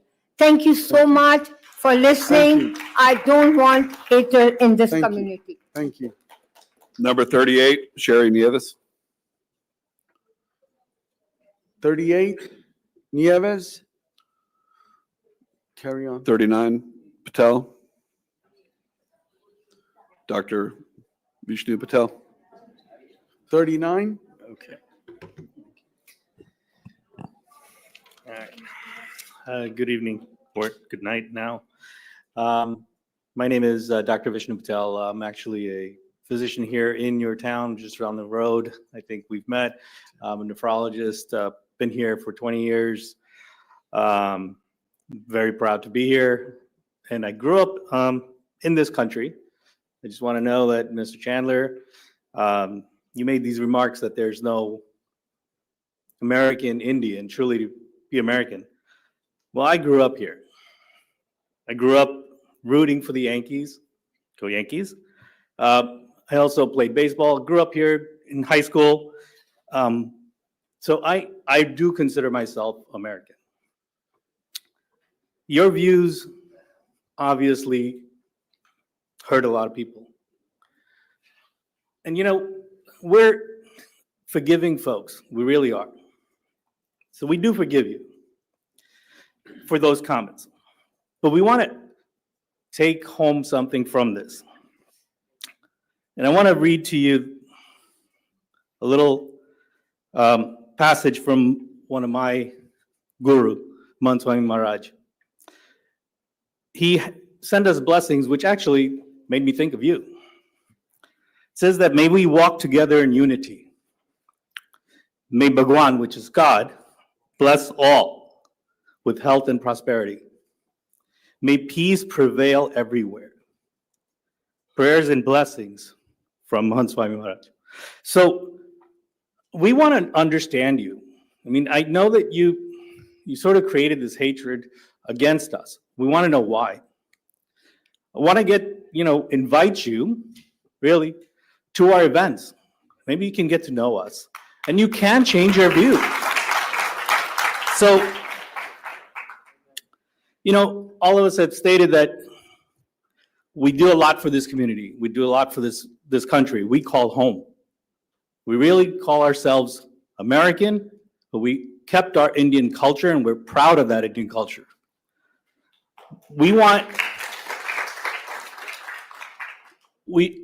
I request you not to judge us, but get to know us. Don't divide us. Because ultimately, it's the United States of America. Please unite us. Don't divide us. Thank you. Number 40. Good evening, everyone. My name is Dr. Sanjeev Patel. A lot has been said, Chandler. The adage is, who we are speaks so loudly, I can't hear what you said. And that's what my younger brother Vishnu just told you. A brief background on me. I was born in East Africa in the 60s and lived through hatred. In the era of Idi Amin, I lost my aunt because of deportation and murder. My brother's best friend next door was cut up in body parts. I was separated from my parents for 8.5 years, from the time I was 3 until I was 12. I came to this country, did not speak a word of English, didn't know my parents, and grew up to become a man of honor. If you don't believe me, I have raised 3 children, 1 adopted, 2 biological. Of my family of 8, 6 of us are doctors, all raised in Brevard County. I'm reaching out to you to help you understand life is too short. It's too short. Talk about service. I'm the immediate past president for the American Academy of Implant Dentistry, Southeast US.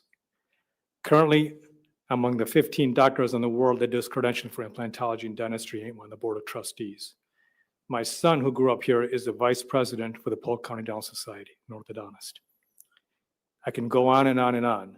You talk about service. In 2010, the US Congress recognized me for my contributions in dentistry. Talk about, you're from the Navy, correct? Very good, thank you. In my family, you may have heard of Nirav Patel, second in command of the USS Rhode Island nuclear submarine, currently in charge of nuclear provisions for the US Navy. If you've got the courage, learn. Learn to learn to learn to learn yourself so you truly understand what our forefathers wanted for this country. We may be hurting as a community, but understand this, we are not hurt. We're not going anywhere. We will fight like you will for this country's melting pot, for its principles, for its character, and for its resonance. We are here to stay. Thank you.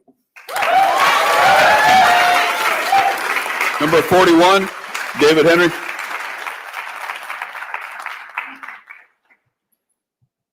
'41.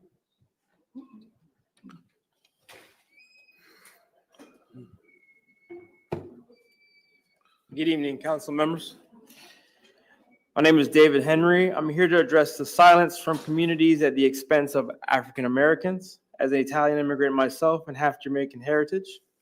Last I was here was in 2018 when Palm Bay sponsored my proclamation against parental alienation, something close to me. The highest office in the land in my book is that of a United States military service member. I'm prior service Army myself, my father Air Force. Mr. Sir, could you Langevin- speak into the mic? Mr. Langevin, I understand, is a prior service member as well. And Mayor, I recall your prior service Marine. Service members especially, and all Americans are given the right to freedom of speech. Debbie Mayfield isn't even supported by Governor DeSantis, so her letter appears to be for show. Most of the elected alt-right officials who speak on behalf of Indian Americans are not speaking on behalf of justice, but are here to perform, to continue to receive financial support from the Indian American community and privately feel what Mr. Langevin said out loud. He did us a favor in transparency. Indian community, your financial investment, what often can be seen as white supremacy, has impacted me and my community. Indian community, please be more involved in the Black community who spend money with you. Indian community, please be more outspoken about the injustices Black Americans experience at the hand of alt-right Brevard County racism. Indian community, stop being used by elected officials for your money by the alt-right. Indian community, how do you feel about Hispanics being hunted by the alt-right ICE? Indian community, please speak up against the racism Sanjay and Stacey Patel endured while representing Brevard County Democrats. Where was the outrage when Kamala Harris ran for vice president and was assaulted racially? Indian community, please be involved with the Brevard County Democrat Executive Committee and its related civil rights groups. Mr. Langevin repeated what President Trump said. Mr. Langevin repeated what Charlie Kirk said. That is the party. Indian community, Mr. Langevin speaks to something larger going on. Politics is dividing and it's used to divide against you today, but it's always been used against Black Americans. The Bible speaks about redemption. Allow room for redemption. Free Palestine. Hera and Nala Henry, I love you, and God bless. Number 29, Michael Flugrad.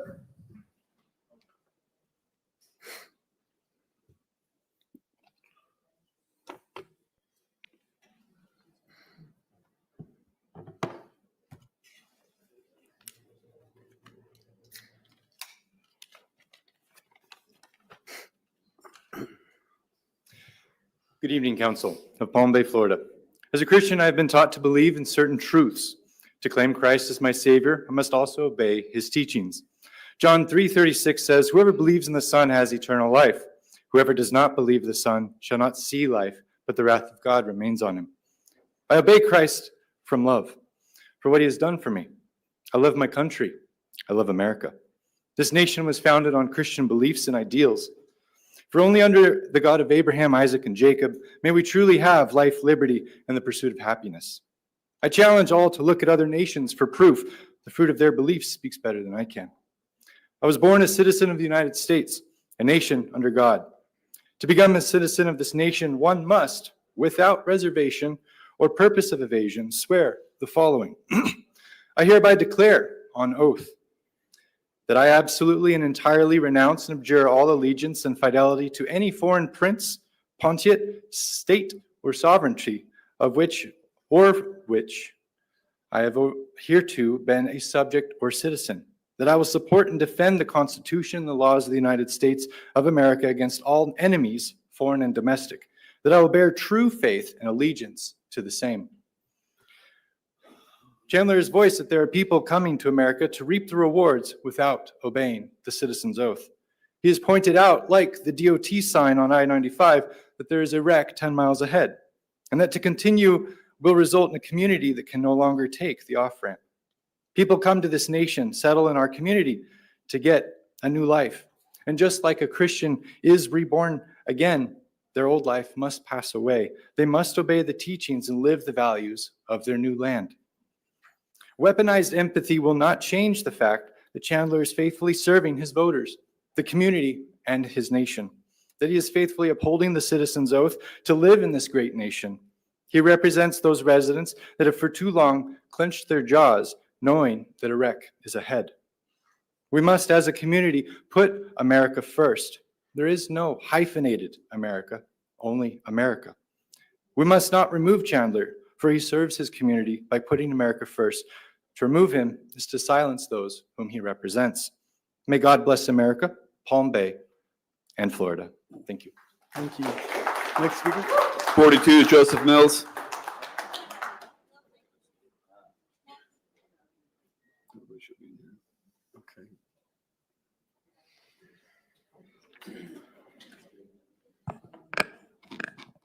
Joseph Mills, 338 Brantley Street, Palm Bay, Florida, 32909. My energy and objective thinking is a lot different. And I've got a witness in the room. I don't know, I never met Chandler Langevin. All I know is what he has in the social media. But I strongly urge the city council to stay intact. I've seen the city council have an empty seat far too long, and that's the reason why I'm running for office in the 2026 for seat 4. It's his personal account. This battle's been fought by George Washington and our founding fathers. And it's in the United States Constitution. I know Chandler Langevin reads, and I watched this last meeting on Tuesday when he shared the story, well, it was the Charlie Kirk experience, about protecting ourselves, about all evil. I'm not saying Indian people are evil. I'm just saying for biblical, I'm a Mormon, so I know the Bible and the Book of Mormon very well. We do got to protect ourselves from influences. It's not just running the government. There are real experiences that we got to protect our people from. The U.S.-India relations is very hot right now, and I think is the most important relationship, the United States and India relationship. Let me qualify. I worked for Avasar, an Indian company. I was paying minimum wage. I worked in a tax office. My colleague was an Indian woman, very nice woman. She invited me to lunch, professional lunch, and continues to be my friend and very, very nice going. I've been in the mosque with my friends, and I've been in a restaurant. I helped my friend build a restaurant and been around a lot of Indian people, all positive.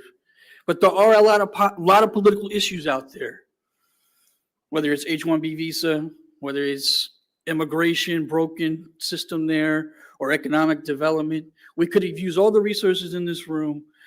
We could have had 2 airports built. We could have had 25,000 jobs brought to this city. But I urged to keep them here, really keep them here. Because when I get elected to C4, it will be an issue again, and I hope. And I will fight strongly for this principle. Because I've heard some people in Tallahassee and around here, they may want to pull the charter from the city because there's been too many problems. And this could be that very issue that does that. But all of his comments, there's no hate, there's no violence. They're all political expression of freedom of speech. And I will debate anyone on these issues or on everything he has on his social media. Next speaker. 43, Cody Johnson.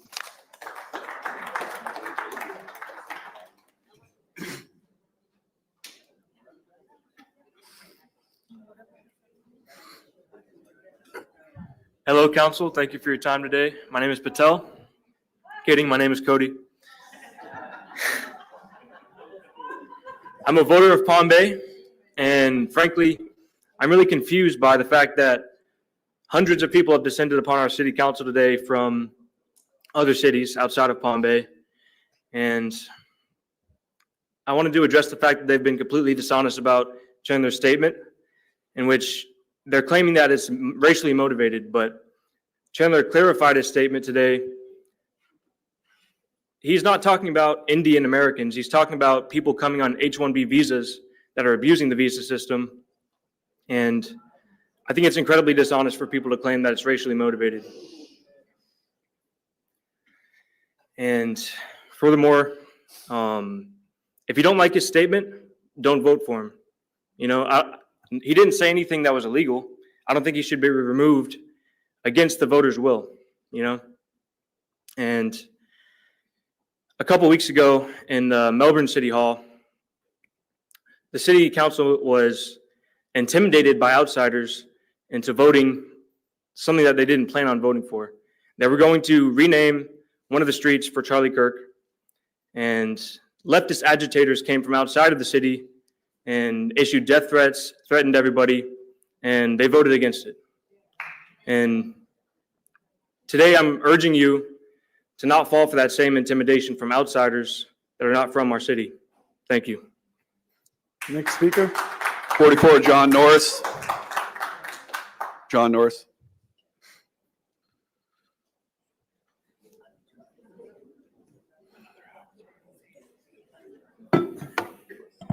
Good evening, council. John Norris, Palm Bay. Firstly, I call upon the holy name of Jesus Christ in this place, the Lord and Savior of the world. Every knee here will bow and every tongue will confess that Jesus is Lord. Now, I'm here today to support Chandler and his free speech.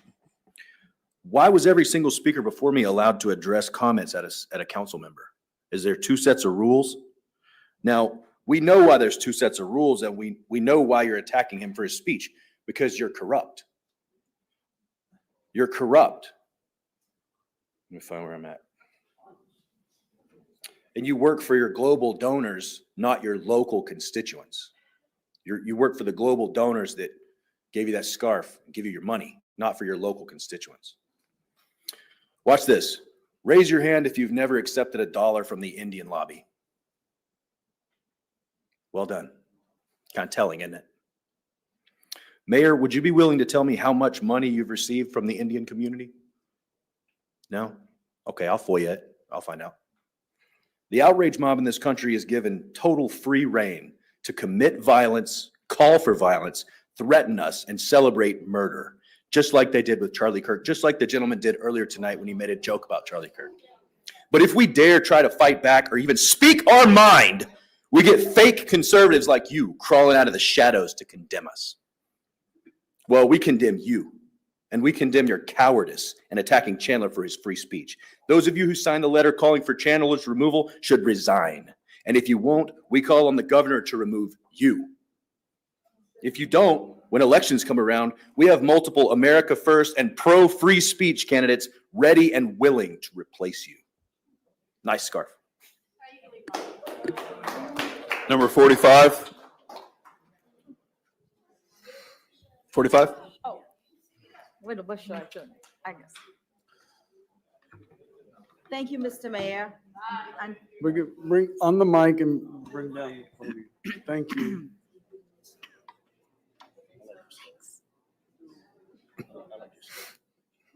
Thank you, Mr. Mayor and City Council members for allowing us to speak tonight.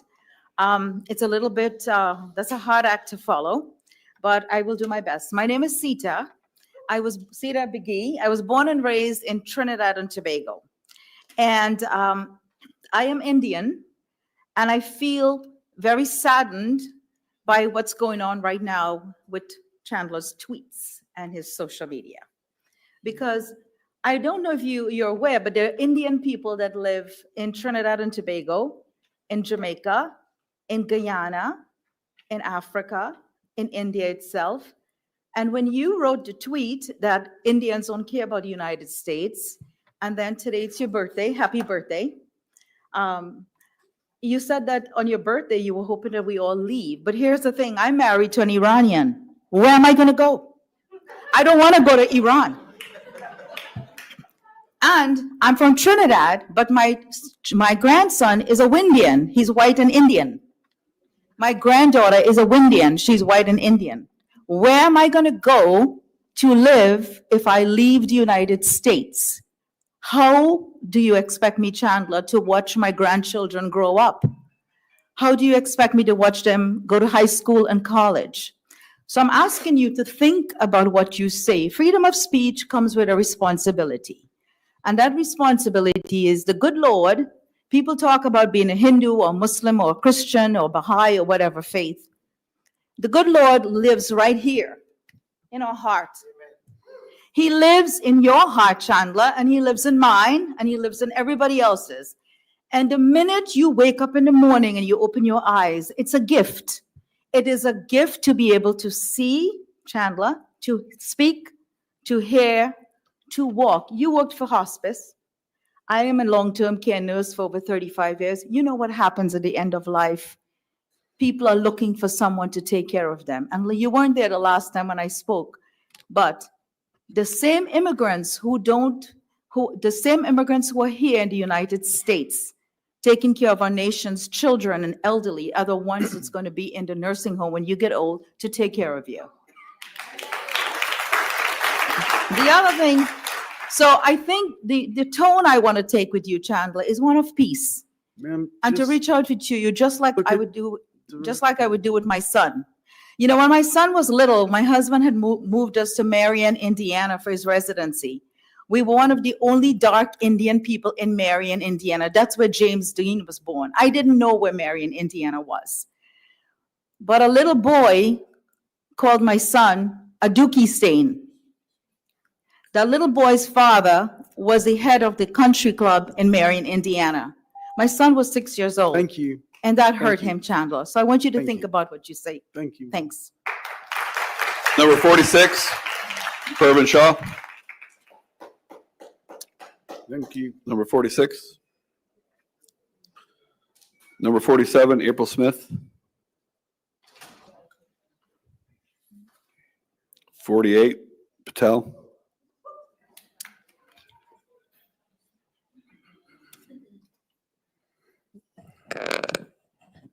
Good evening. Good evening to everybody. I know everybody's going on overtime here, so I promise to stay in there 3 minutes. Respected leaders of the city and also all the members of the society, not just the Indian descent, but also the Native Americans. But let me tell you, we are also American because everybody says American Indian, so America comes first, right? Let me tell you something. Everybody talked about God and Bible and everything. Here's what we say. I'm going to repeat in Sanskrit. It's called Vasudeva Kutumbam. Anybody knows what that means here? World is our family. We came here, and one of the lady in the back says, you're going over there as our voice. So can you say this for us? Let me tell you what they said. We came here, adopted the ways of America. Can you adopt us? Can you adopt us as your family? This is our family. We're not going anywhere. And let me tell you a little bit about the wealth that you claim that we send money back to India. Let me explain the Indian way a little bit. We come here, we work hard. Everybody works more than 10 hours. We're not on the clock for 8 hours. We're not watching that clock. It's 8 hours time to go home. No, we're here, we're working. we're feeding our children, and we also feed the children who don't have lunch on Saturday and Sunday. We go volunteer and pack lunches for them during summertime when they're not getting lunch or dinner sometimes. And we share our wealth. Let me tell you how.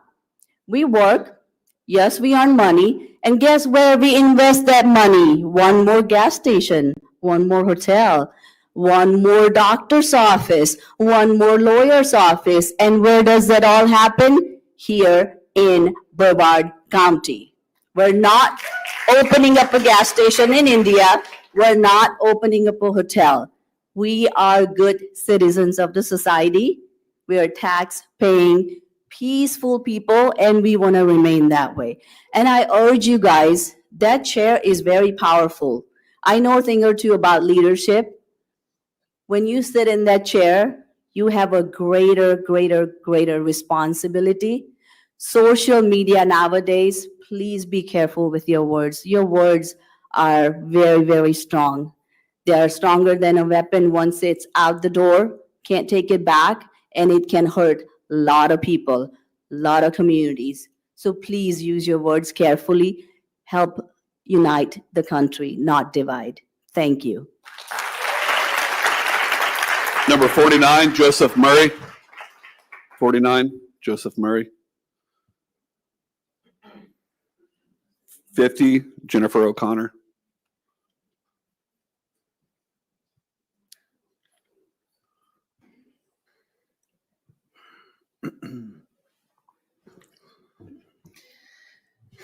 I wish I knew who hurt you and put all that hatred in your heart.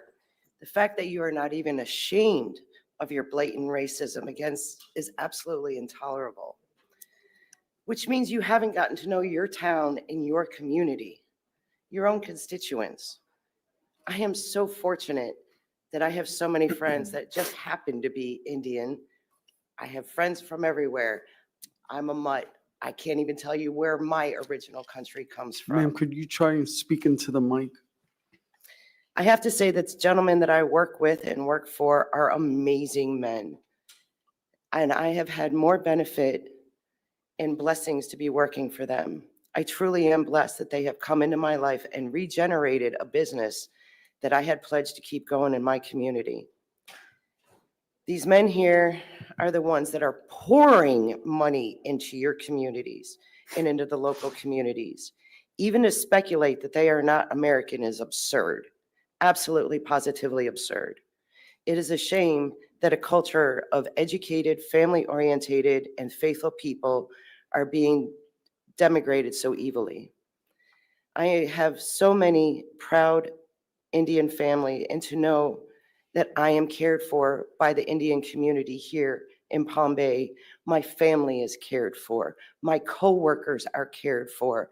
Our customers are cared for.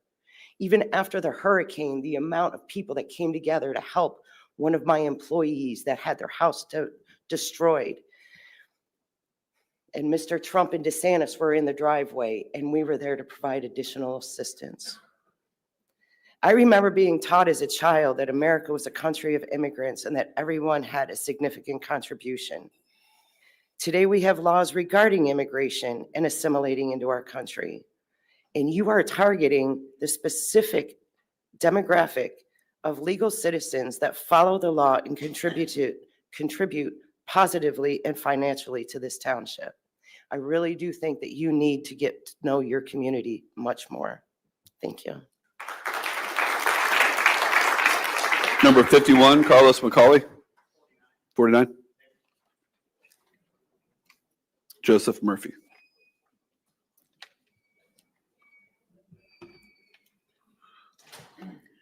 Good evening, all. I'm here to voice my public support for Councilman Langevin and, even more importantly, the First Amendment. I find it deeply troubling that elected Republican officials on this council would be so spineless and compromising as to even consider capitulating to leftist cancel culture. I thought we had defeated this nonsense when we elected Donald J. Trump for the second time. Apparently, I thought wrong, because here we are. Here we are conducting this pathetic leftist kangaroo court. So what did Mr. Langevin actually say? He has been commenting on the exploitation of H-1B visa program. If you can't see he is talking about these Indians and not the reasonable Americans of Indian descent, then I don't know what can help you. But if you're an assimilated American, well, then the comment quite simply and literally was not intended for you. This isn't complicated at all. This isn't even remotely controversial for real Americans. But they're not here today, are they? Why is that? Because they voted for you to represent them. That's why. They voted for Republican leadership. And they're not organized by NGO funding and shipped in from all over the state like these fine people in this room. But whether you agree with Chandler or not, his speech is guaranteed to him by the Constitution. It has been fought for. Blood has been spilt for it. Chandler himself has volunteered his life for it. And it's hard to even comprehend for a second the amount of spinelessness I've seen by Republicans both online and in this room today. I moved here during COVID from New York, an awful, tyrannically left-wing and failed state. I sought better schools for my children and more freedom. And for the most part, I have absolutely found that here in the great free state. But this cowardice is how it starts. I've seen this before. This sort of pathetic, lazy capitulation in the face of leftist cancel culture is exactly what destroyed New York. We elected you to fulfill certain duties and act on behalf of our interests, not on the interests of evil NGO and communist-funded activist organizations. Florida, under Ron DeSantis, has become the de facto freedom capital of our nation. It has been a state that has led the way on nearly every conservative issue over the past decade. But this is pathetic, and I assure you the American people are watching. And in the wake of Charlie Kirk's senseless death caused by unchecked woke mind virus, the American people are now speaking their truth. Guys like me normally don't show up to stuff like this. We're busy working, keeping our infrastructure moving, and being good fathers. But rest assured, there's millions of good men like me, and we're pissed off. We're pissed off what we're seeing from our elected officials. And I don't know if you ever get online, but we're not staying silent anymore. Thank you.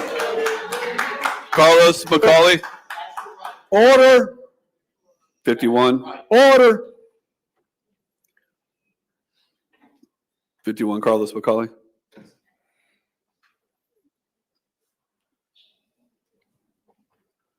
I am Carlos McCauley at 1964 Brookside Street Northeast, Palm Bay. Thank you for listening to me. I studied anthropology, and I know that everyone in this room is a Homo sapien. And that is, after we die, all that's left are bones, and that's all we see. We don't see the flesh. We don't know what color you are. We don't know anything but that you are a human being. So, I'm here to speak about the reprehensible remarks of Mr. Chandler Langevin, and I'm not going to repeat them because it's caused a lot of harm, a lot of hurt. And I understand there's been a letter written to the governor to suspend Mr. Langevin. If that doesn't work, then there's the possibility that Mr. Langevin will resign. If that doesn't work, there's a possibility he can be removed. There's also as far as I know, a recall. Thank you. Number 54, Ashma Luthra. 54, Luthra. 55, Prasad.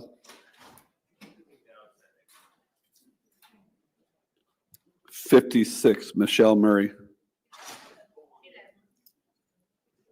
57, Diane Jackson. 58, Dharmesh Panchal.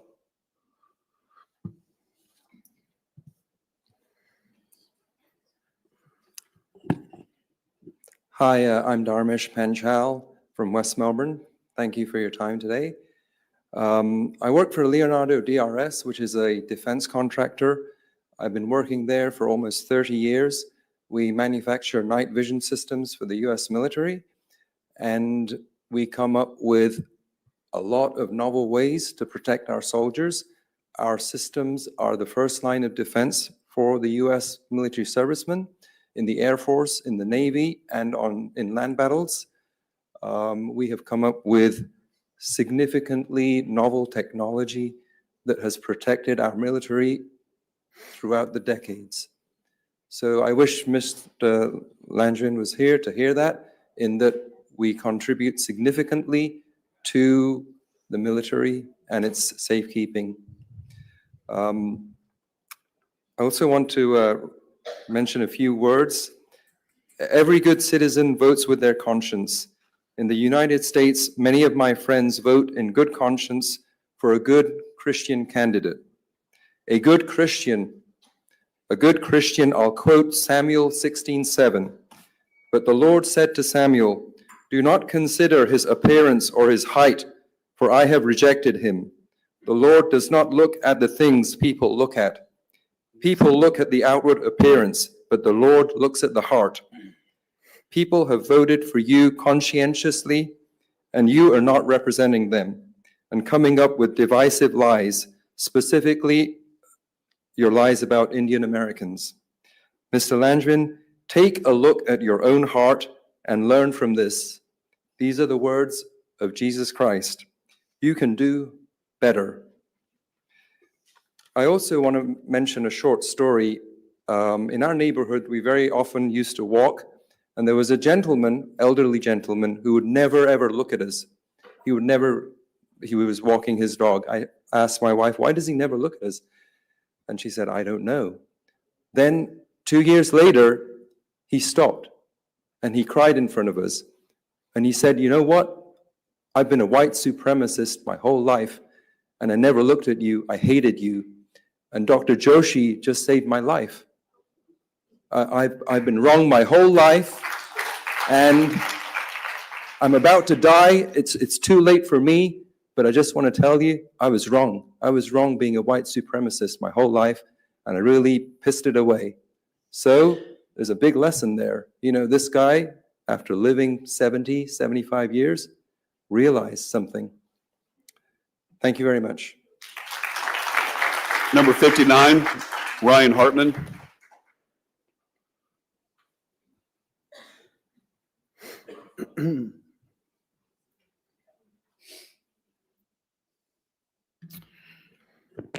Thank you very much, Council, Mayor, for allowing me to speak. I'm sorry that the media cameras didn't stay late enough to get all of the content, but I guess they got what they wanted. Much has been said recently about social media posts that people found offensive. But I want to encourage everyone, especially those in leadership, to look deeper than the surface reaction. It's easy to label something hateful, move on. It's much harder to ask why someone would say something in the first place, whether there might be a grain of truth beneath a discomfort. A wise person once said that a good leader takes even harsh or false criticism and will look at it for any truth that might be in it. Because without that, you limit your ability to grow as a person, as a community, and so forth. Councilman Langevin brought up concerns that many in our community quietly share: culture integration, national loyalty, and how U.S. and local policies have favored those who do not have commitment to U.S. success. They're uncomfortable topics, but they're not illegitimate. And the fact that no one else is willing to raise these questions only makes his courage more necessary. Let us not quickly forget Charlie Kirk was murdered less than a month ago because someone thought that he should keep silent about what he thought was good, right, and true. If our leaders punish people for expressing controversial opinions, even when they come from a place of patriotism and concern, we create a culture where no one will speak the truth at all. And if the city council chooses to condemn or censure one of its own members for using their First Amendment right to free speech, what precedent are you setting for future leaders in our community? You may disagree with what he said or how he said it. That's your right. But disagreement is not justification for removal or for public shaming. What Councilman Langevin deserves is not punishment, but respect for having the courage to say what many others won't. Charlie said the only thing stopping us from bullets and blows is dialogue. Charlie took the bullet. let's work on dialogue. I ask the council to stop reacting from a place of outrage. Please start responding from a place of reason. Let's talk about the issues, even if we disagree, not silence the people bringing them up. Thank you very much for your time. Thank you. Next speaker. Number 60, Rick Adante.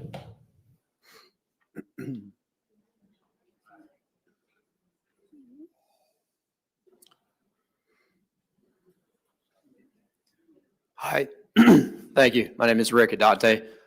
Dr. Rick Adante. I've been a neuroscientist and a psychologist, tenured professor at Florida Tech for the past 5 years.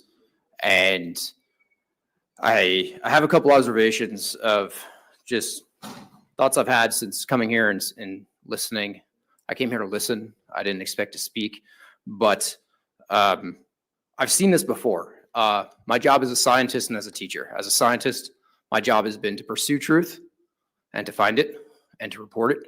And as a teacher and as a professor, my job has been to teach it and help people find it. What I see today, I've seen a lot of, which is a lot of jumping to conclusions from misunderstandings, because a lot of times students didn't actually read the assignment clearly and they jump to assumptions. What I see and gather from this seems to be political speech by a politician. That's what should be wildly protected by the First Amendment, but it's also something we should cherish and champion, no matter what it is, so that it doesn't go underground, so that we know what's out there, so that we can see what's real. I see political speech by a politician on a political topic. So if that's going to be a problem for our community, for our organization, for our city, I mean, respectfully, with Republicans like that, who needs Democrats?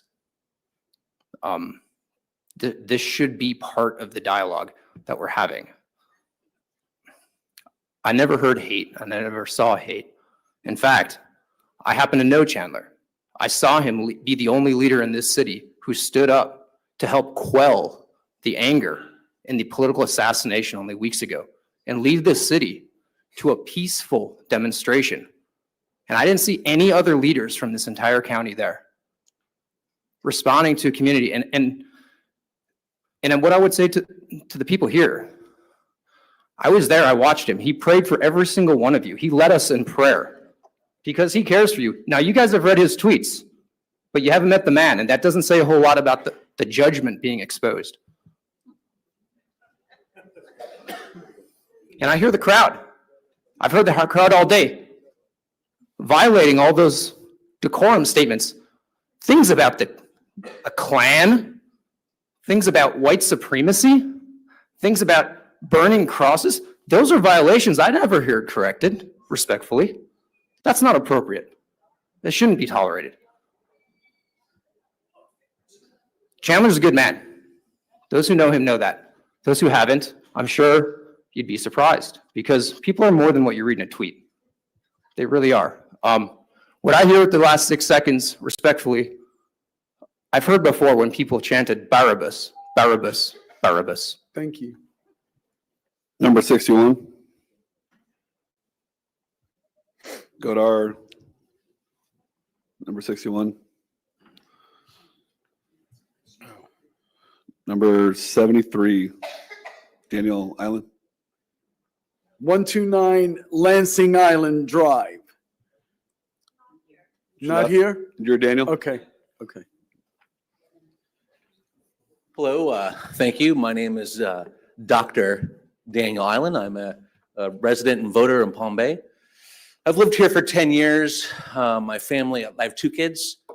I rise today in support of the motion to remove Mr. Chandler from the board. So, yeah, look, I mean, my family has lived here for 30 years. And I moved here after grad school, raised 2 kids. I mean, you know, a lot has already been said tonight that I agree with, that I disagree with. And I would say that I don't know. I guess I want, my kids attend Odyssey Charter School. And I guess the one thing that I want to add that maybe has not been said, I was waiting outside for a while, is I want to thank the leadership at Odyssey Charter School for keeping the kids safe. I mean, this whole thing is messed up, Mr. Mayor, esteemed council. You know, there are rules of decorum. I appreciate everyone who has honored those rules and, you know, spoke their minds. There's been a lot of talk of politics and religion tonight. I'm not a Democrat, I'm not a Republican, I'm not a Christian, you know, but these things don't matter here. What matters here is civility. What matters here is what people see. There's been talk of social media and what people are saying. The issue at hand tonight is the Indian American community, importantly, you know, with the emphasis on American. These people came here to do the right thing, become citizens, contribute to society. The Indo-American relationship is very important. It's currently in the spotlight. We have people right now watching in India, and when they Google Palm Bay, they're gonna read about this. When they read about what's happening here, they're going to see pictures of people with white armbands, you know, in full battle rattle, boogaloo goons who are now representative of Palm Bay, whether we like it or not. So that's what the world will perceive when they try to inform themselves of what's going on here. So as a body, what are you going to do about it? You're going to do the right thing, stand up for American values? Yeah, we have a freedom of speech, but the First Amendment does not protect you from the consequences. Thanks. Number 74, Hankulada. Say again? Number 74, Ananda Hankulada. Did I get that right?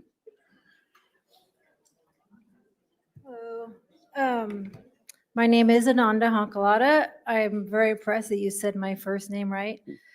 I live at 342 Brusha Street, Northeast Palm Bay. I've been in Florida now for 17 years. But I'm not an Indian American, but I am a Californian American. I believe in diversity. I always will. I am very proud of Palm Bay tonight for coming together and speaking against this hatred, this climate in our country that is, I believe, is just dividing us. And I get very emotional. I tried to, you know, write down what I wanted to say tonight, but I basically came here to support the Indian community, to support our immigrants, to support our communities that are being taken away by ICE, our Haitian communities, our Latin American communities. And I'm very afraid of the America that we're living in today, because I don't believe this is the America that I thought it was, or that I think we should be, you know, that we should be supporting. So my name actually is a Hindi name. It means the love in the world that the world cannot exist without.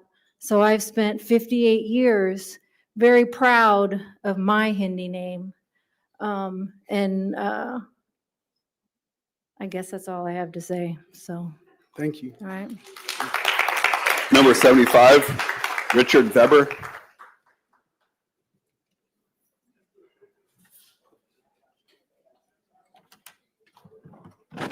Hi, I'm Rick Weber. I live in Cocoa, 1514 Clear Lake Road. I appreciate you all being here and taking the time to address this matter because it's very serious. I'm here to call for the removal of Langevin. But I've got something to share, which says, oops. is something a friend of mine penned. It says, "Dear friends, in recent weeks, I've heard over and over the same message. It's time to be bold, time to step out of your comfort zones, time to call things as they are. As politicians, we must raise the bar. It is not acceptable to use words of hate. It is not acceptable to lie, misrepresent, bully, or disrespect others. And it is certainly not acceptable to condone or dismiss those who alienate and attack marginalized communities with hateful speech. If I say I want to raise Florida's quality of life, then I have to mean it and live it. Words without integrity are empty. Our children are watching us, and they deserve leaders who set an example worth following. Years ago, I was involved with a youth mentoring organization whose mission statement has stuck with me ever since. Quote, "By providing hope and positive vision, optimists bring out the best in kids." That's the standard I hold myself to as servant. Next page. Well, next paragraph. When I served as a councilman, I was proud to be addressed as the Honorable. That title was not a privilege. It was something I had to earn through honest, fair work on behalf of everyone in my community, not just those loyal to me. That's what public service should be about. Let's be straight with one another. It is time to call out crooked politicians, restore honor to public service, and raise Florida's quality of life for everyone. This is the kind of person I'd like to see you all replace Mr. Langevin with, or the residents replace him with. Thank you for your time. Mayor, that concluded the cards, but I'm just going to go back real quickly through Okay. ones that may have not heard their name or number called. Number 30, Patel. 33, Harris. 35, Christine Judakis. I know she's not here. 38, Sherry Dievis. 46, Pervin Shaw. 47, April Smith.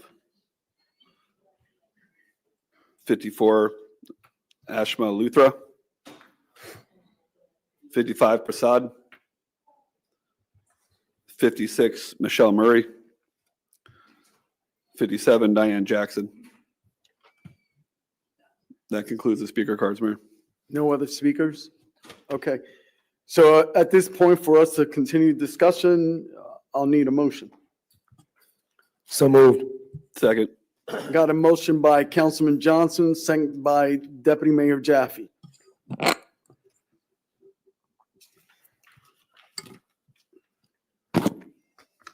Councilman Johnson? Yes, Mayor. I personally would like to hear from Councilman Langevin as well. It's been very frustrating because this is our third go around, and I know people came up here saying, hey, he's done this before, you know, why didn't you try to do this? Why didn't you bring this sooner? But I believe we all deserve grace, and it was mentioned earlier in regards to grace and truth. So I would like to hear from him before we move forward, Mayor. Okay. Councilman Langevin? All right. Well, first off, quite frankly, Councilman Johnson, I'm not here to ask for your grace. As far as resigning, I'm not resigning. You can vote for the letter tonight. Hope you do. It's going to be worthless. I'm going to be here for another 3 years. Get used to it. Now, to the members of the Indian community, proud Americans that stand before us, as it was said earlier, in a lot of my comments, I just kind of assumed you as Americans, and there is a problem with illegal immigrants and immigrants from all countries, and I think we need to have tough conversations. X and other social media platforms is the public square. We don't go out in front of City Hall and walk around in the market anymore and stand up and talk. We go on social media. Some people brought it up earlier. If we're not willing to push the envelope, if we're not willing to even have coarse and rigid conversation about controversial issues, and yeah, sometimes I post stuff just to piss people off to get debate going. I'm an enlisted military guy. I spent 10 years around people that we just piss people off. And you know what? I served with people from every single country in the world. I served with people from continents all around the world. I served with 2 Kenyan guys from rival tribes that told me if they landed back in Kenya, they'd have to fight each other and kill each other. But we were all Americans, and we all loved it, and we were having a great time. So I do understand where that could have been misconstrued for you guys. Any apology on that is going to be outside of these chambers after I have some conversations with Mr. Shaw, because I don't believe in just apologizing because the cameras are on me, and I want it to be genuine if it's going to happen. So I did have a conversation with Mr. Shaw before we came in, and some other leaders of the Indian community. We talked on the phone, and we are going to meet more in person after this. I've committed to that. I've even said I'm willing to have a town hall specifically with the members of the Americans of the Indian heritage community. I'm perfectly fine with that. I accept everything you guys do. I'm proud that you're Americans with me. But at the same time, we're going to have tough conversations about things like illegal immigration. We're going to have tough conversations about things like visa abuse and certain other things. And, you know, one of the things that I wasn't happy about that I saw was other state capitals and even Republicans were flying Indian flags on government buildings. And I voted against flying other nations' flags on our government building. We're American government buildings. If you want to fly Indian flags at India Fest on your house, that's fine. But so there are problems in this country, and I like to have those conversations on X in the public square. Yeah, I'm an elected official, and I'm elected by the people. And quite frankly, as long as I'm not breaking the law, I'll say whatever I damn well please. So as far as the rest of the council, again, go ahead and vote for the letter. I almost want you to. We're going to have some more uncomfortable meetings. We can only grow through discomfort, but now I'm kind of pissed. So I think we're just going to have some uncomfortable meetings for fun. With that, I yield my time. Thank you. Councilman Johnson, you made the motion. Yes, Mayor. That's all I needed, because out of the mouth come from the thoughts, and the thoughts come from the heart, and it's the heart that defileth a man. I recognize that because I was there. I was there, and just being real, us as human beings, our external conflict tends to come from internal conflict. So that's why I was just trying to initially, when it came to the Muslim comments and the left-wing evil, just, ignorance is bliss. So try to educate one another. It says when a brother sins, you take it up with him. If he doesn't listen, you bring others. If he doesn't listen again, you bring it with the church. And right now, this is the church, because it's not a 4 walls, it's the people. So we have to be the change we want to see. We have to lead by example. At the end of the day, we're all on stolen land. So for us to act like it's anything different, is crazy. Our words have power, and dog whistling is not accepted. Those who know what dog whistling is knows what is clear. And I appreciate y'all being out here. And for transparency, because it was mentioned, and this is a public record, yes, I got a donation from Mr. Shaw. I think I got $2,000 total, but that was $2,000 out of $50,000 I raised. So if you want to hang your hat on that, you can.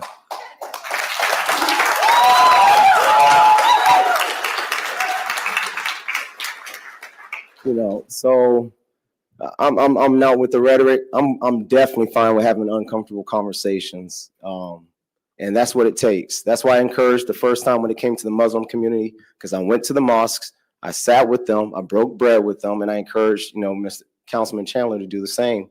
And here we are again. So our words have power. We need to mind that power and do better. If you're going to say something publicly, you should apologize publicly. It doesn't need to be something private.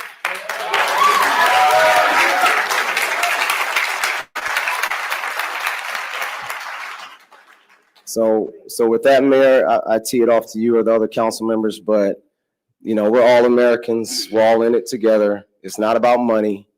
To the anthropologist that said it earlier, we bleed the same. We go down to the ground. We come from the dust. So that's all it is, Mayor. Thank you.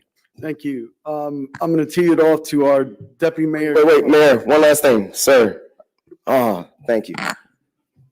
Call Governor DeSantis. That's all. Thank you.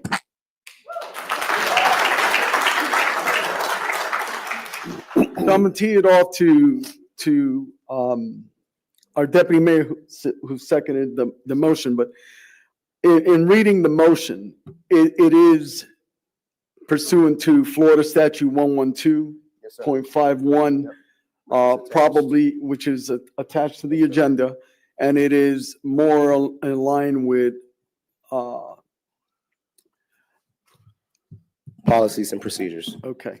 All right. So I just wanted to make that clear, but what's not on there is anything besides that. So is that the avenue? So there's much more that can be added. I'll make the time to go to City Hall tomorrow to sit down with the city attorney and city manager. So. Okay. Deputy Mayor? Thank you, Mayor.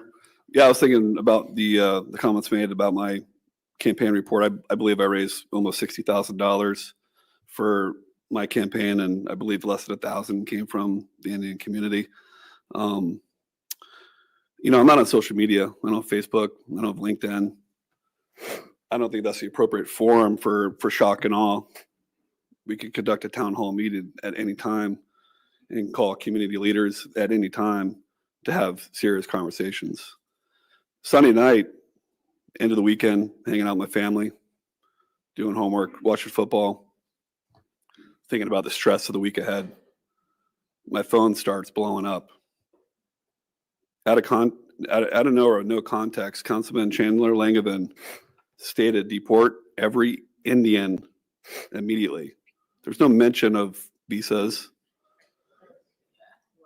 With that single post, our city and its residents were thrust into fear and turmoil, and it hasn't stopped there, and it's continued tonight. Public office is a privilege.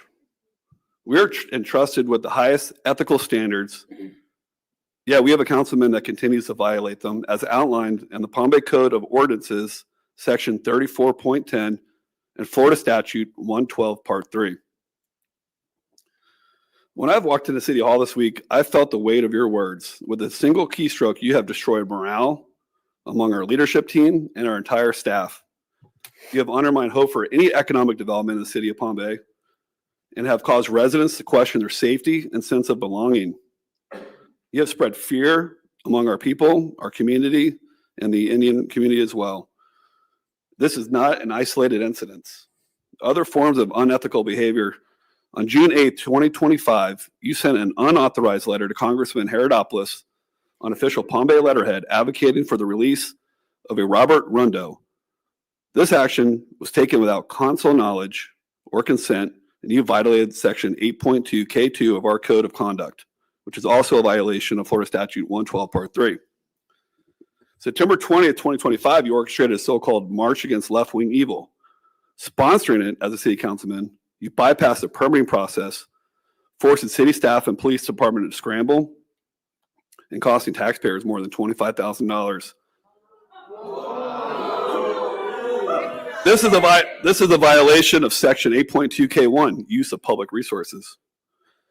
Beyond these actions, your ongoing conduct continues to violate Code of Conduct in areas including performance of duties, use of public resources, advocacy, harassment, and maintaining a positive workplace environment. To those who've reached out to me by email, phone, or text, and especially those that have stayed late tonight, I thank you. Your voice matters. You are the heart of a community standing up for what is right. And for those who stay at home out of fear, I am deeply sorry. No resident of Palm Bay should ever feel unsafe in their own city. I want to thank Sheriff Wayne Ivey for sending his command staff here tonight as a show of support. And to our dedicated city staff, I see your hard work. I stand with you, and I fully support the mission of the city of Palm Bay. Your commitment makes a real difference in our community. Matt Morton, our leadership team, the Palm Bay Police Department, thank you for your tireless efforts to keep our community safe.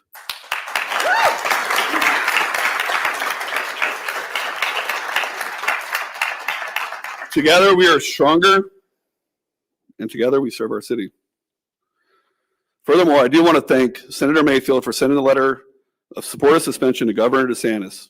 I also deeply appreciate School Board Member John Thomas, Representative Monique Miller, Congressman Mike Herodopoulos, Congressman Randy Fine, and U.S. Senator Rick Scott, among many others who have courageously spoken out against Councilman Chandler Langevin, and stood unwaveringly in support of our Indian community. Their leadership shows that standing for justice and unity transcends politics. Together, we send a clear message. Hate has no place in our city. I stand with the Indian community and all the residents who demand justice, dignity, and respect. I will be your voice, and I represent the entire city. Together, we will win. We win against hate, against racism, and against what is wrong. Together, we will be victorious. I know this doesn't mean much, but I do respectfully ask that Councilman Langevin that you do resign tonight.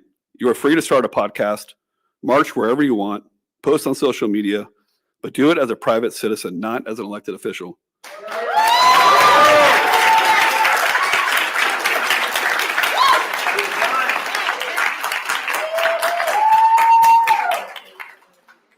Knowing you are unlikely to resign, I make this statement as a permanent record of accountability, a reminder that hate has no place in leadership and that the people of Palm Bay will always stand for justice, decency, and the values we hold dear.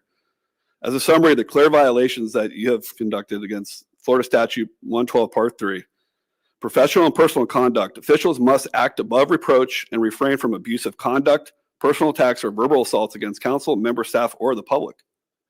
8.2D, performance of duties. Officials must remain loyal to the political objectives expressed by the electorate and their programs. 8.2H2, avoidance of improper action. Officials must avoid actions that impede efficiency, compromise impartiality, or reduce public confidence in the city. 8.2K, use of public resources.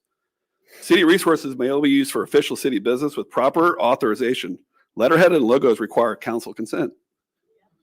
8.2M, advocacy. Officials shall accurately represent city council only when authorized. Personal opinions must not imply official representation. 8.2P, harassment. Harassment of any kind is strictly prohibited. 8.2Q, positive workplace environment. Officials shall support a constructive and safe workplace for cities, employees, citizens, and business. If you ask any of our employees right now, they do not feel safe. The problem with our code of ordinance is 8.4, implementation is self-enforcement. So the code of ethics is self-enforcing and effective only when officials are familiar with and embrace its provisions. Fortunately, we have Florida Statute, Chapter 112, Part 3. And the Florida Code of Ethics sets conduct standards for employees, elected officials, and appointees. And we have adopted that state law through Section 34.10 of its Code of Ordinances. So I do move that City Council tonight, in addition to voting to approve sending a letter of suspension to Governor DeSantis, that we direct the city attorney to prepare a violation filing under Part 3 of Chapter 112 of the Florida statutes. This complaint cannot be submitted by the city of Palm Bay. It can be submitted by a representative, a resident, or by our state legislator. So I do ask this council that we have the city attorney draft the complaint to be submitted to Senator Mayfield for filing with the Florida Commission on Ethics, which enforces ethical standards for state and local officials. Violation under this section can include dismissal and civil penalties up to $20,000. Thank you everyone for being here.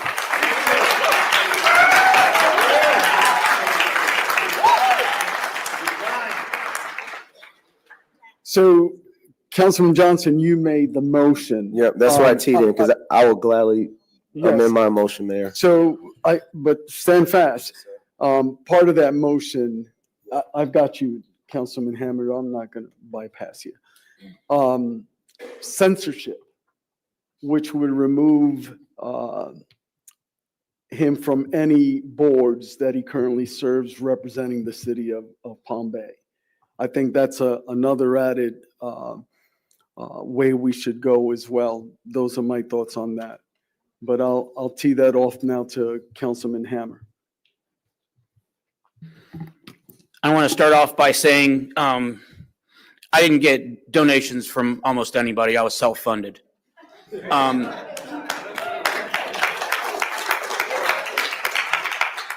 I actually sold my boat, and I took the money and invested it in my campaign to be a voice for you.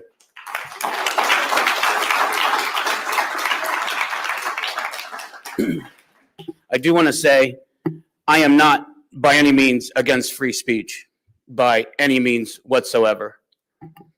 When I chose to run for office, it was to be a voice for you, the people of this city. The residents are my employers, and their concerns and well-being guide every single decision that I make. That's why I take this moment so seriously. The First Amendment protects free speech, even when it's offensive or painful. I will always defend that right until the day I'm done breathing. But my duty doesn't end there. My duty is also to listen, and I've been listening closely to our community. The words used have deeply hurt many of our neighbors. I've heard from families who feel targeted, business owners who are reconsidering investments, residents who now question whether they truly belong here. Words have power. They shape perceptions, influence decisions, and either unite or divide. These words have done harm to our people, to our reputation, and to our future. Our city calls itself a perfect place to grow. But we cannot live up to that if we are targeting members of our community. Growth cannot happen where things like this are allowed to take root. This is not whether about I'm personally offended or somebody else is. It's about the damage that's been done to those we swore to serve. The council sitting up here and our staff. When the community speaks, I listen. For those reasons, I will support this letter before us tonight.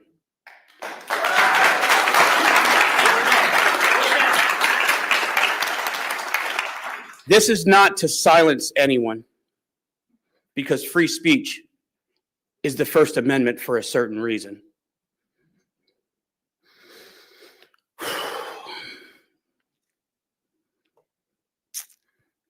But we need to reaffirm that while free speech is protected, the people they hurt should be valued. Our responsibility is not only to uphold rights, but to uphold the dignity, the safety, and the trust of the people we represent. Thank you. Thank you.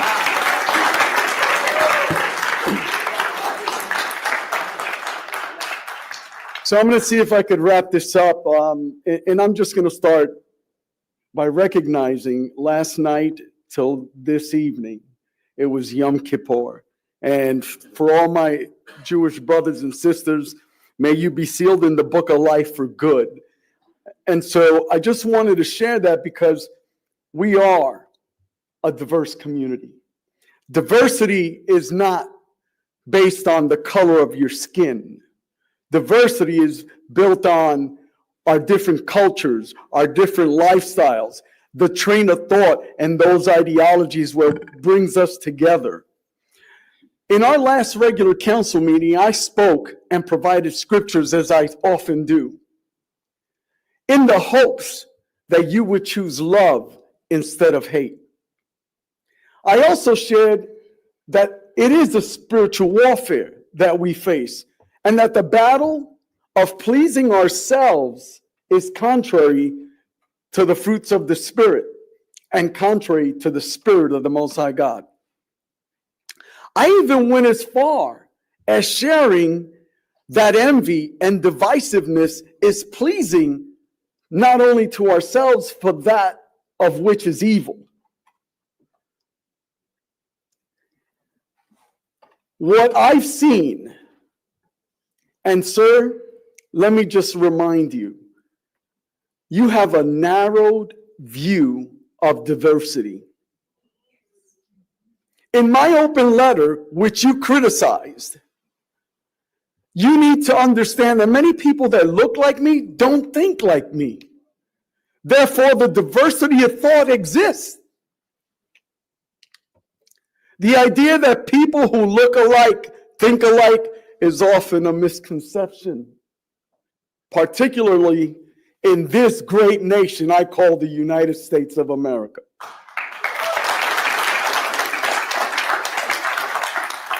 Individual experiences, cultural backgrounds, and genetic factors create unique perspectives, making thoughts and beliefs very diverse, and we are all better for it. Palm Bay has a rich foundation of our innovative spirit. We love you, brother.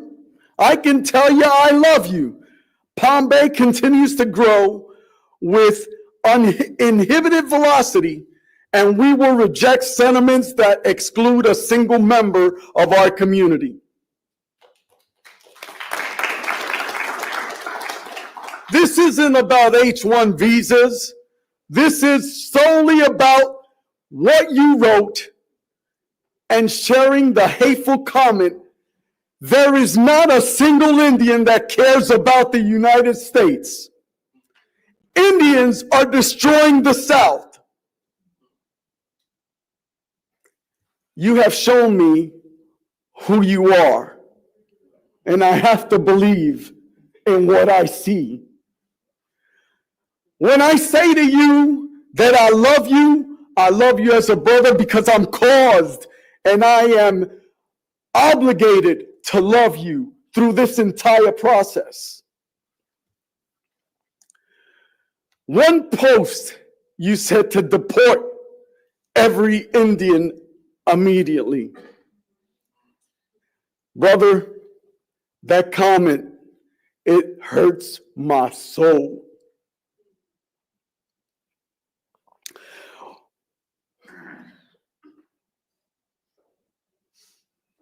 What I hope for is for one day that you realize your comments and beliefs wounded so many people. I stand with my Indian family that supported me, and I'm proud to say that embraced me from 1990 till today. So yes, you have supported me.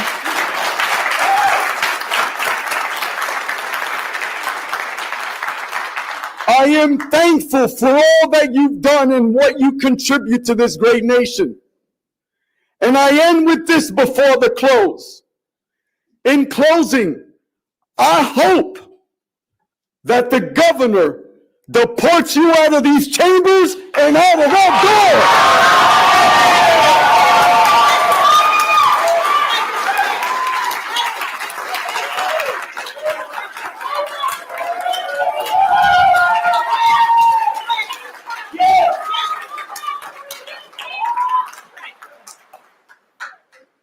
I have a motion. I'll amend my motion to include everything that you and Deputy Mayor Jaffe included, sir. I have a motion by Councilman Johnson. Are you good with the second? I'm good with the second if staff is clear with the second. So I believe we're on agreement that we're going to send the letter of suspension. Yep. And censorship as well. Censorship as well. And Patricia's going to draft a letter in regards to any ethics violations that we will be shared with Senator Mayfield for filing with the ethics board. I have a motion by Councilman Johnson, seconded by Deputy Mayor Jaffe. All in favor signify by saying aye. Aye. All opposed signify by saying nay. Nay. Motion passes 4-1 with Councilman Langevin voting nay. Thank you. We are now on council reports. Councilman Langevin. I yield. Councilman Hammer. I'm good. Councilman Johnson. Only thing, Mayor, I was wondering where councils, would y'all be open to another JLAC audit? And just reaching out to State Representative Monique Miller? I mean, I'm open to it. Why not? Yeah, that's where I'm at. Okay. We just went through one. I thought we were going with Doge. Well, that's more of us doing it ourselves. So I was just extra set of eyes. That's all. All right, so we could welcome them in. Mr. Morton? I don't support that. Okay. I'm not going to go through that with the city. We just went through it. We've got Doge underway. We're returning closing projects, returning $50 million to the city budget. We are busting our butt to be transparent and honest. You have that in front of you, where $50 million is getting returned to the general fund. don't put staff on us to do that. That's not fair. You got an Copy that. AG vote on the charter. Let us do our job instead of keep hamstringing us and setting us backwards, or we're never going to move the city forward to where you guys want it to move. Copy that. All right, you go with that? Yeah, I'll have a conversation after too as well, so. Okay. So does that conclude your report, Deputy Mayor? No report, Mayor. And your mayor, for the very first time in the history of this city, does not have anything to report. Next, Mr. Morton, report. Only because I'm obligated to report it. We have potentially a trip to Tallahassee next week for legislative, which may involve members of council. You changed your policy some month back where it doesn't require the pre-approval, just an announcement that Okay. there may be a trip, and then we bring back the reporting. Thank you. Thank you. Madam Smith, No, sir. this meeting's adjourned.